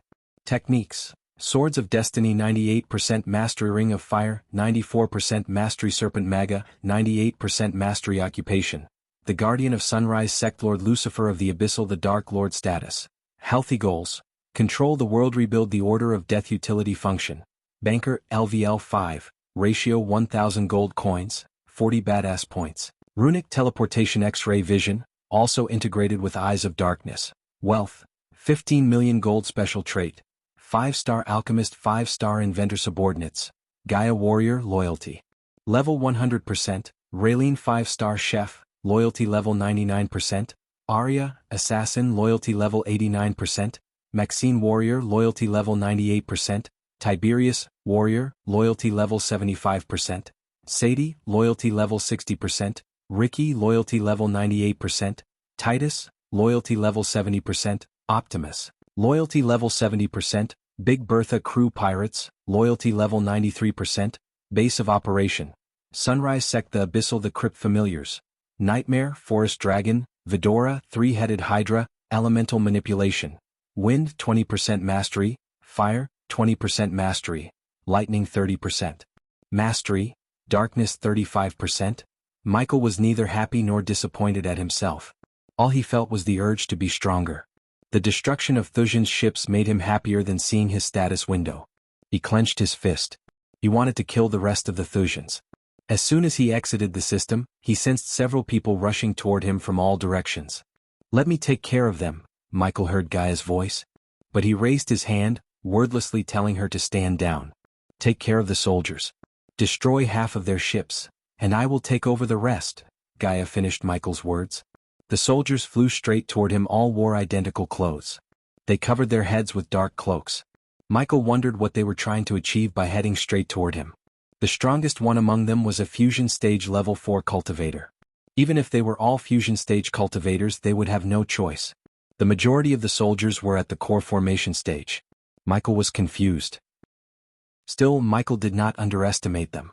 He flew away from the battlefield into the dark clouds. He quickly cast the lightning dash to increase his speed.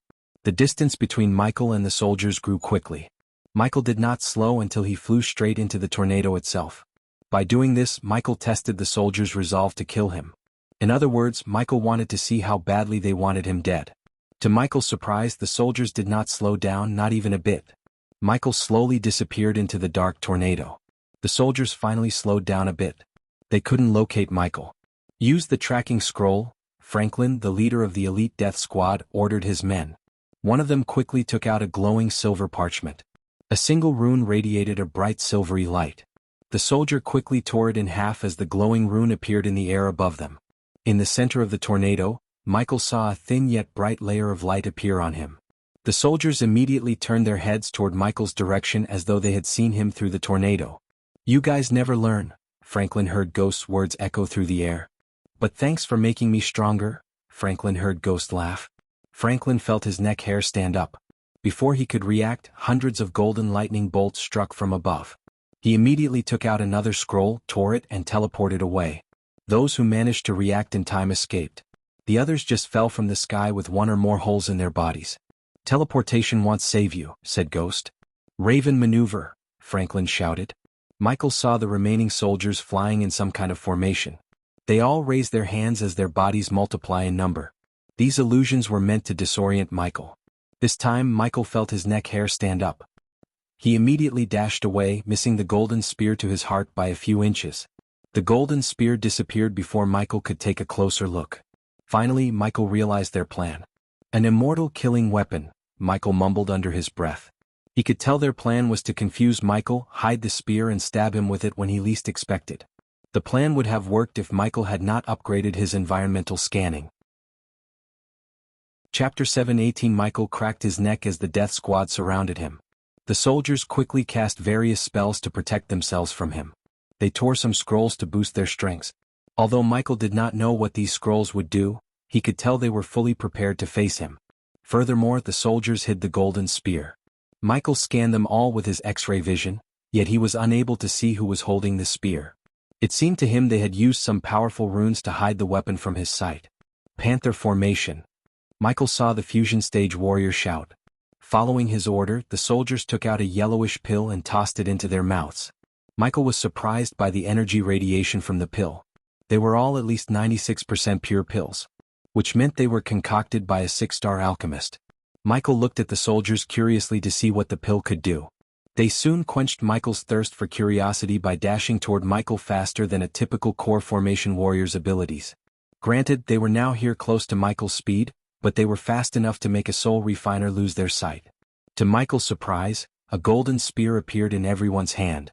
Not that Michael had no way of finding out the real spear, he just wanted to try something else. Michael hovered in the air without moving an inch. He didn't even cast a spell. The soldiers didn't hesitate to strike Michael.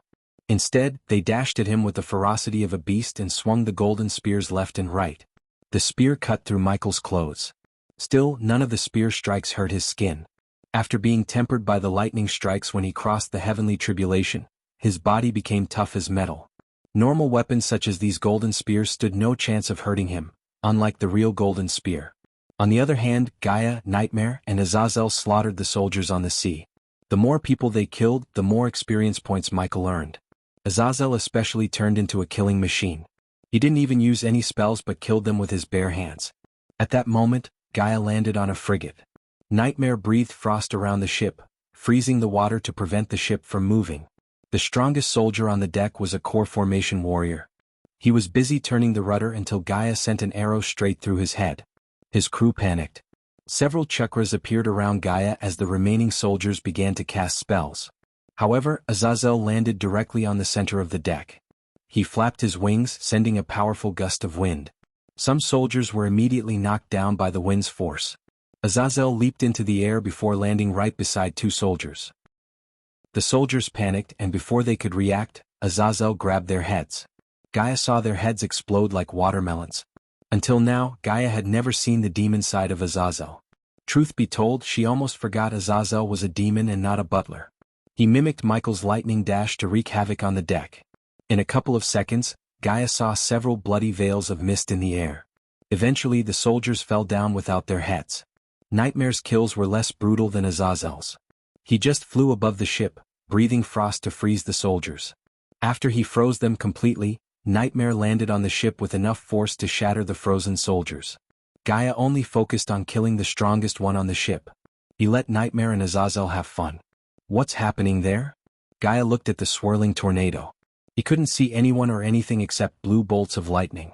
Deep inside the tornado, the Death Squad soldiers led by Franklin went all in. They cut Michael's clothes into pieces. Michael ripped off his top, revealing his chiseled muscles. He waited for the real immortal killing spear to strike him. "Star formation," Franklin shouted. They couldn't even make Ghost bleed a drop of blood until now. This was the first time Franklin had fought a half-immortal. He read about how tough their bodies were, but it was still shocking to experience it in person. Whenever Franklin cut Ghost with the golden spear made of pure arch energy, he felt like he was cutting a metal block. He had a feeling Ghost was toying with them. He didn't even try to move or cast a spell. Instead, he hovered over the air, letting his soldiers attack him from all directions. Unlike Albert, Franklin didn't believe Hubert was still alive. If he was, the Thusians wouldn't be getting bombarded with mortar to this moment. The star formation was a code word to strike Ghost with the real immortal killing spear.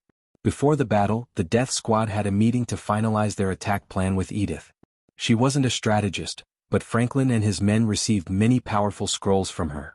According to her, Ghost possessed an ability to see how strong his foes were despite the void effect. Hence, they decided to keep rotating the spear between the soldiers instead of Franklin keeping it. Since he was the strongest among them, Ghost would naturally target him, and if he had the spear, Ghost could kill and take the spear to himself. At that time, there would be nothing left to stop him. Franklin knew Ghost was underestimating them. That was the reason he was letting them attack him. Franklin decided to use his arrogance against him. As soon as the soldiers heard Franklin's order, they moved to form the star formation. Ghost was the center of their formation.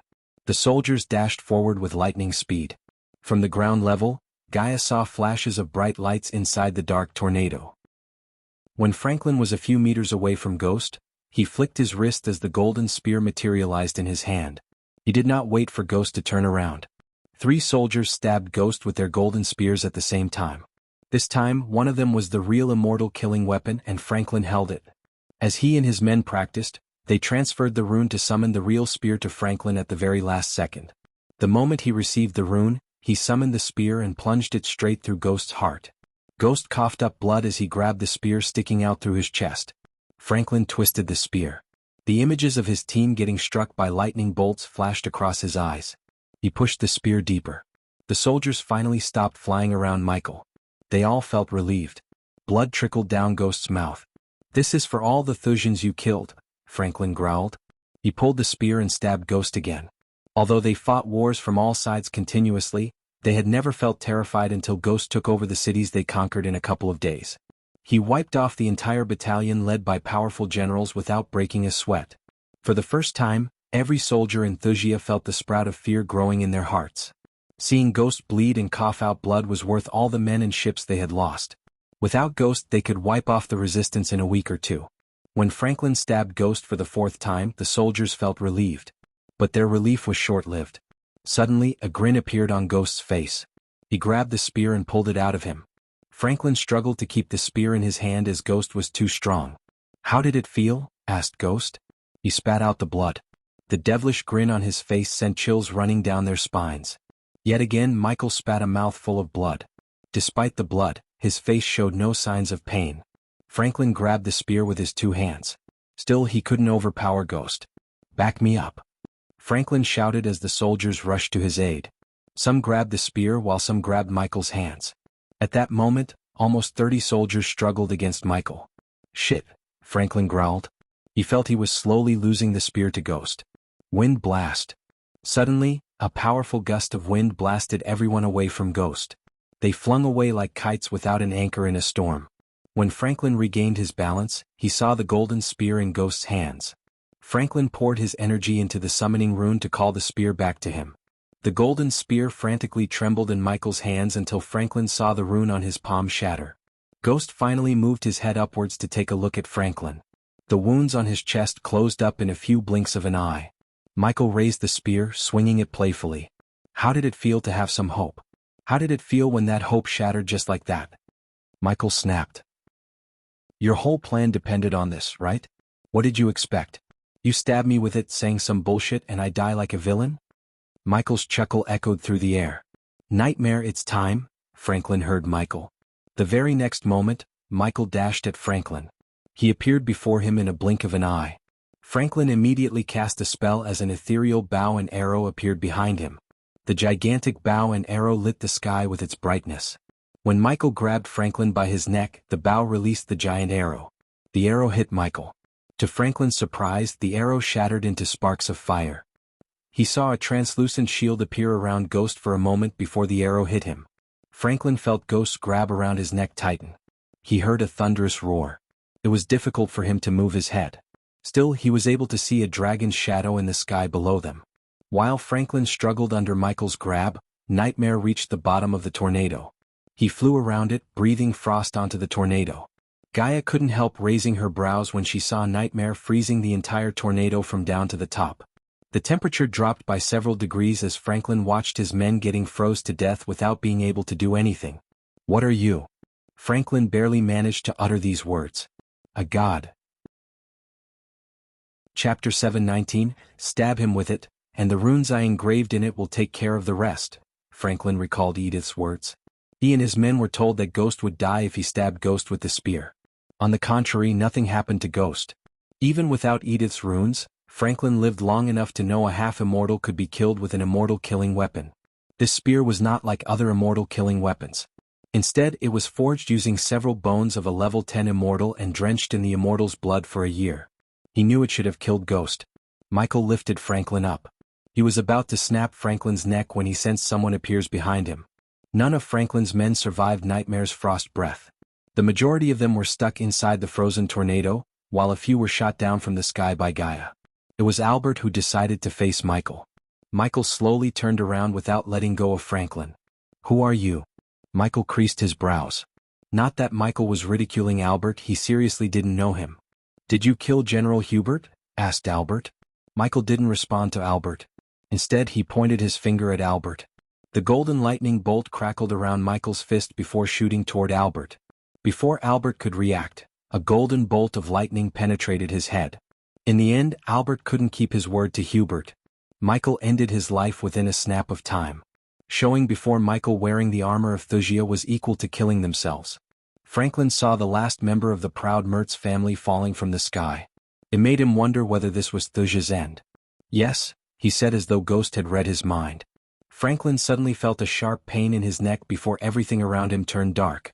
Finally, Michael let go of Franklin's body. "Congratulations to the host for leveling up." The current stage is half immortal level 8. Thanks to Gaia, Azazel and Nightmare slaughtering the soldiers, Michael was able to get to level 8 without much effort. After he killed Franklin, Gaia flew straight to Michael. Because Nightmare had frozen the tornado and the pirate ships stopped destroying the Thusian ships, the sea finally calmed down. Even from afar, Michael could smell the burning flesh and oil in the air. "That's a nice spear," Gaia said looking at the spear. "Not just a spear. An immortal killing spear." Michael told everything that happened, from the death squad appearance to Franklin stabbing him with the spear. The moment Gaia heard Michael let Franklin stab him, she squeezed Michael's shoulders. Her eyes glistened with anger and concern. "What the hell were you thinking?" Gaia almost slapped Michael. "Relax. If any immortal killing weapon could kill me, Qinjiu and the Mazroth founders wouldn't have made god-killing arrows. But it's good to confirm I cannot be killed with these things." Michael looked at the golden spear in his hand. "Please don't be too haughty, host. Although these weapons cannot kill you, you will lose your cultivation if you get stabbed through your head. If you get beheaded, your skills and spells will be reset to level 1, and you will float as a soul until the system finds you a body. It might take a week, a month, or even decades." The system sounded like it was yelling at Michael. The system's response wasn't a big surprise to Michael. "So we have to prioritize finding the god-killing arrows and the armor pieces you told me about earlier," said Gaia. "I already found one piece." Michael used the system to find one of his armor pieces for 300,000 badass points. He didn't know how many pieces there were. However, if his past self left these armor in pieces, it meant he did that for a reason. Most probably, his past self did not want others or the Sky Hall to find the armor. He must have known his future self would use the system to find those armor pieces and assemble the armor. Michael wondered what made his past self reset an entire universe. He had few clues after hearing about Gaia's dream and his journey into various universes. "But if you pull any shit like this again, I will finish what the Sky Hall couldn't." "Of course you will, my dear Queenie." Michael wrapped his arm around her shoulder, pulling her closer to him. "My lord." Azazel flew directly to Michael. He bowed his head. His body was completely drenched with blood, and his eyes were with excitement. "You had a good time?" asked Michael. "I have to say, my lord, I'd love to experience this feeling again." "Keep your battle lust in check, Azazel. Don't let it go to your head," Gaia advised Azazel. After seeing how he slaughtered those soldiers, Gaia feared Azazel might become too addicted to killing people. Michael also noticed the glistening lust for blood in his eyes. He had seen the same battle lust in Spectre's eyes. But Michael did not say anything because he would take time to train all of his subordinates. He had ways to break one's lust for blood. "Azazel, head to the dark forest and get yourself cleaned up. I want you to keep a close eye on all our people. I have a feeling the Thusians will hit back harder after this." "As you wish, my lord." Azazel bowed toward Michael and Gaia before vanishing into thin air. Nightmare came flying to Michael as Gaia and Michael leaped onto his back. Several ships carrying King Gunnar and King Baldur's army finally reached the docks. Big Bertha did not come closer to the Golden Port but teleported back to the southern continent using Elidar's teleportation array. Now that Michael's naval army had wiped off almost two-thirds of the Thusian army, he let the army deal to occupy the Golden Port. Michael didn't bother to check on the army. Instead, he returned to King Gunnar's castle. Surprisingly, King Gunnar was there to welcome Michael, Gaia, and Nightmare with Yagner, General Bryce and Prince Devarius. Their faces were brimming with delight. The three of them watched the Thusians getting destroyed by Ghost's naval army while they were inside the Thusian warehouse. Although they were terrified by the power of Ghost's naval army, they were glad he was against Thusia. Moreover, they robbed the warehouse clean. They knew that would certainly hurt the Thusians in their war. While walking toward them, Michael willed the system to equip a new set of clothes. "Master Ghost, how's the war going? We saw your naval army was destroying the Thusians left and right." General Bryce grinned from ear to ear. "It's over. We won. The Golden Port is yours." The smiles on their faces froze. "You should quickly visit there and solidify the defenses. We don't want the Thusians to hit back, do we?" said Michael. "Plus, your men need you until I finish some things up here," said Gaia. "I assume you did your job well?" Yagner nodded. "Good. We can discuss it later. Now I have something else to do." "Please excuse me." "Of course," King Gunnar said. Leaving them behind, Michael headed toward his room. "What are we doing?" asked Nightmare. He jumped onto the bed. Michael quickly closed the door and the curtains. Afterward, Michael willed the system to teleport them to the pocket dimension in the dark forest. Since the pocket dimension wasn't affected by winter, they felt warm and cozy. However, Michael was not in the mood to take a break. Instead, he took out the bottle filled with the royal dragon's blood. System, I have the royal dragon blood. So it's time to make Nightmare a royal dragon. It would cost the host 50,000 badass points. I know. Now tell me what's the procedure? Asked Michael. Immediately, his badass points were reduced by 50,000. Please be advised the process of changing Nightmare's body from the molecular level will take up to a week. During this time, Nightmare will be unconscious. Noted, Michael nodded. You just need to inject the blood into Nightmare and let the system take care of the rest. An 8-inch syringe materialized in Michael's hand. Just the sight of the needle made Nightmare hold Gaia's neck tightly. For some reason he feared the needle. What do you plan to do with that? Asked Gaia. When Michael filled the syringe with the royal dragon's blood, her question was answered. Nightmare, I'd suggest closing your eyes. Nightmare cowered behind Gaia's head, hearing Michael. Oh come on, you're not going to inject that thing into him. Gaia stopped Michael. Don't spoil him. He's a dragon.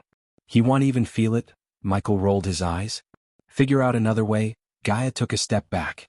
She was not willing to let Michael stab Nightmare with that giant needle. Nightmare, Michael called out Nightmare. His voice was stern as Nightmare slowly peeked his head through Gaia's hair. Don't you want to be stronger? This injection can make you an unstoppable royal dragon. Nightmare's eyes sparkled. He slowly climbed on top of Gaia's head and stood on his 2 legs. What's wrong with being a forest dragon? We just killed a royal dragon. Bloodline means shit when you don't have power and battle experience, Gaia protested.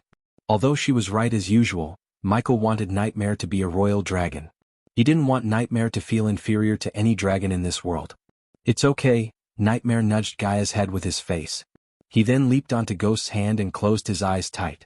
Shoo, surprisingly, Gaia hissed, closing her eyes as though Michael was sticking the needle into her neck. Michael slowly injected the royal dragon's blood into Nightmare. The more he injected the blood, the hotter Nightmare's skin felt. He placed Nightmare under the apple tree. You can open your eyes now, Michael said to Gaia. You're tuning in to the Han Lee's Wuxia Chronicles YouTube channel. We're so grateful for your support, and don't forget to subscribe to join us on this incredible journey through captivating stories.